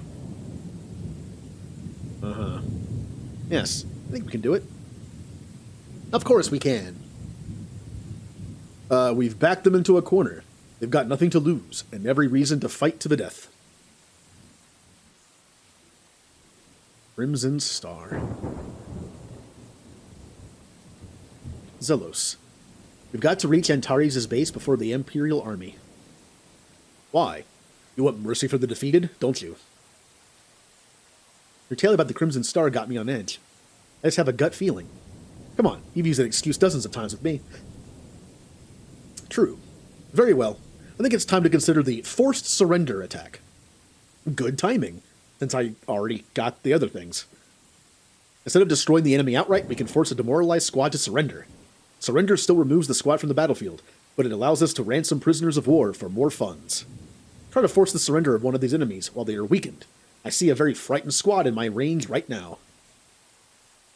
Now let's show Casimir's army who the real elite vanguard of Iridia. Yeah, once you do the thing like target leader and take the leader out and lower the morale even more, then you do the forced surrender. I believe forced surrender makes you weaker if it doesn't work. But if it does, then the fight's already over anyway. Kind of like Pokemon in that sense. You beat them up a little bit, you know? And then you catch them. Okay, those archers kind of scare me a little bit. I ain't got all day. Because I can't really reach them. Except with you. Oh, yeah, get on the hill. Target leader. And here's the thing. This might not work that well.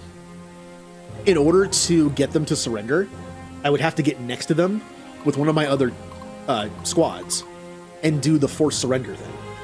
Problem is I can't get there on this turn. But if I do that, they're going to be weaker morale-wise, and the next turn I'll be able to get to them. How can I help, my lord? But they'll probably just attack me, and then I'll kill them with a counterattack. So either way works, I guess. Yeah, just normal attack is fine. No, do I want to do that, though? Fair, shattered. Fair. The battle lies before me. Forced surrender. Attempt to negotiate a surrender. If the attempt fails, enter combat and lose your first turn in the next combat, while taking 50% additional damage on first turn. Yeah, that sucks. But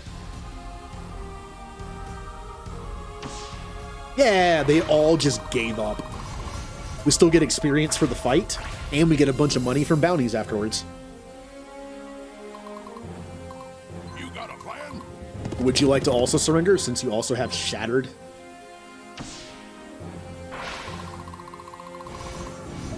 Yay, tutorial surrender. Move up 1. Direct my blade. Get in front, since your team is very bulky. Here comes Sybil, ready or not. They'll notice this one for sure. If I go anywhere near here, these archers are just going to shoot me, and I can't do anything about it. But I guess I can't do anything about it, so... Shuffle? Oh, that's right, you can do like the... Yeah, I forgot about that. He will always find Like, a switch way. positions. Go ahead and target the leader. If they attack somebody that it doesn't have archers and lives, we can have them surrender next turn. Archers are probably also pretty good at taking out leaders because they just go, or not. Oh. I kind of assumed with archers they would just target only the leader. But I guess they don't. They still spread out their damage everywhere. That's kind of annoying. Thought maybe at least with that they would like all focus fire.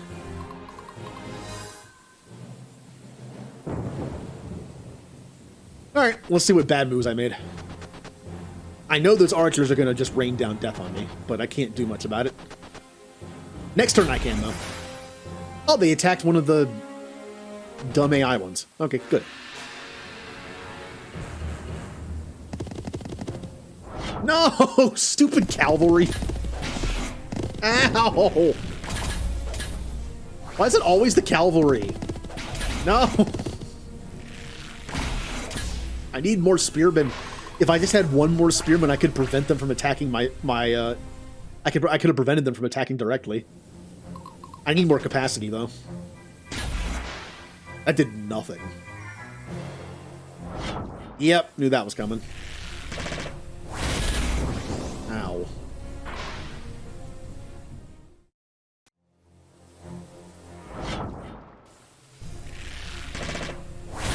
Ow. Could you please stop murdering me?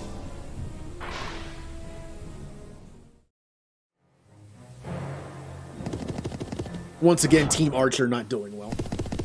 Why did you attack me instead of... Okay, well, I'm gonna punish you for it. Yep. They're definitely surrendering next turn.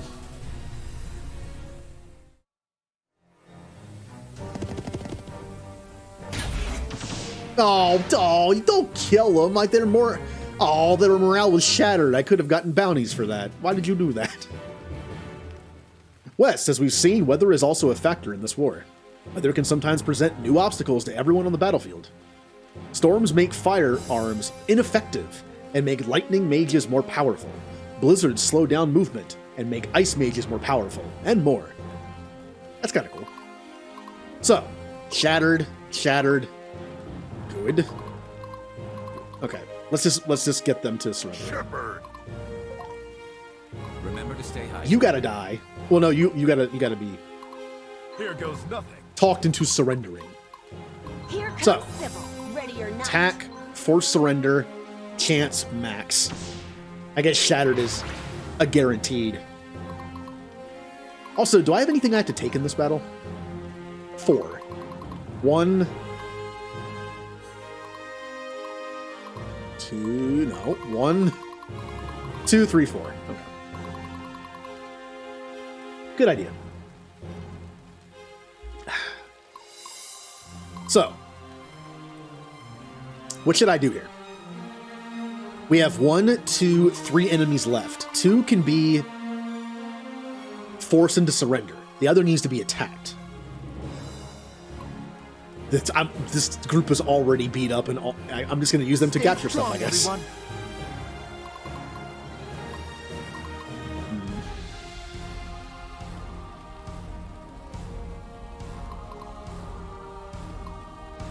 This is why I'm not liking the archer group, even with the spear. To be fair, if the spearmen had been in the front, it would have been better, because my archers would not have taken any damage except for other archers, they'd be in better shape now. I wouldn't have lost 2 of my archers already. So more capacity means this team will be better.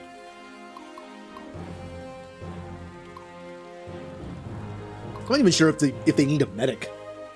The archers are so frail. Maybe it's not worth having a medic. Except the medic would keep the spearmen alive. Alright, well, let's just do this. The time to act is now. Move up.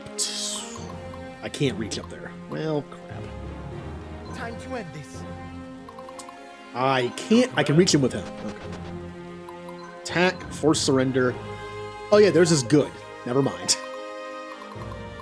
How can I help, my lord?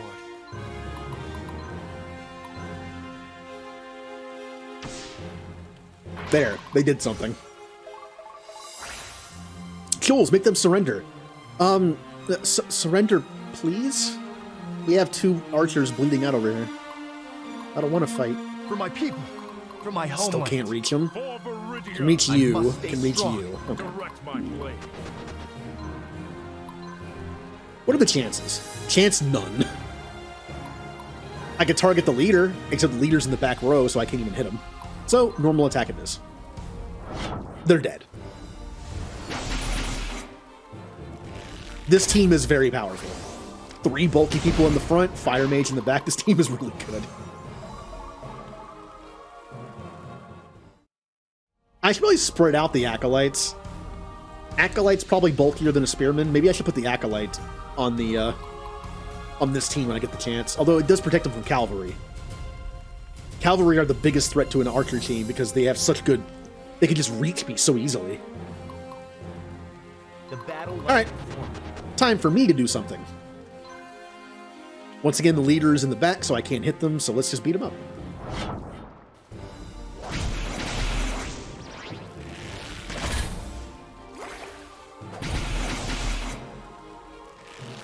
All that's left is their lead. Never mind. Never mind. Class mastery.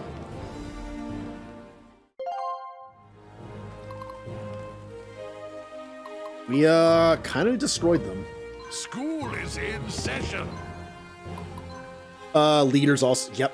Man, I hate the leaders in the back because I just have to kill them.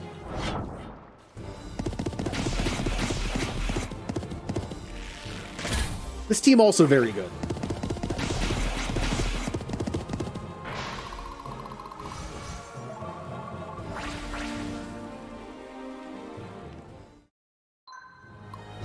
Oh. And move up to that fortress, I guess. Don't know what the bonuses are, but...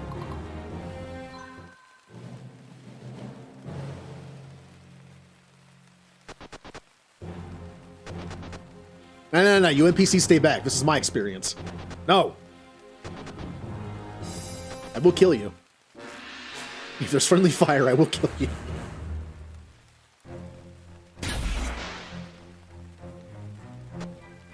Yeah, attack. Yeah, there you go. Attack them. Attack them.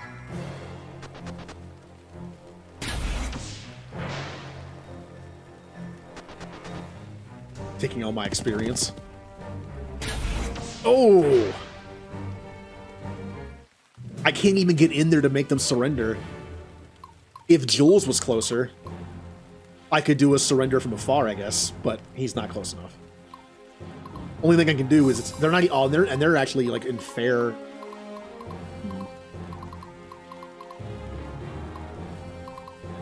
We will always find a way. They'll notice this Neither of them one can for reach. sure. I'll have you go after the mine. Well, I'm just getting started. over here. Stay strong, everyone. Jules, go after the mine. Probably could have healed. The time to act is Uh, now. Yeah, me get in there. I could target their leader. He is in the front, and it would decimate the morale. The thing is, though, they're probably dead next turn because this person's going to attack them. Although they probably won't have enough to kill. Ready. For my people. For my homeland. What are the chances of forced surrender now? None. I'll just attack him normally.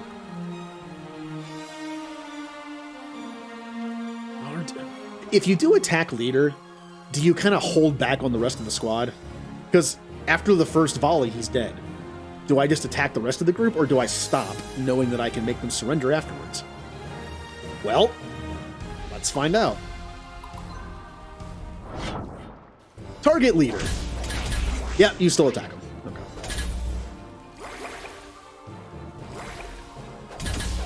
Yeah. I might as well just said normal attack. And auto surrender. Yep.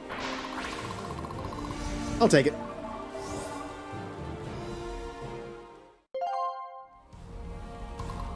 And now that you're out of the way, Sergeant awaiting orders. I can force surrender. Nope, you're the fair one again. This is the one that's, yeah. Boo. I ain't got all day. Leader is in the front, though. I'm a target leader. Until the start of the next player. Evasion. Pfft. Haven't been evading that much anyway. They do have spears, but that one guy has spear. Doesn't matter. And surrender.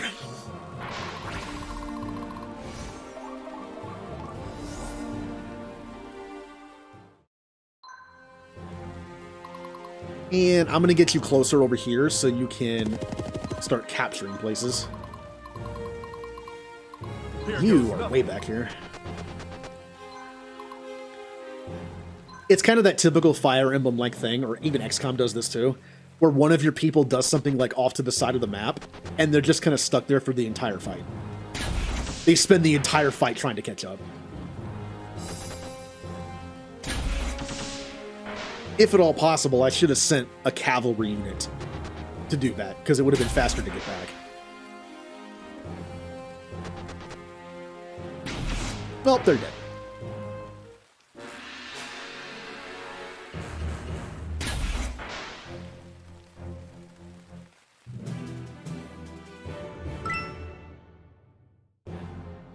Wes, see that tent? That's a bazaar.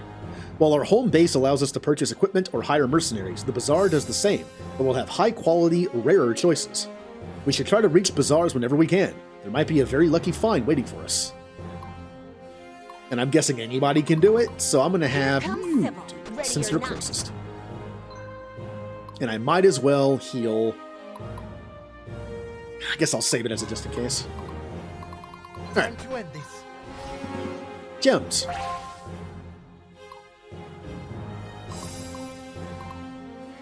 Your command? Can I hit you from there even though you're above me? I can. That's interesting.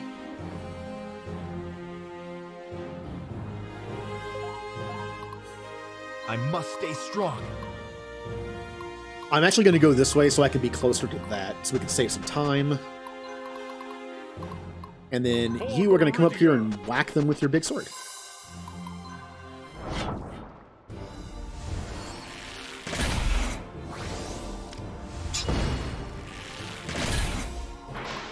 Oh! Because of the elevation, it's considered to be one space away. So it did matter. Huh. Only the mage could attack.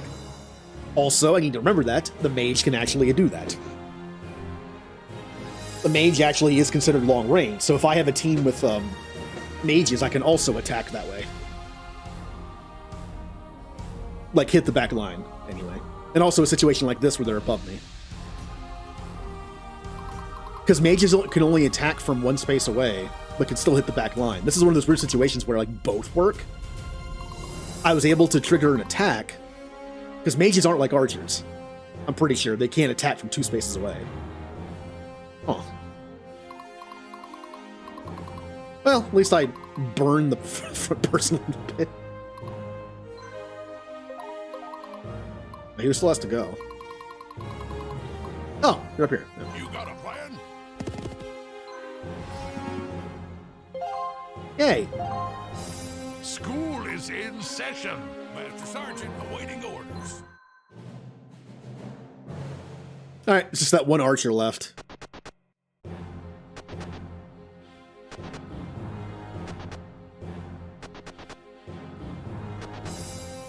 Nope.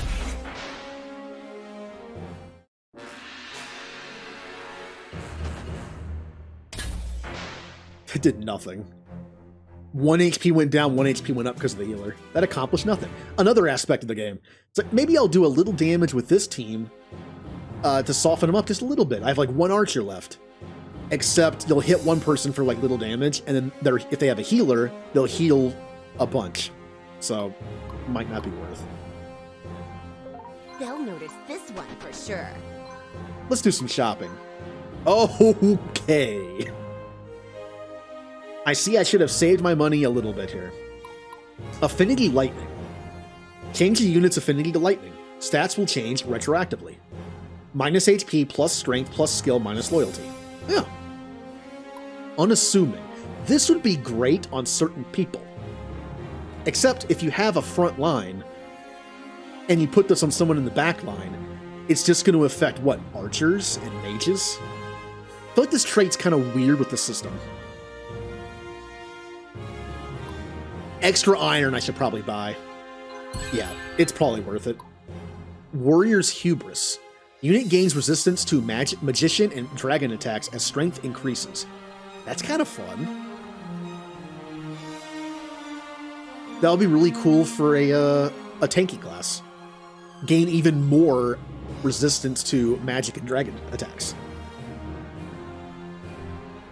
Because I'm sure there's some tanks that have like not so great magic defense, but really good physical defense. This can make them pretty well-rounded. Medal of Valor.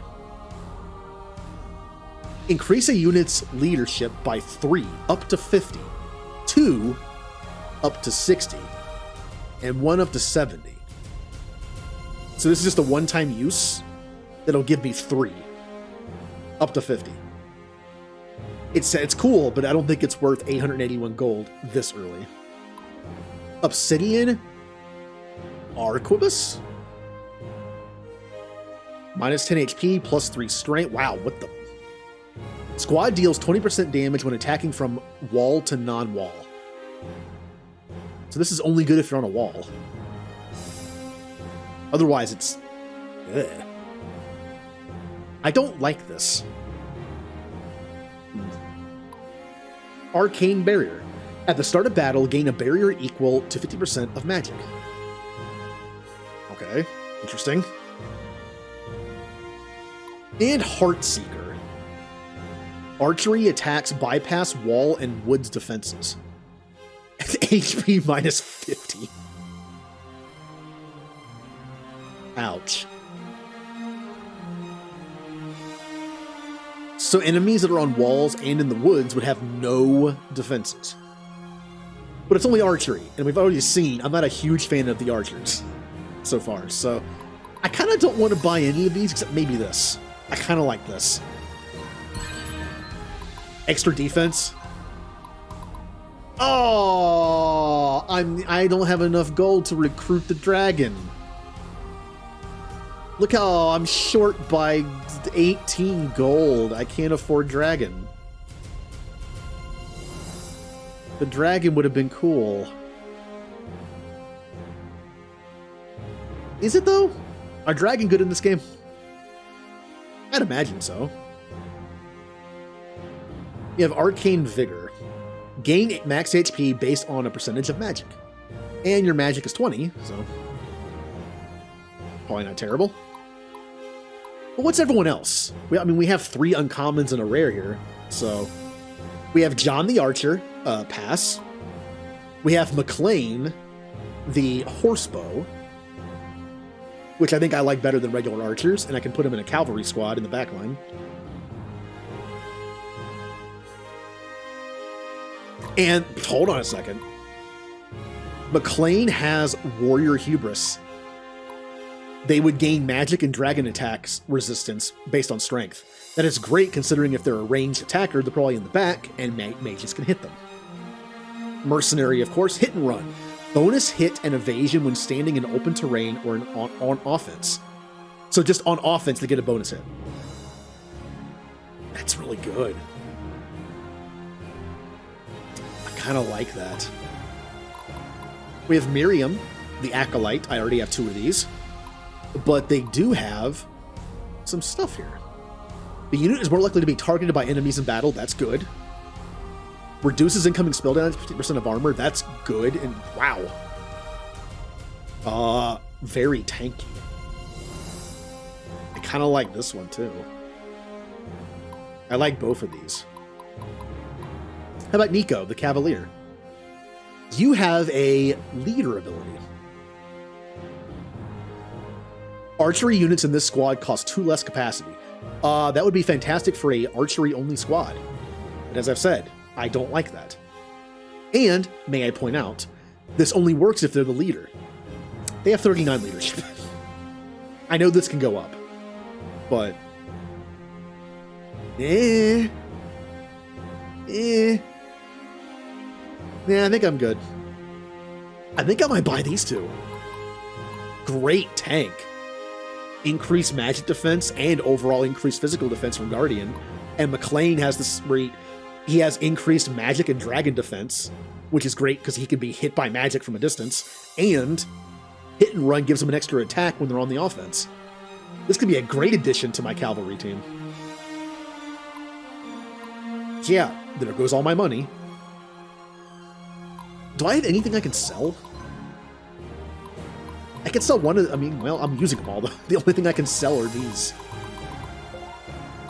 I'm kind of missing bullion from Fire Emblem. I'm going to buy McLean and Miriam. I like both of them. Great tanking abilities. And has imposing to be targeted more. This is good. Remember to stay hydrated. Shepherd. Imagine making this person go to like a tier 3 bulk class. That'd be pretty good. Yeah. And then McLean, because Warrior Hubris keeps them from getting killed by magic more easily, and the hit and run gives them an extra attack. I like it. And I have no money. Oh, look at all the stuff to do. Oh.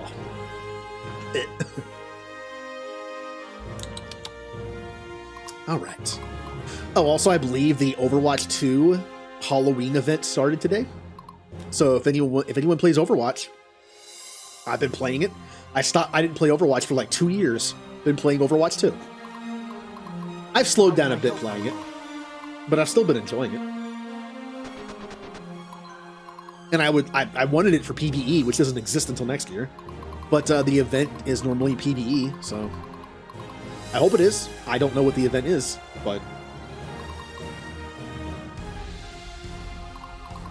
what do I want to do here? Well, capture this.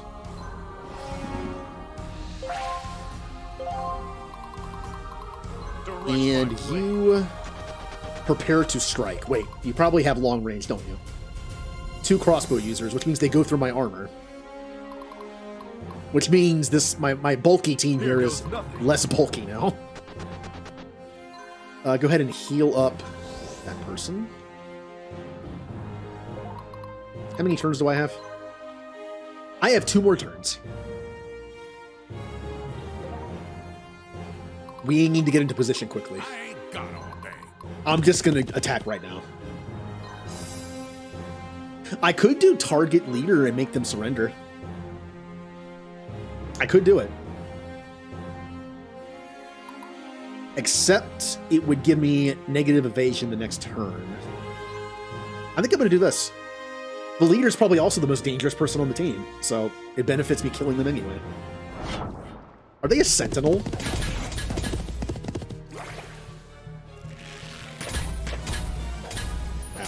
Ow, ow, ow, ow.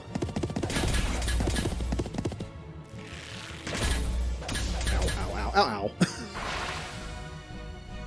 Well, I did some damage to the leader.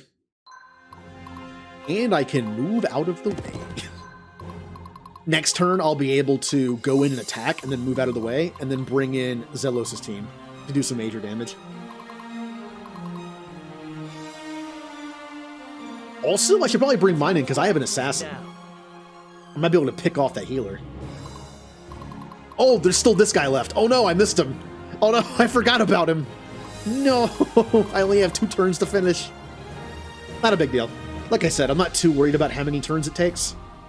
I lose out on a little bit of techie stuff, but it's not that big of a deal. I'd rather just not die trying to rush through it. Maybe the NPCs will go kill him for me. There you go.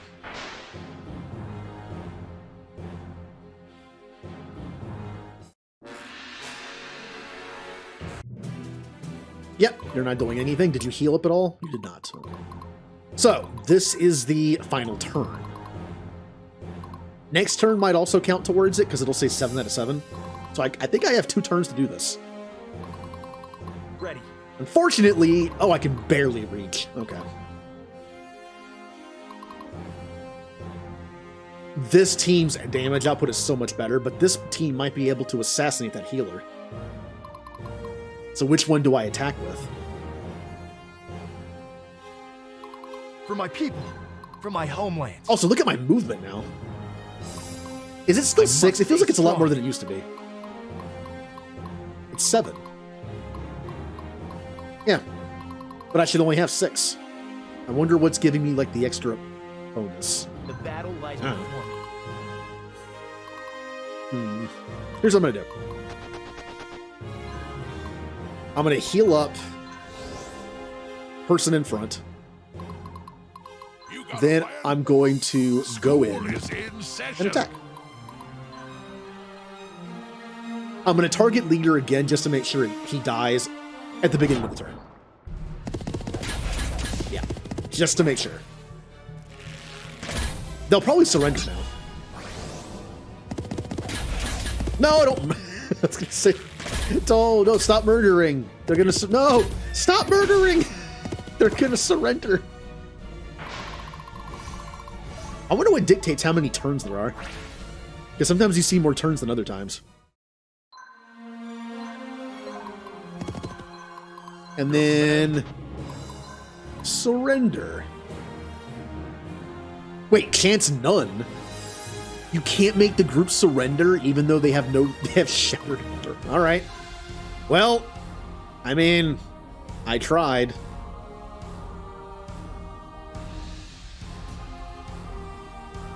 Hopefully next turn doesn't count towards it and make it not work, because I need another turn to move into the place to take it. So there's that. Oh, that poor remaining... Oh, yep. Burned to death. Should have surrendered. See, now I have to wait. Now I have to wait a turn. I should be fine. We're gonna move you just because I can. Here comes Sybil. Exchange? Ready or not. What in the... What am I looking at? What am I...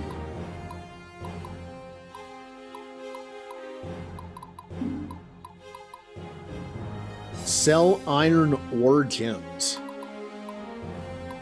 Sell iron or horses. Can't do that yet. Can't do that yet. So basically it says 2 iron equals a horse or a gem. A horse equals 2 iron or a gem.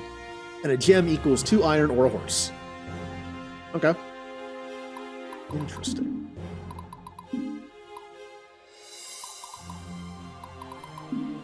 So if I wanted more horses, for example, I could sell 2 iron or 1 gem. Okay. So at the bazaars, you can exchange. They'll notice this one. That's kind of cool. I don't really need to right now, but that's kind of cool. Okay. Did not realize that. Got the squad list, the dead people at the bottom.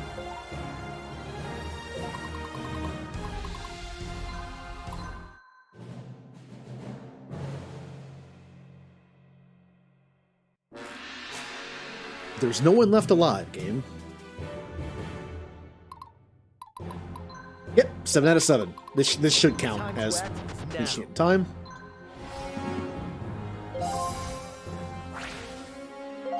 Huzzah.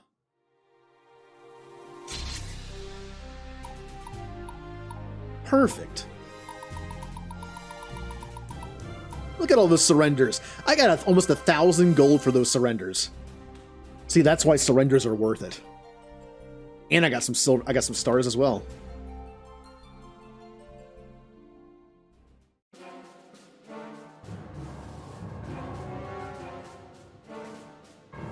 Damn you, Antares. All these men had to die just to fulfill your delusions. Good men. Wasted. Empress Florina, hang tight. It's almost over. Florina, I have failed. General, just let it end now. Turn yourself into these people. There's no more reason to fight. I will die this day, Imperials, but I will die on in the I will die on in the hearts, yes. But I will live on in the hearts of those who have been betrayed, who walk this life a stranger in their own lands. You Imperials have forgotten us, those who bled for you, and those who now toil for you. But the people are beginning to see. And when you have finally pushed too hard and plunged my homeland into chaos, those who survive will remember you as traitors.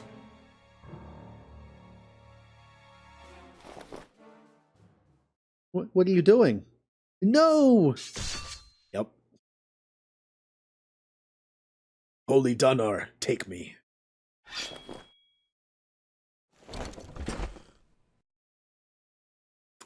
That was a bit extreme. All this for what? He admitted defeat and died with honor. It is the only way an old warrior like him could go out. No, this is different. There's a chill in my bones.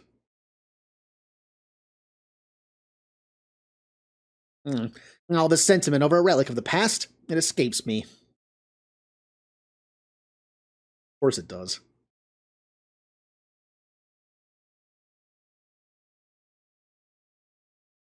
Zelos, what's going on? Stay calm. Wes, Zelos, I must congratulate you on your victory. Your key role in dispatching of the rebel Antares is noted, and for that you have earned our gratitude. And that gratitude will serve you well in what's coming for you. On the behalf of the Empire of Iridia, you are hereby guilty of high treason and conspiracy to murder the Empress.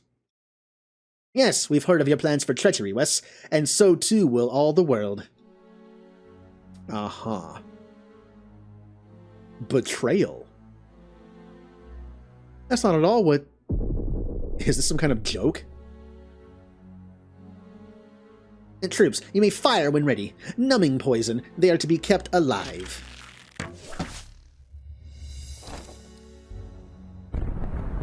Oh boy. Wes, what have you traitors done? Face me, you cowards. Come to meet your deaths.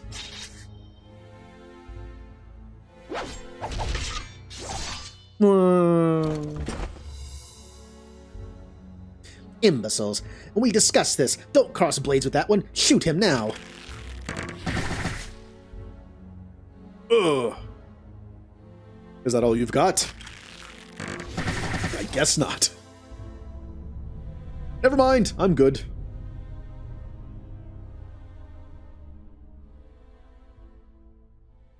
A Fire Emblem game that has political betrayal? That never happens. Casimir, what's going on? My Empress. In his relief, we were able to uncover Wes's plot. Rest assured, the traitors will be dealt with. Is something else the matter? But why would... It shocked me as well, but a head of state naturally has many enemies. It is the way of politics in this age. Now then, let us return to the capital and put all this nonsense behind us. After you. All right.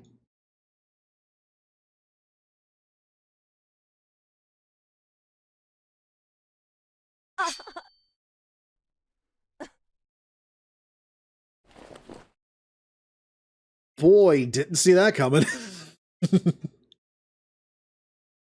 Florina, assigned as a child the privilege to sit on the imperial throne because of a blood relation that barely qualifies as legitimate. The high seat above all the world. Does someone like you even appreciate the power that it emanates? Someday this land will have a leader that gives it the reverence it deserves. As you breathe your dying breaths, take solace in knowing I will take great care of all the people of this land.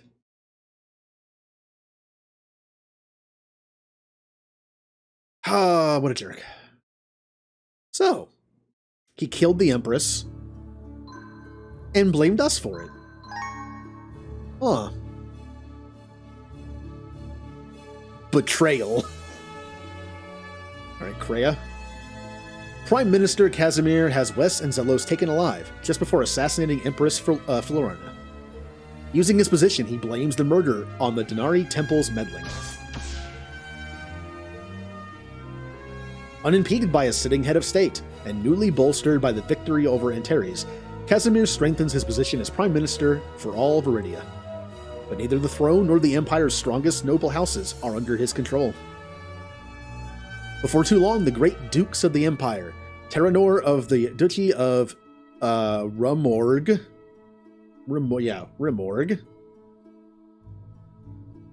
Lothair of the Duchy of Isinter,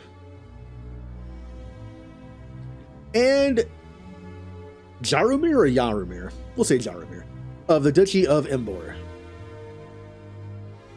all issue public rebukes of one another, claiming the Empress's murder was a political plot to attempt to gain control of the imperial throne. Yeah, that's not... Yeah, yep, okay. So we have the three areas, right? We have the desert area, we have like Techland down there in the south, and we had main area here. The main area now has also 3 sub-areas. Kind of like the Empire, the Alliance, and the Kingdom in 3 houses. Florina's uncle, Terranor, sends his army to his forward base at Fort Eureka as a show of force. The fate of Wes and Zelos remain a mystery. However, fortunes turn in Wes's favor as an unlikely hero arrives just in time.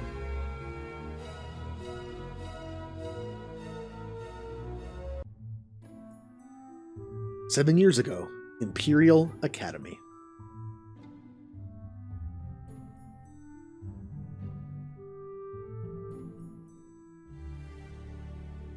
Don't you guys have anything better to do?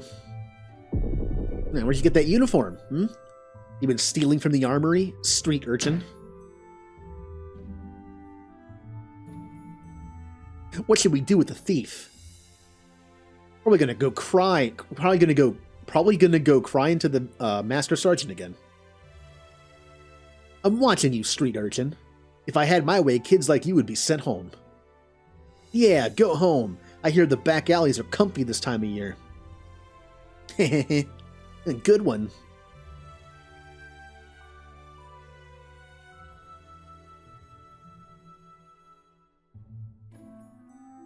You okay? Hi, Zelos. I guess so. Don't sweat those guys. I've seen you in class. Not enough brains between the 3 of them combined to make one of you. Thanks. Zelos, these are supposed to be my comrades.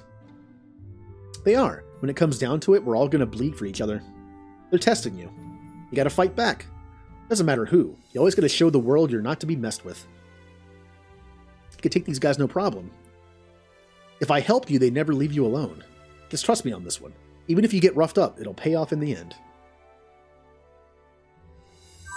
Something might happen to those guys later. Anyone asks, you had nothing to do with it. See you around. This is like, oh, he's just gonna beat him up a little bit. We find out later, it's like, 3 students were found dead in an accident. I'm like, Zelos?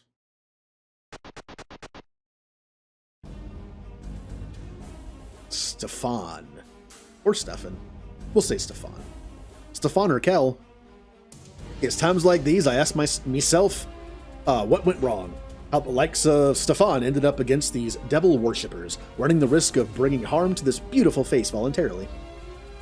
Ah, well, these prisoners likely won't be saving themselves. These gods are no joke, but as a certified thief, TM, I can take these guys out with a stealth attack. If I am the one attacking, I'll be able to hit enemy squads from behind. No need to fuss with the heavy armored frontline guys. Ah, a rogue leader. Bet you didn't see this one coming. Danganronpa style, a body has been discovered. I know Delightful, or Sacha Sleeps now, has been playing it on Sundays, I believe. I've been not watching it because it's one of those games, it's like, it's so different than my usual genre. But there's always the possibility I might try it one day because of that. It's like, I can't watch because of spoilers. I also can't watch because she actually just started Shadowbringers. In 14, it's like, oh, I can't watch that either. It's just stupid spoilers.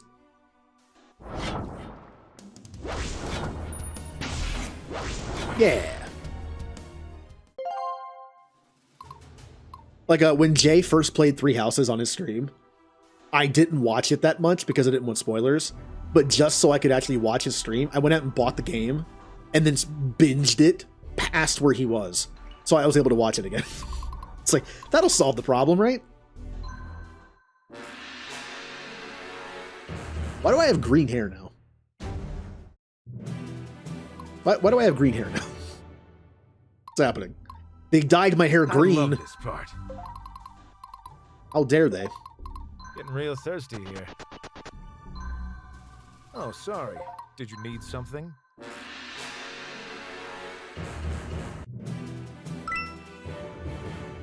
Well, would you look at that? We've got ourselves some treasure, ripe for the taking. Sure, it's not part of my mission, but as a certified thief, not TM this time, I would be doing a disservice of my kind to leave any treasures behind. It's my moral duty. All I gotta do is walk right on top of it, and what's inside the treasure is ours. In fact, anyone can grab it, not just me. Bet you didn't see this one coming. Attack!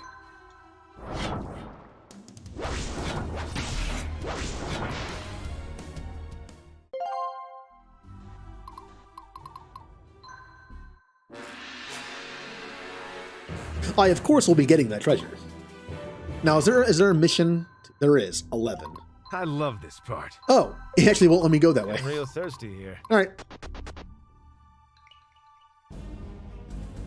Someone up there likes you, friend. Let's get you out of those chains. And get your hair back to blue. What's going on? Name's Stefan. I'm working for the temple. Thank you, Stefan. I'm Wes. Can you swing a sword, Wes? Well, I hope so, because these cultists are hot on my trail. We'd best find our way out of here, friend. I think I saw the exit around the corner, just northwest of here. Hey, I'm blue again. Ready.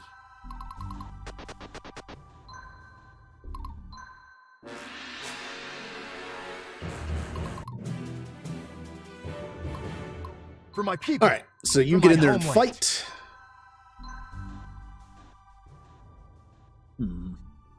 Or do I want to use rogue guy to fight? Oh, sorry. Did you need something? Bet you didn't see this one coming. I think I want to do that. Because it's just death. I will get the treasure. He literally said anybody can do it. Also, I just noticed that the area that I was in has an altar with blood on it. Ugh. Hell's bells. Guess my cover's blown. We gotta get moving, kid. They're bringing in reinforcements. Nah, we're fine. All right, me. Treasure. 820 gold. I love this part. That's not bad. But yeah, there are certain games that are just like completely out of my genre comfort zone. There are some that are kind of like that overlap a little bit. I mean, like a third-person cover shooter. I play Mass Effect. You know, something like Gears of War. It might not have really like the character interaction and stuff that a Mass Effect does, obviously. But the mechanics are at least like somewhat the same. But a game like that,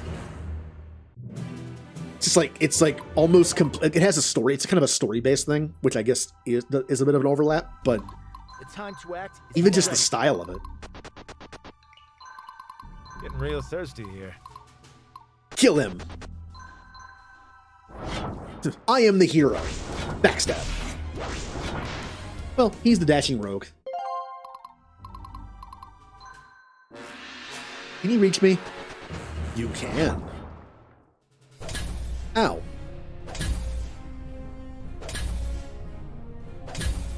So, I don't want to get in more than one fight, because that hurt. I'm already at half health. Okay, we need to move. Your attack range... For my people. There... For my you can't homeland. reach me here. I'm just gonna leave. Oh, sorry. I'm getting very beat up. In fact, I'm going to actually cover my retreat. Wait, you can't reach me there. What? Ah, whatever. I still kill you. Oh, good crit. Good useless crit. I must have somehow saw that wrong. Like, it looked like... Oh! I thought that was his movement. Now, wait, that is his movement. Yeah, that's his movement, and that's his attack. I could have sworn I put him somewhere where he... Interesting. I somehow just messed it up. Am I not going to get them? I'm not. If I want those treasure chests, I'm not going to get the time limit. Bet you didn't see this one coming. Yeah, we're not getting the time limit because I want the chests. I wonder if there's a way to actually do this with the time limit. There probably is. I love this part. Getting real thirsty here. Oh, sorry. Did you need something? Can you reach both of them? You can. Bet you didn't see this one coming. Affinity light, but The I think battle lies is before light good? My character has light. Bronze arena token. I don't know what those are yet. See, the mistake I think I made is I could have gotten the chest with only one character, and the other could have gone to the edge of the map and escaped on this turn. So yeah, it would have been possible. Like, I could have had the thief go like here, and then on the next turn I get the next chest and he escapes. And it probably counts for both of us. But I love this part. and now we're stuck in the corner. So if I move there, Getting real thirsty here. The time to act is now. that's fine. Again, I'm not too worried about the time. They're boxing me in.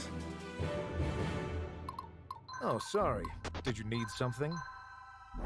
I gotta be careful because I can't do my good stuff if they attack me. And I can't block them with me because I'm gonna die. Right. So we're just gonna have to take the hit.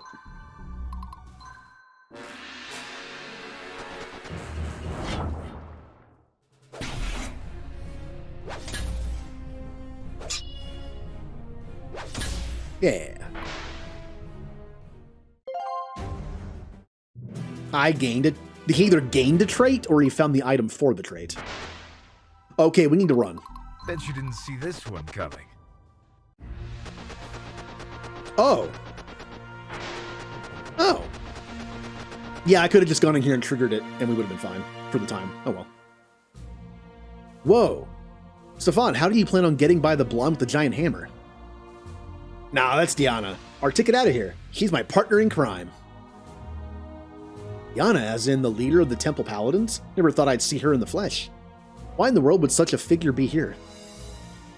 Let's have a meeting of the minds later. If I were you, I'd just do what I do. I'd just do what I do and let Diana deal with these guys while I nab the loot. Works like a charm every time. So the head of the Paladins is homeland. helping us.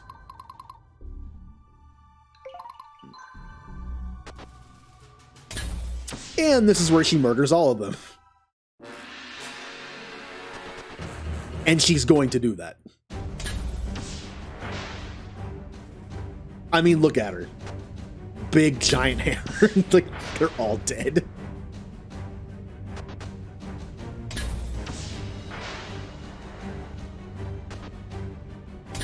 I've gotten this far to the point where I was able to use her a bit. She is very powerful.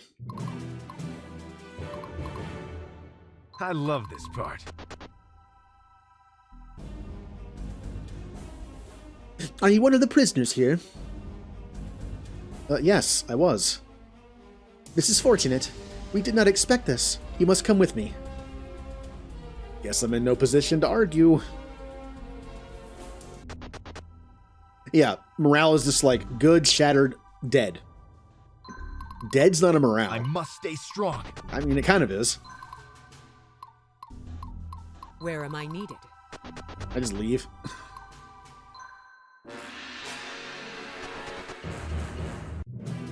The battle lies before me. We're just gonna outpace him. Bye. Oh, sorry. Did you need A something? paladin never surrenders.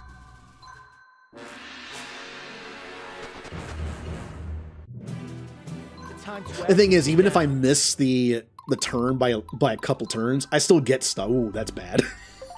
Ready. For my people. For my homeland. I must stay That was strong. weird. Yay, we're out of here.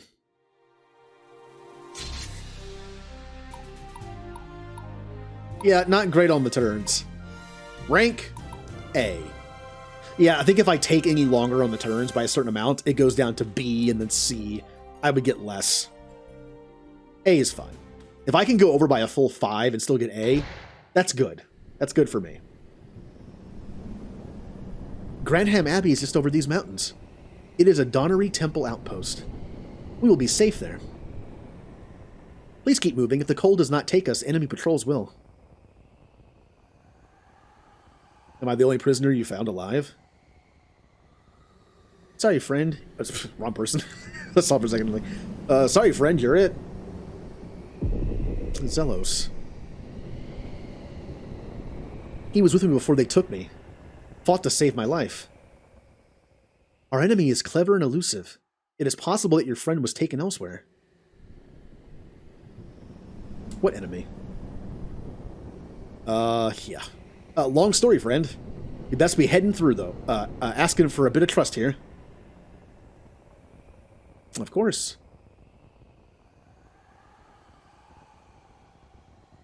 Cue the Final Fantasy VI Terror music as we're walking through snow.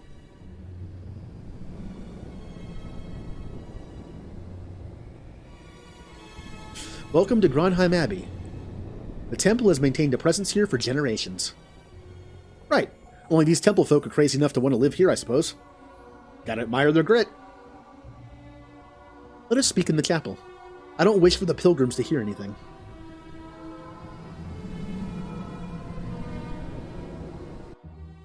So the Prime Minister kind of blamed the death of the Empress on these temples.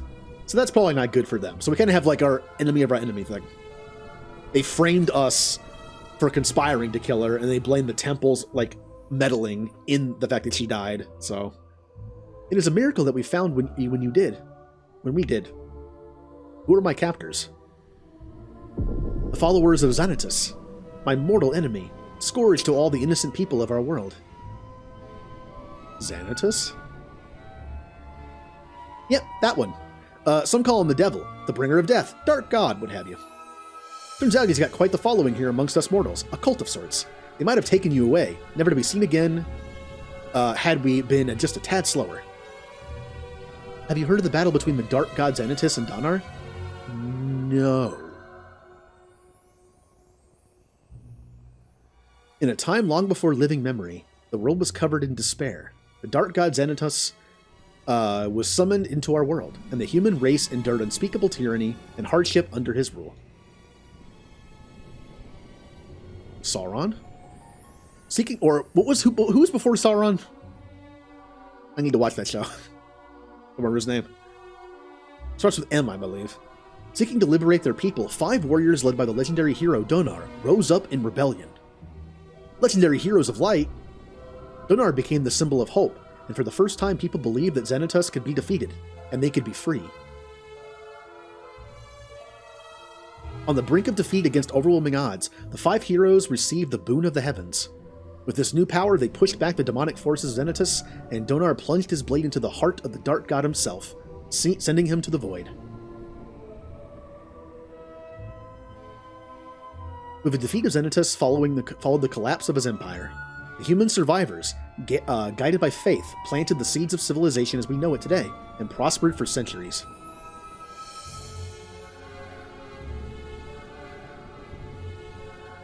This ancient battle is about to return to our world. Everything has been set in motion as it is told in the prophecy. This is why the cultists have mobilized. They are searching for the Nephilim.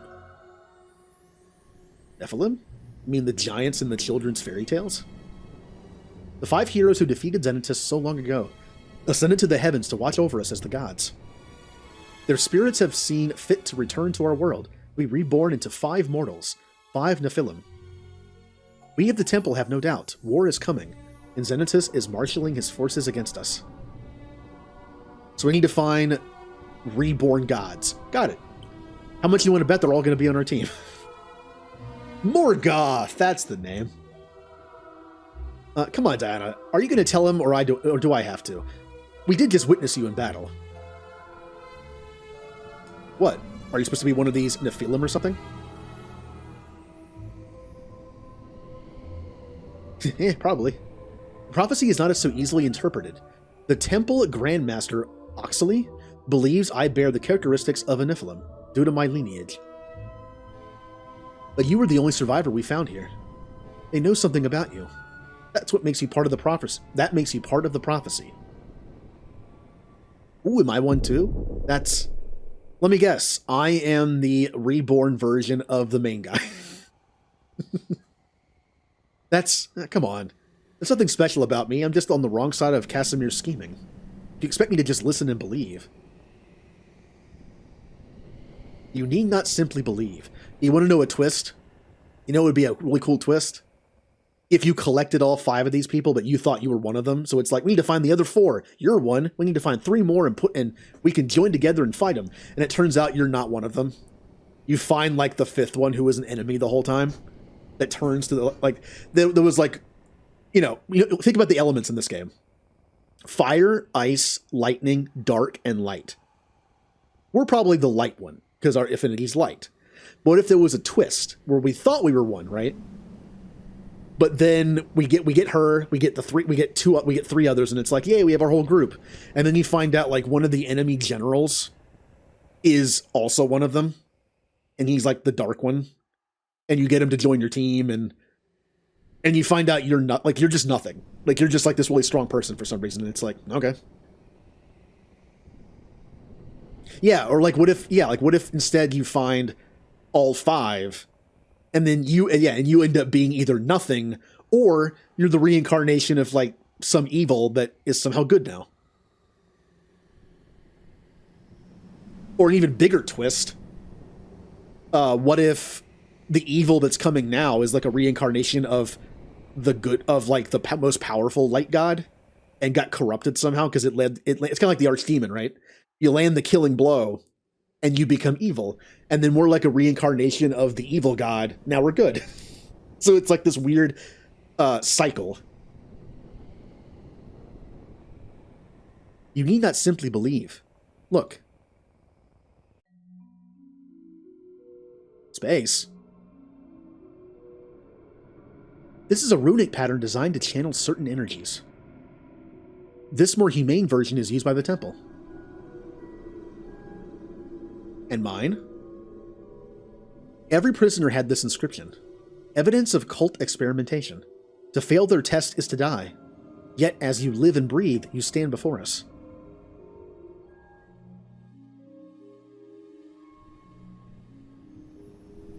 This can't be real. Pretty outlandish stuff, huh?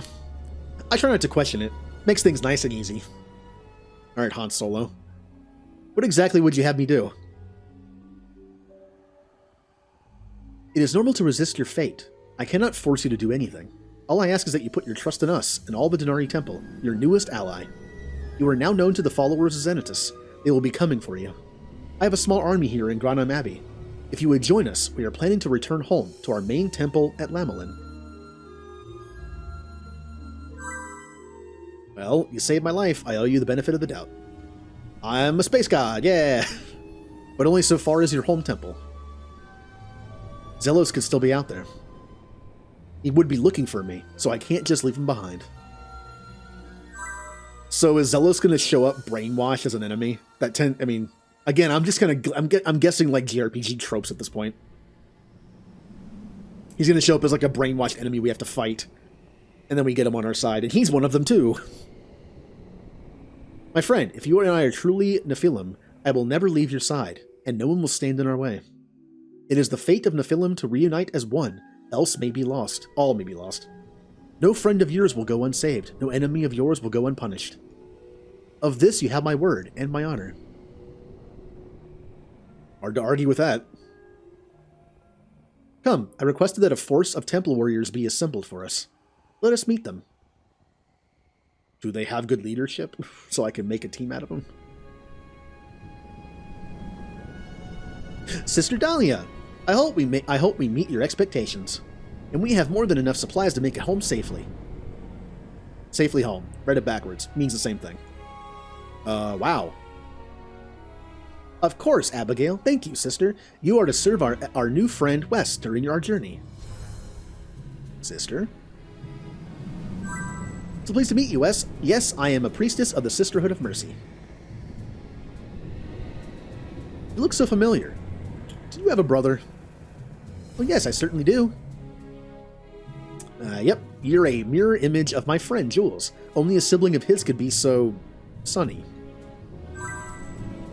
You know my brother? Wow, how fortuitous.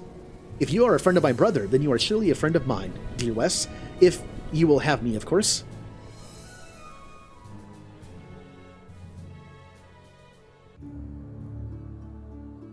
Oh, new class list exemplar. Take a look at that.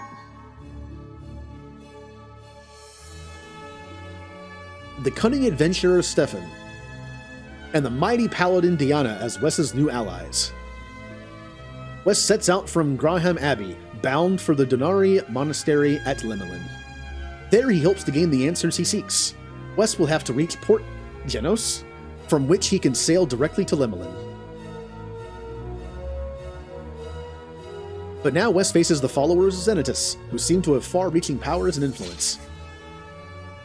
It seems that Wes's moment of rest will not last long, as the enemy has seen fit to call for reinforcements of its own. Reinforcements, no. Ooh, supports. Oh, it's just us.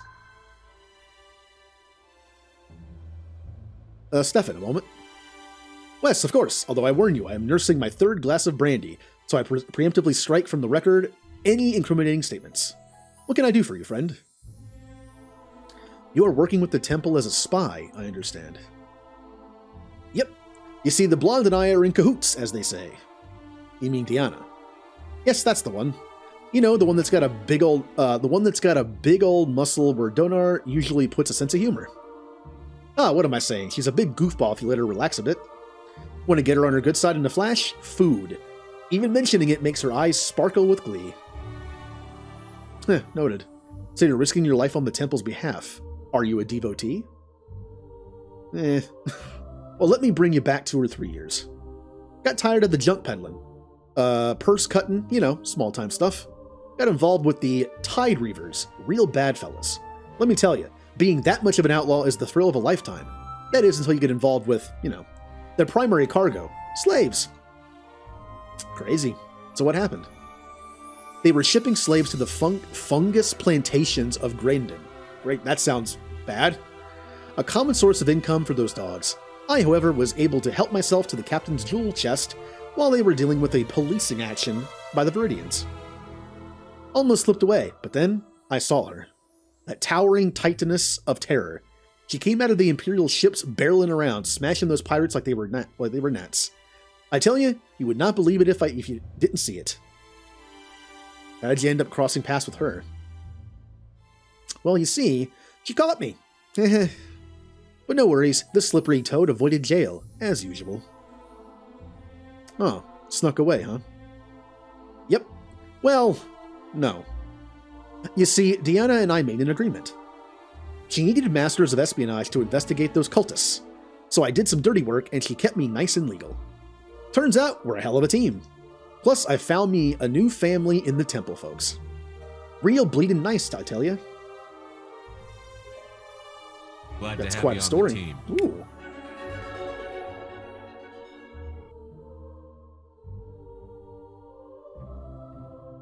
I don't know why this is so delayed when this happens. Glad to have There you on go. the team. Farmcat, thank you for gifting 5 subs. To Okapi fan, Jataku, Drifty Allison, Mom's Gonna Snap, and Glad to N7 have Stuff. you on the team. Now they have Mass Effect emotes, which I know a few of them will appreciate because they play Mass Effect. Glad to have you on the team. I'm not sure why the alert is so delayed with that. Glad to There have it you is. on the team. I'm just waiting for it to show up. But yeah. Thank you for the gifted subs. I appreciate the support. Again, everything goes towards making the stream better, as in games or equipment, whatever. Honestly, the one thing I kind of want to put stuff towards right now, a better chair. I hate this chair. It is bad.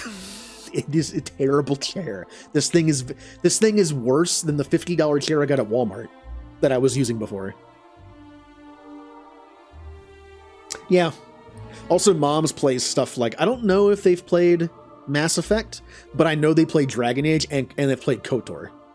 So and they're friends with Blue, who also likes Mass Effect and Dragon Age, so I'm assuming they've played it at some point. I just want a regular office chair. I got the dumb, I fell for this. I fell for the trap, okay? I admit it. I got the gaming chair. I got one that looks like a racing chair that has very thin padding, so I'm like sitting on metal. Ow. I just want a regular comfy office chair.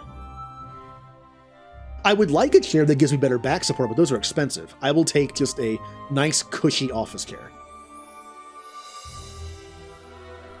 But yeah.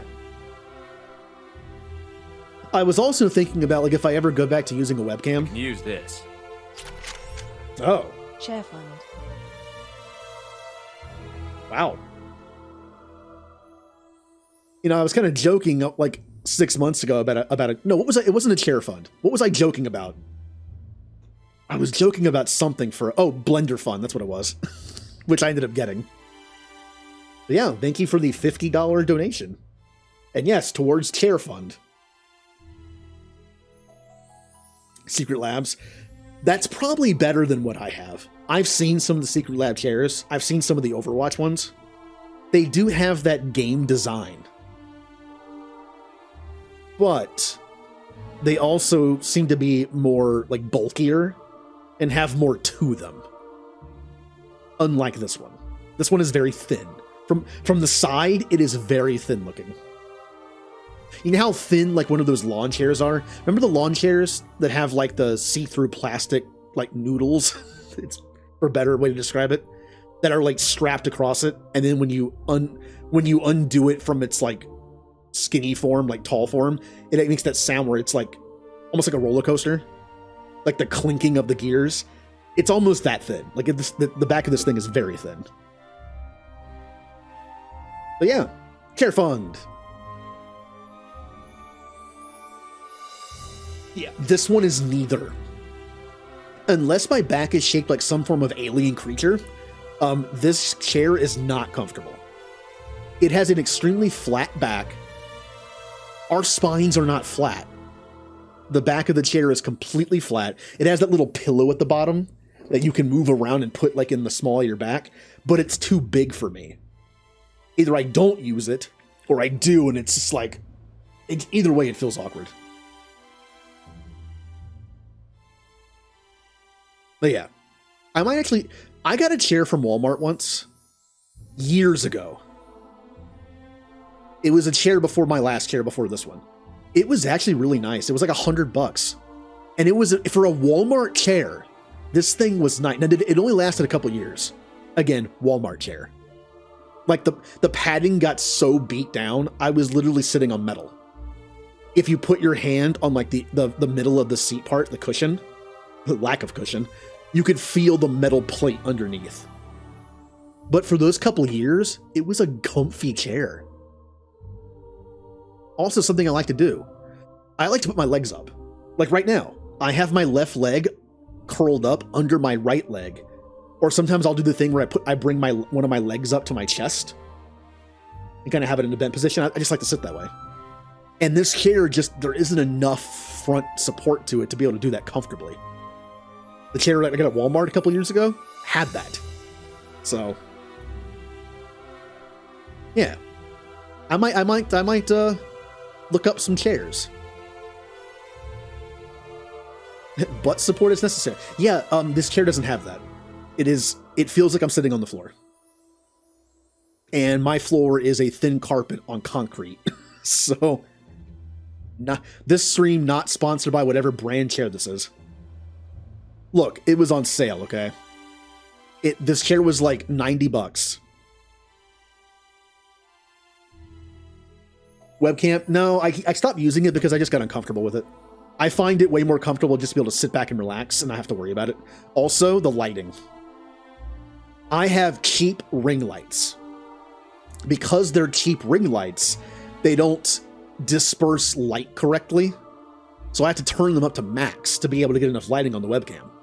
Because of that, it just burns circles into my retinas. Seeing those ring lights for 6 hours at a time was bad for my eyes. Hours after I'm done streaming, I can still see them when I blink. Now, if I had something like Elgato key lights or something like an LED light that distributes the light evenly, I could probably turn it down a little bit. Also, I'll be honest, the box lighting I use for the green screen just got in the way so often. I live in the same room I stream in. And having these giant box lights on both sides of my computer desk was very annoying. Also, I ended up breaking one of the expensive bulbs. Because they were all over the place, I tripped over the wire one day, and it fell down and hit my treadmill, and the light just shattered into a million pieces. I'm not exaggerating either. A million pieces. Like it was like it was made of sand.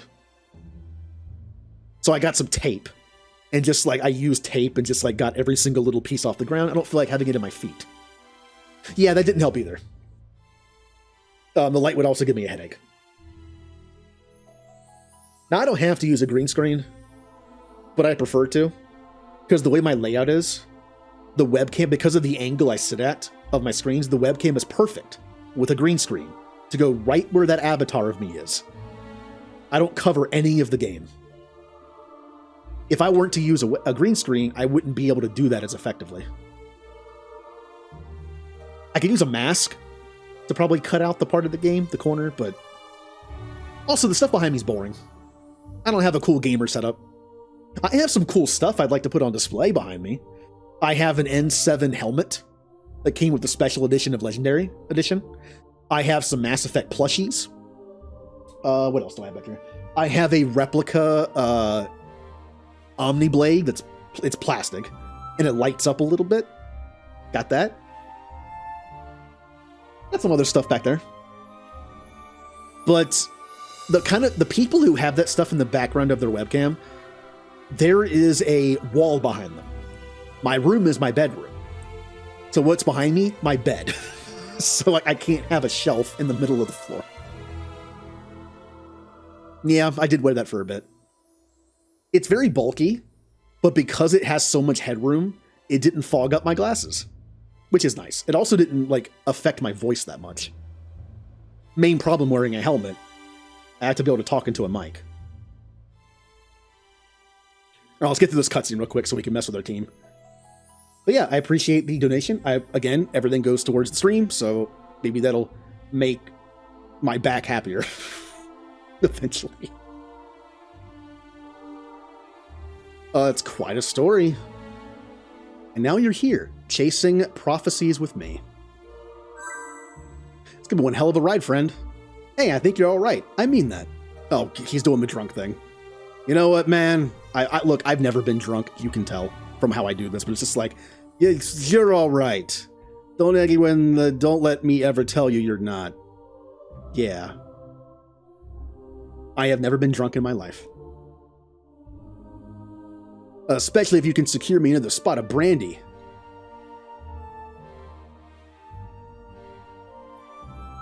I don't like the idea of losing my ability to make rational decisions. I don't like losing that kind of control, so I've never been anything.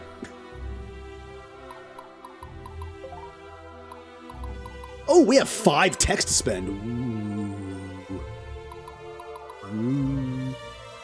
More leadership.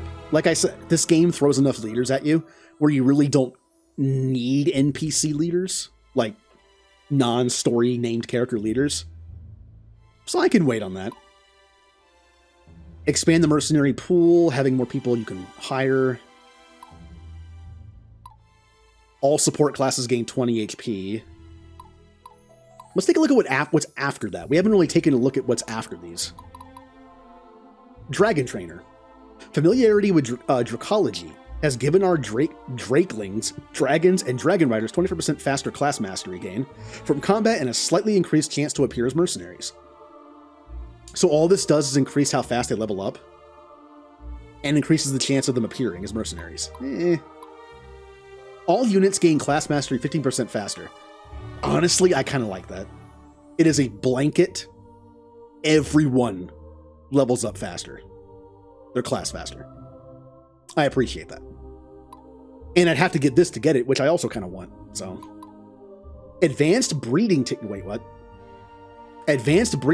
have resulted in larger, hardier war horses. All cavalry gains 50 maximum health points. That's kind of good.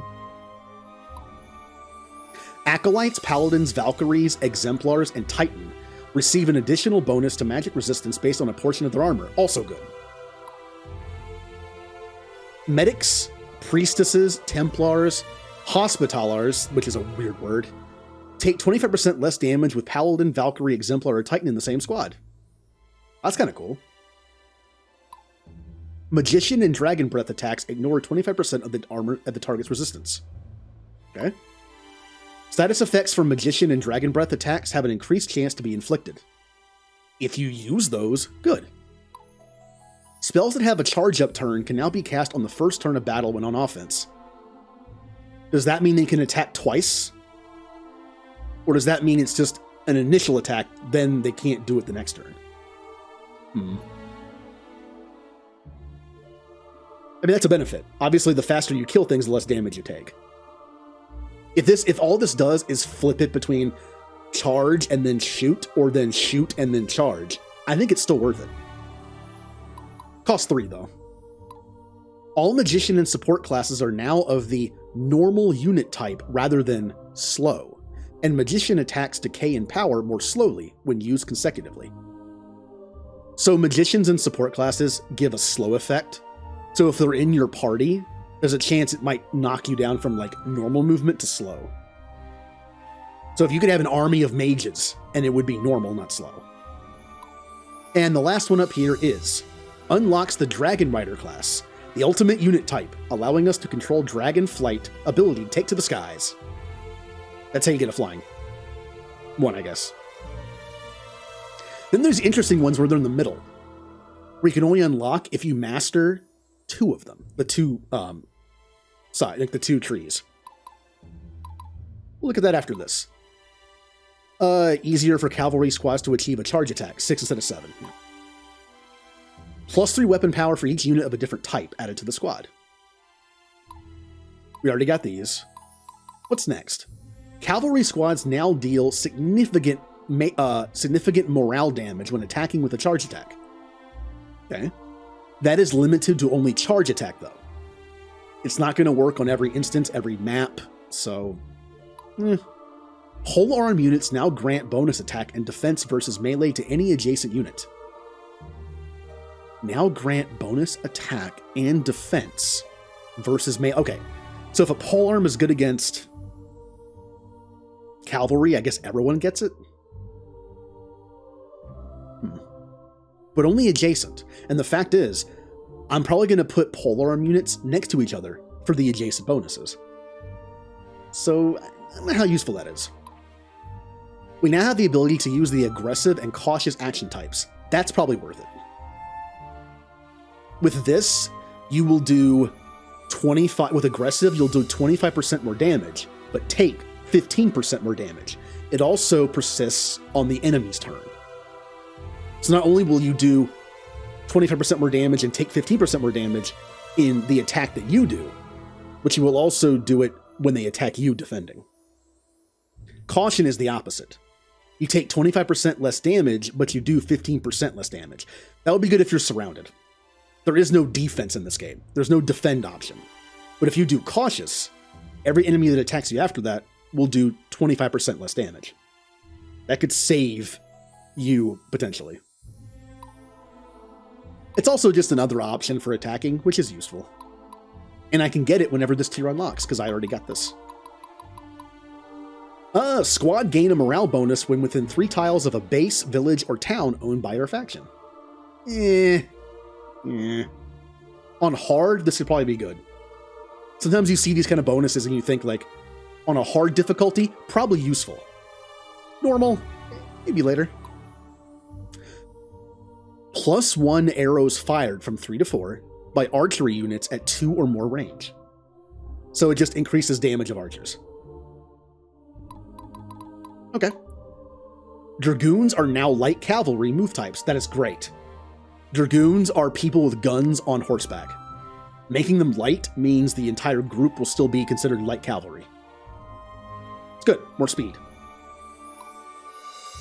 Plus 15% attack power when engaging in close-range battles for each allied squad that is adjacent to the target enemy squad. I need to read that again because my brain just stopped thinking as I was reading that. When engaging in close-range battles for each allied squad that is adjacent to the target... Okay, so flanking. Yeah, it's called advanced flanking. I need to learn to read the ability name. You get that with this, which I'm not a big fan of already, so...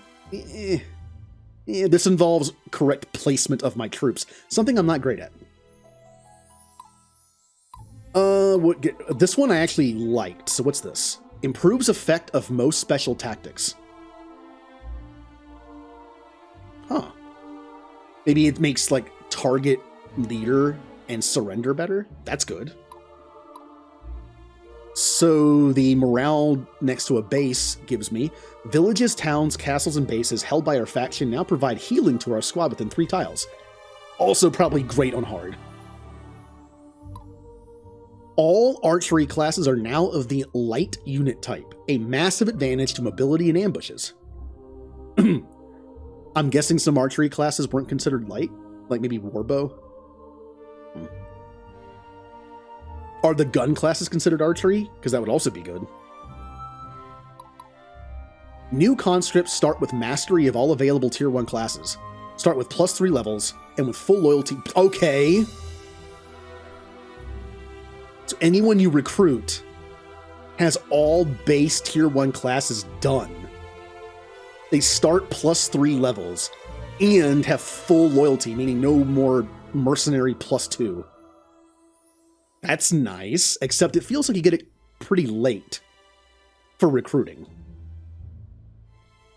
But if the recruits scale to your level, +3 level's still good.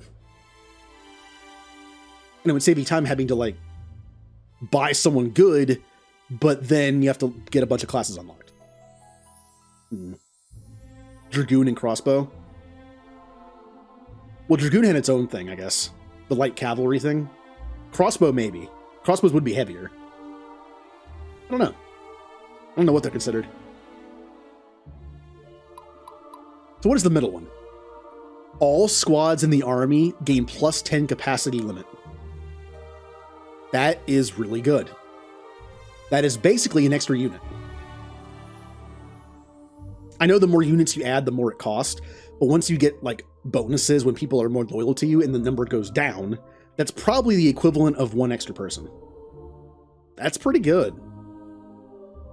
But I don't think it's worth maxing out this. In these kind of games, I tend to go more basic. Melee, tanks, not really archers, and in this case, guns instead of archers. This is a lot of magic and dragon stuff. I don't think I really want this tree that much. Except this. Like, this and this are fun. Are good. Yeah. Which is why when I did Black Eagles in 3 houses, it was a little annoying because most of the characters are magic users. Well, not most. Some. More. I like this tree for some stuff like this and this and the light cavalry thing. I like some of these. But then onto my favorite tree. Hopefully it stays my favorite. Unlocks a 3rd artifact slot. Yeah, this is just awesome mid-late game. Having the ability to equip 3 artifacts in each squad, awesome. Crossbowmen and rangers gain an additional 25% bonus damage against heavy infantry and heavy cavalry, which tend to be in the front. Which is weird because crossbowmen and rangers can bypass the front line, kind of. Rangers are the ones that can, like, shoot and melee. Crossbowmen just shoot. This one's kind of weird. If crossbowmen can shoot past the front line and not hit the heavy people, then this is kind of like a weird one. Unless I'm thinking of maybe crossbowmen can't do that and they have to shoot the front line. I don't know. The whole point of crossbows is they're good against armor. Maybe crossbowmen simply ignore bonuses, but they still shoot the front line. It makes sense. You don't use crossbows to lob. Arrows, you lob over the front line. Crossbow, you shoot the front line. Would make sense. Grants heavy infantry and heavy cavalry 25 extra max HP for a cumulative... Cumulative? Is that a word? Or is there just an extra space in there? Accumulative. I think they put a space in between the A and the C. I can't spell, but... I'm saying, like, I know accumulative, but is it just cumulative, or is it always A space cumulative? And I'm just dumb thinking the word is accumulative. I don't know English. At least I never said I did. So... Now that we have a grasp on the powerful and rare metal named obsidian, we can use it to enhance our existing steel plate armor, granting heavy infantry and heavy cavalry an additional +5 armor. That's always good. Okay, yeah. So I'm not crazy. Or maybe I still am. I don't know. All the light infantry people get +5 armor as well. Look, English is weird. English is infuriating sometimes. I can't imagine the difficulty of someone who knows, like, Spanish or French or whatever, learning English. I've been told German has some similarities to English, so maybe that one's not terrible. But I feel bad for people that have to learn English as a second language, because it is just nuts sometimes. Trust me, we know. Although, I was watching a stream of someone who streams from Ontario. Or no, Quebec. That makes more sense because Quebec is French. Well, more French. And they talked about how some of the French conjugations can be ridiculous. It's like, I guess every language kind of has like their weird stuff. Although I kind of like Spanish. How do you spell that? Like it sounds. Now, some of the grammar stuff got me, but there's also a lot of conjugations. But let's be honest. Conjugation is good, but you really don't need it to get your point across. Think about verbs. You know, how about run? When you say I ran yesterday, right? On the treadmill, I ran yesterday. If you were to say I run yesterday, you still know what I'm saying. It's fine.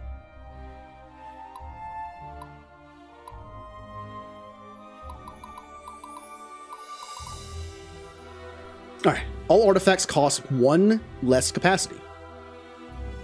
Oh. That's kind of like a cool overall thing. It's only 1 though, but okay. Artillery attacks have increased splash radius and damage. Wouldn't this just affect the big cannon one? Maybe. Maybe there's one more that does that. We are now able to manufacture guns and cannons. Unlocks the gunner, dragoon, and siege cannon classes. Yeah, I want that. Yeah, that's cool. Gunner units and artillery are no longer negatively affected by weather. Oh, that's good. Because it mentioned in rain, guns are terrible. I would imagine that, because they're probably like a step up from muskets in this game. And muskets use black powder. And if one of those things gets wet, I'm going to assume it doesn't work anymore.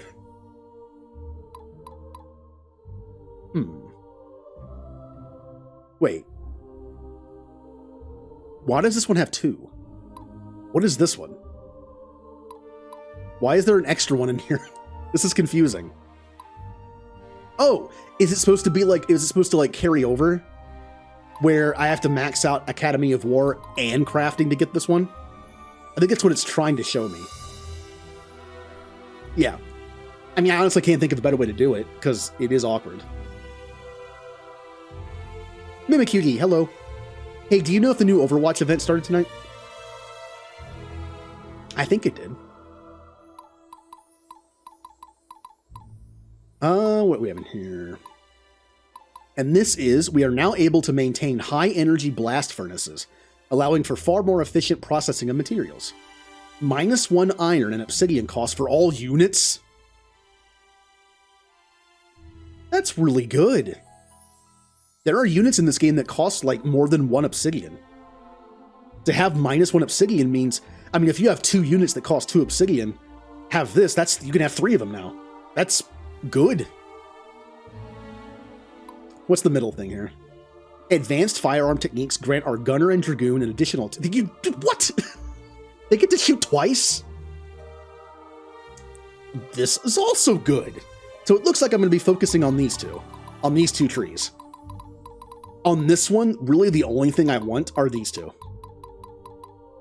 The increased leadership gain under a good leader, and combat mastery faster. That's it. I think I'm okay with not having any of the rest of this. So, I might just take this. I'll take this now. And then we're going to start working on these. Mainly these. We'll do crossbows.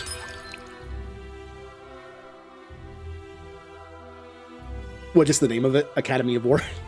It is mostly dragons and magic, so if that's your thing, then yeah. The mine stuff is technology, so I'm definitely doing this side. And it seems to mesh more with this side because it has like the dragoon. Yeah, dragoons are now light cavalry. This is how you unlock dragoon.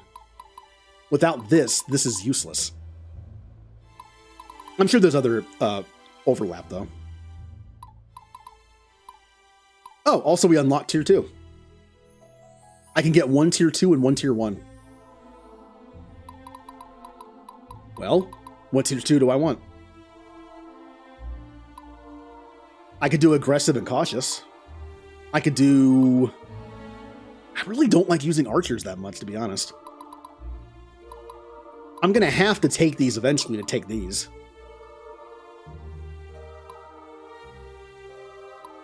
Like, I want these. But I kind of have to take these just to get up here, probably. Yeah, you have to unlock all the text from associated branches.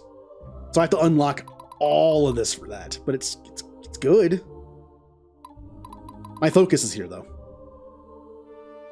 Crossbowmen and rangers gain an additional 25% bonus damage against heavy armor, or heavy infantry and heavy cavalry and an additional +5 armor. Or I unlock one of these and then do the one that's above it. I want all of them eventually. So let's just do... Let's do...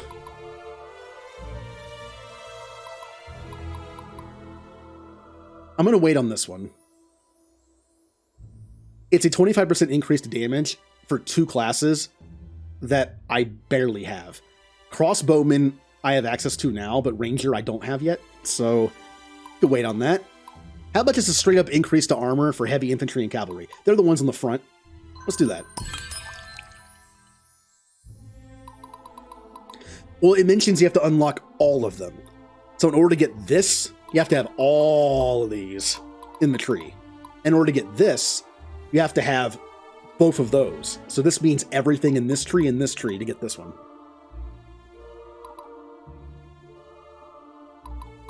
That's a lot. I don't know what the max is in this game. And I'm also not getting S rank on everything, so I won't have the max. And I'm also going to take... I'll do this one and give our light infantry, light cavalry... I don't have a light cavalry, though. And I just do this. I'll take this, too. Oh, I can't. That was it. Thought I had one more left. That's good.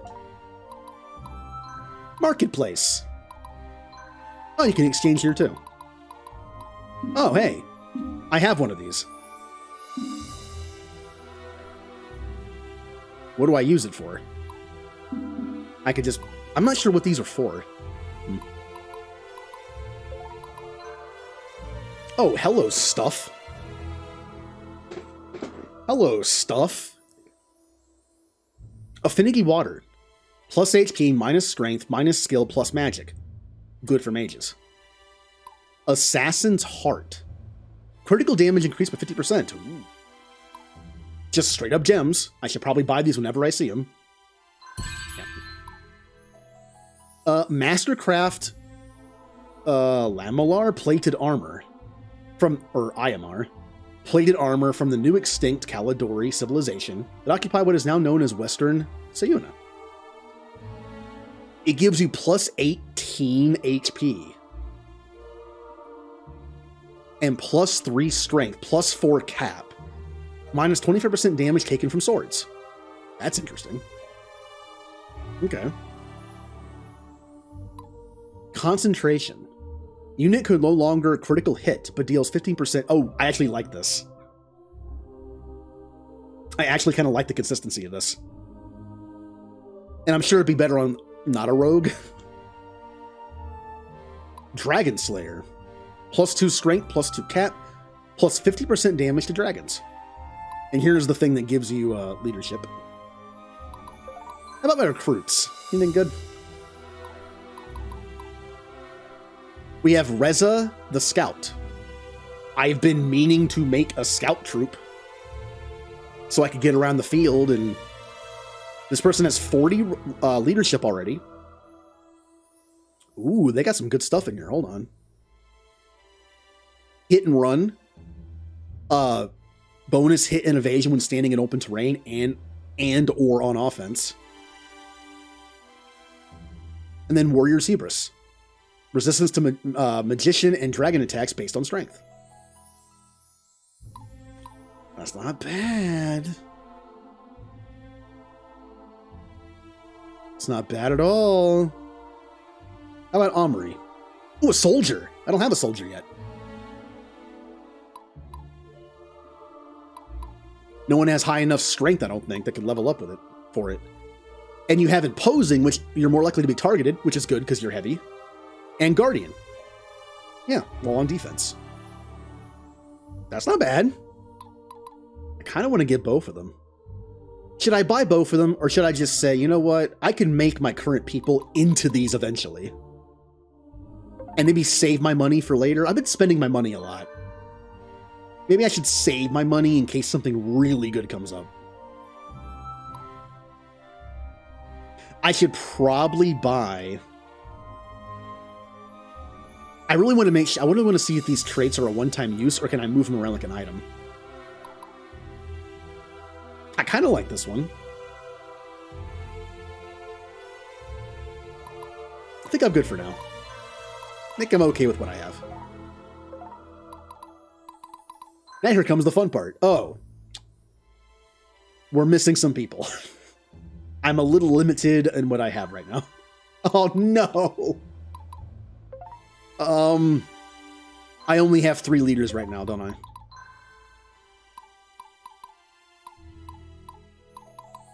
Well,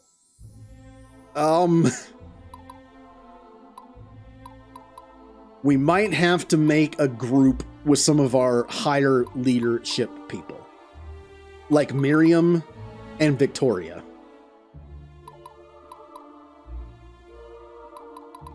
Miriam is the better tank because they have imposing. This is the worst tank because they have unassuming. They could both be leaders, though. Or at least one of them. Because I have too many people not to make... Yeah, let's do this. Miriam. Form new squad. It's going to be a small squad, but I could use it. Add units. What do we want in this squad? We're very limited here. We only have 41. So how about... I don't have any more healers, though. Oh no, I have 1 healer. I have 1 healer. Healer. 20 left.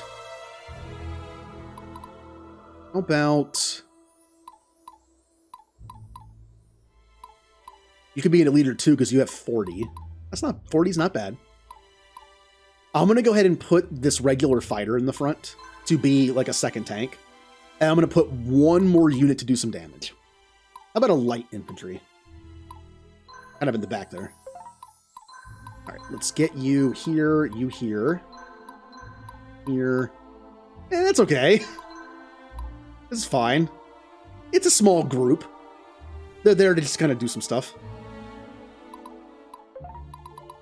But any artifacts available? I have this thing.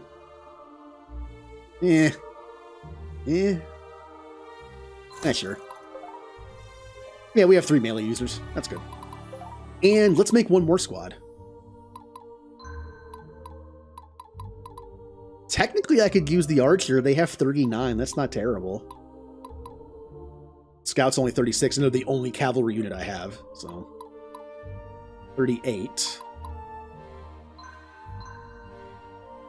Like how I have 2 acolytes as my leaders for now, until I get some NPCs, some story NPCs back on the team.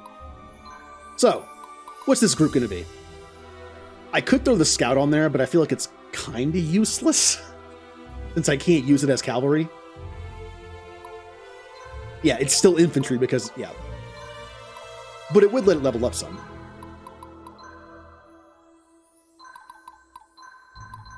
We'll see. 22. I only have 18 left, which means I can only... No. This one cost 12, didn't it? Yeah. We only have 40. That means I need to do three 10s. Gonna buy this game when I'm at work. Can always wait for it to be on sale. I mean, Black Friday's coming up. Sometimes Steam has some good sales around then. I mean, it's no summer sale, but... Also, from what I was told, tomorrow might be an update in this game. You might be able to name your people, which means people in chat can be on the team. I can't rename the story characters, probably. I'm assuming. But, I can name the people on the team. Mostly just be the team with me, though. I feel like that would work out nicely. So, what do I add to the team? I unfortunately... Oh, I have another acolyte. Acolyte. And then maybe a mage and an archer? Sure. Not the best team. But until I get people with better leadership. Obviously, this is bad because if I put these people on the team that have leadership of like 50-something, their leadership would go up. See, I'm doing this in a weird way. I should put the 240 acolytes on the team with me, and that would raise their leadership at least to like, what, 45? Because I think mine's 55, and it gets within 10 of mine. But I need people now. I'm kind of limited on what my team is. So whenever we get more NPCs, story NPCs that will give me more leadership, I will then start sticking people that have high leadership on high leadership teams to get it even higher.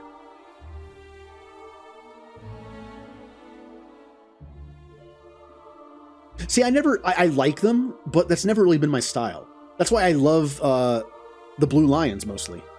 The Blue Lions in Three Houses are mostly just like paladins and like they're just like up close and personal people. They don't have a lot of magic. They only have like one bow and arrow user. They're just like straight up melee. It's simple, it's effective. That's kind of what I normally do. Which is funny because in Final Fantasy XIV, I prefer long range stuff, but that's different. Let's put the archer behind and then the healer behind them. Yeah, I have usually one of each. I'll have a Pegasus Knight and I'll have a Wyvern Rider. Which are useful. It's useful to have at least one flying unit. Just for getting around the map, unlocking chests. Sometimes you'll find items on the ground that you can only reach by flying units. Always good to have one. Kind of like always having a rogue on the team in something like Dragon Age. Useful. Like if you could make Ash You can make Ash like a wyvern rider with a bow, and he can unlock all the chests for free. All right, I think that's good, because I could form a new squad of 3, but I don't think that'd be that useful. Plus, they're all 3 archers, or this one isn't, but they have no tanks on the team. I'm good with this. What about our squads that already exist? Like Stefan's. What is this team? Look at this team. It's a bunch of rogues and archers. I feel like I'm going to get them killed so often. The best way to use them is to hide in bushes and towns and just sneak attack people. But what do you do after you sneak attack? You sneak attack somebody, and then the other units are like, hey, someone to kill. And they just like run towards them and start fighting them. They're gonna die. I know to be considered light infantry, I can't have tanks on the team, but this team is gonna die. I'm almost tempted to remove the archers and make them like full... I don't know. What do I have access to? This is considered light. I think it might still stay light infantry. But it costs... I have the room. What if I get rid of one of the archers? Hold on. The D-pad does not work well with this. Here, who's the worst one? 6 and 6. Strength 26, strength 25. Okay. It's kind of annoying. Get over there.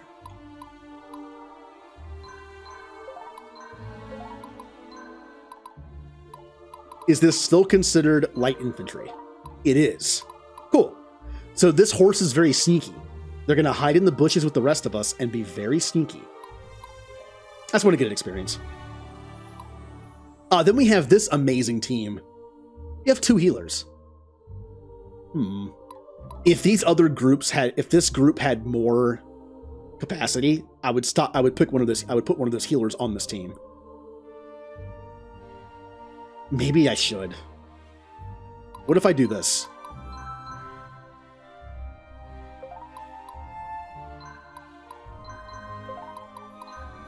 This team won't be nearly as bulky anymore, but they'll have more offense.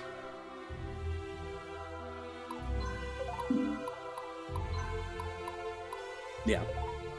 And this team won't die horribly easily. There we go.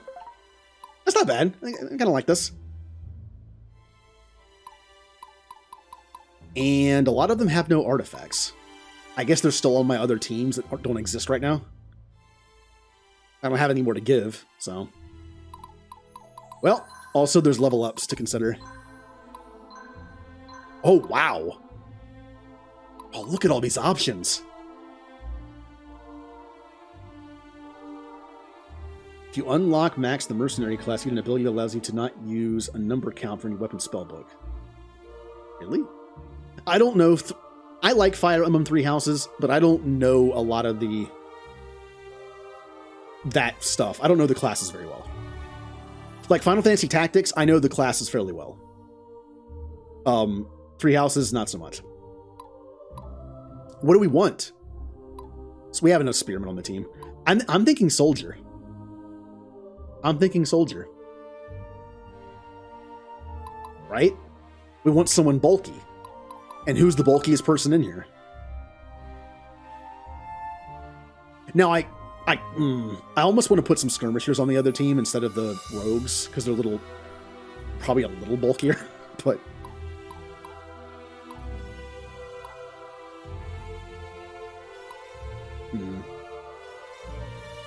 Oh, these guys get a bonus when fighting in rough terrain. Whereas these guys just do the stealth thing. Okay. Yeah, I have a hard time remembering them. There's a lot of them. I'm going to do soldier. Nice and bulky. You're not getting through me.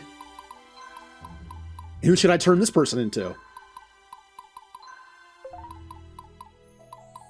Soldier as well, maybe? Have 2 bulky people? Or do we want someone different? Well, I'm basically building them to be the front line of this team. So, Spearmen, I think, makes sense to have 2 of them, or even 3, because they, like, synergize with each other. I'm thinking just another soldier. Or maybe a Cavalier. Just randomly have a Cavalier on the team. Heavily armored. It doesn't do any good, though. I don't get any bonuses for it. It's just a Cavalier. Yeah, we'll do 2 soldiers. And I have a random assassin on the team. So I could just, like, you know, my 2 soldiers block stuff, my healer heals, I attack the front line, and my assassin just kind of gets in there. Oh. Do I have enough for one? Stupid +2.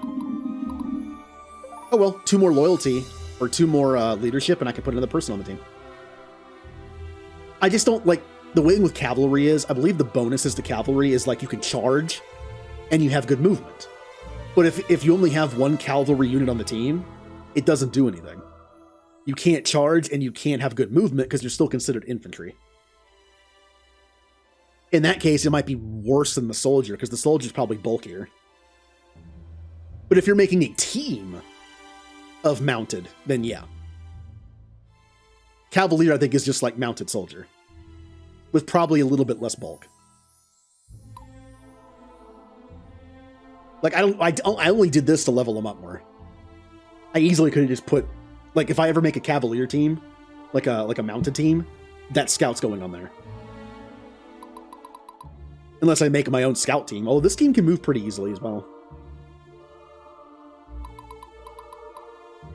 I think everything looks good. For now.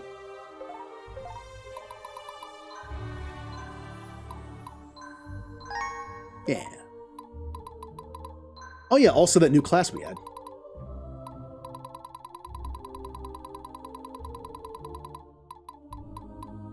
There it is. Exemplar. Nope. Stop. Heavy infantry, normal. Battle action. 2 striking, wide sweeping at 1 range that strike an entire row. Okay. Resist magic and dragon breath attacks by 25% of this unit's armor value. Also, they have a hammer, so I'm assuming they get the 35%, I think, bonus damage to armor. I'd imagine it also gets that. Look at that hammer. Not bad. Not bad at all.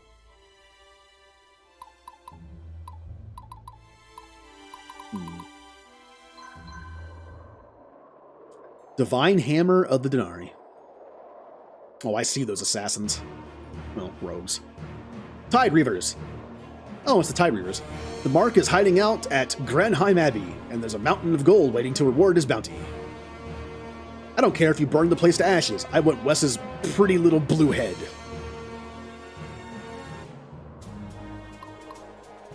Oh, the limit's 6. Well, I have 6. Guess that means that I did a good job making the teams, because that's all I got.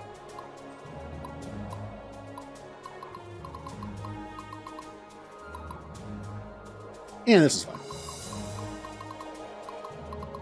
And you have...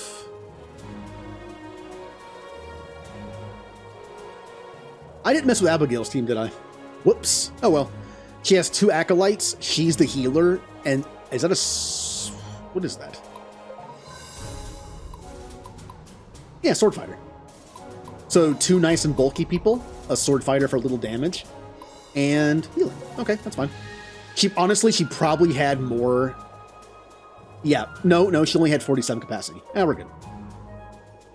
Okay. Begin the mission. I see that mine over there. Something new. Pearl? Gold pearl? So, how many things do we have on the field? 13 turns. Only 3 objectives to capture. 1, 2, 3. 3, right? Yeah. Also, chest. Now, this is where a scout would come in handy. Not only could a scout take at least like this,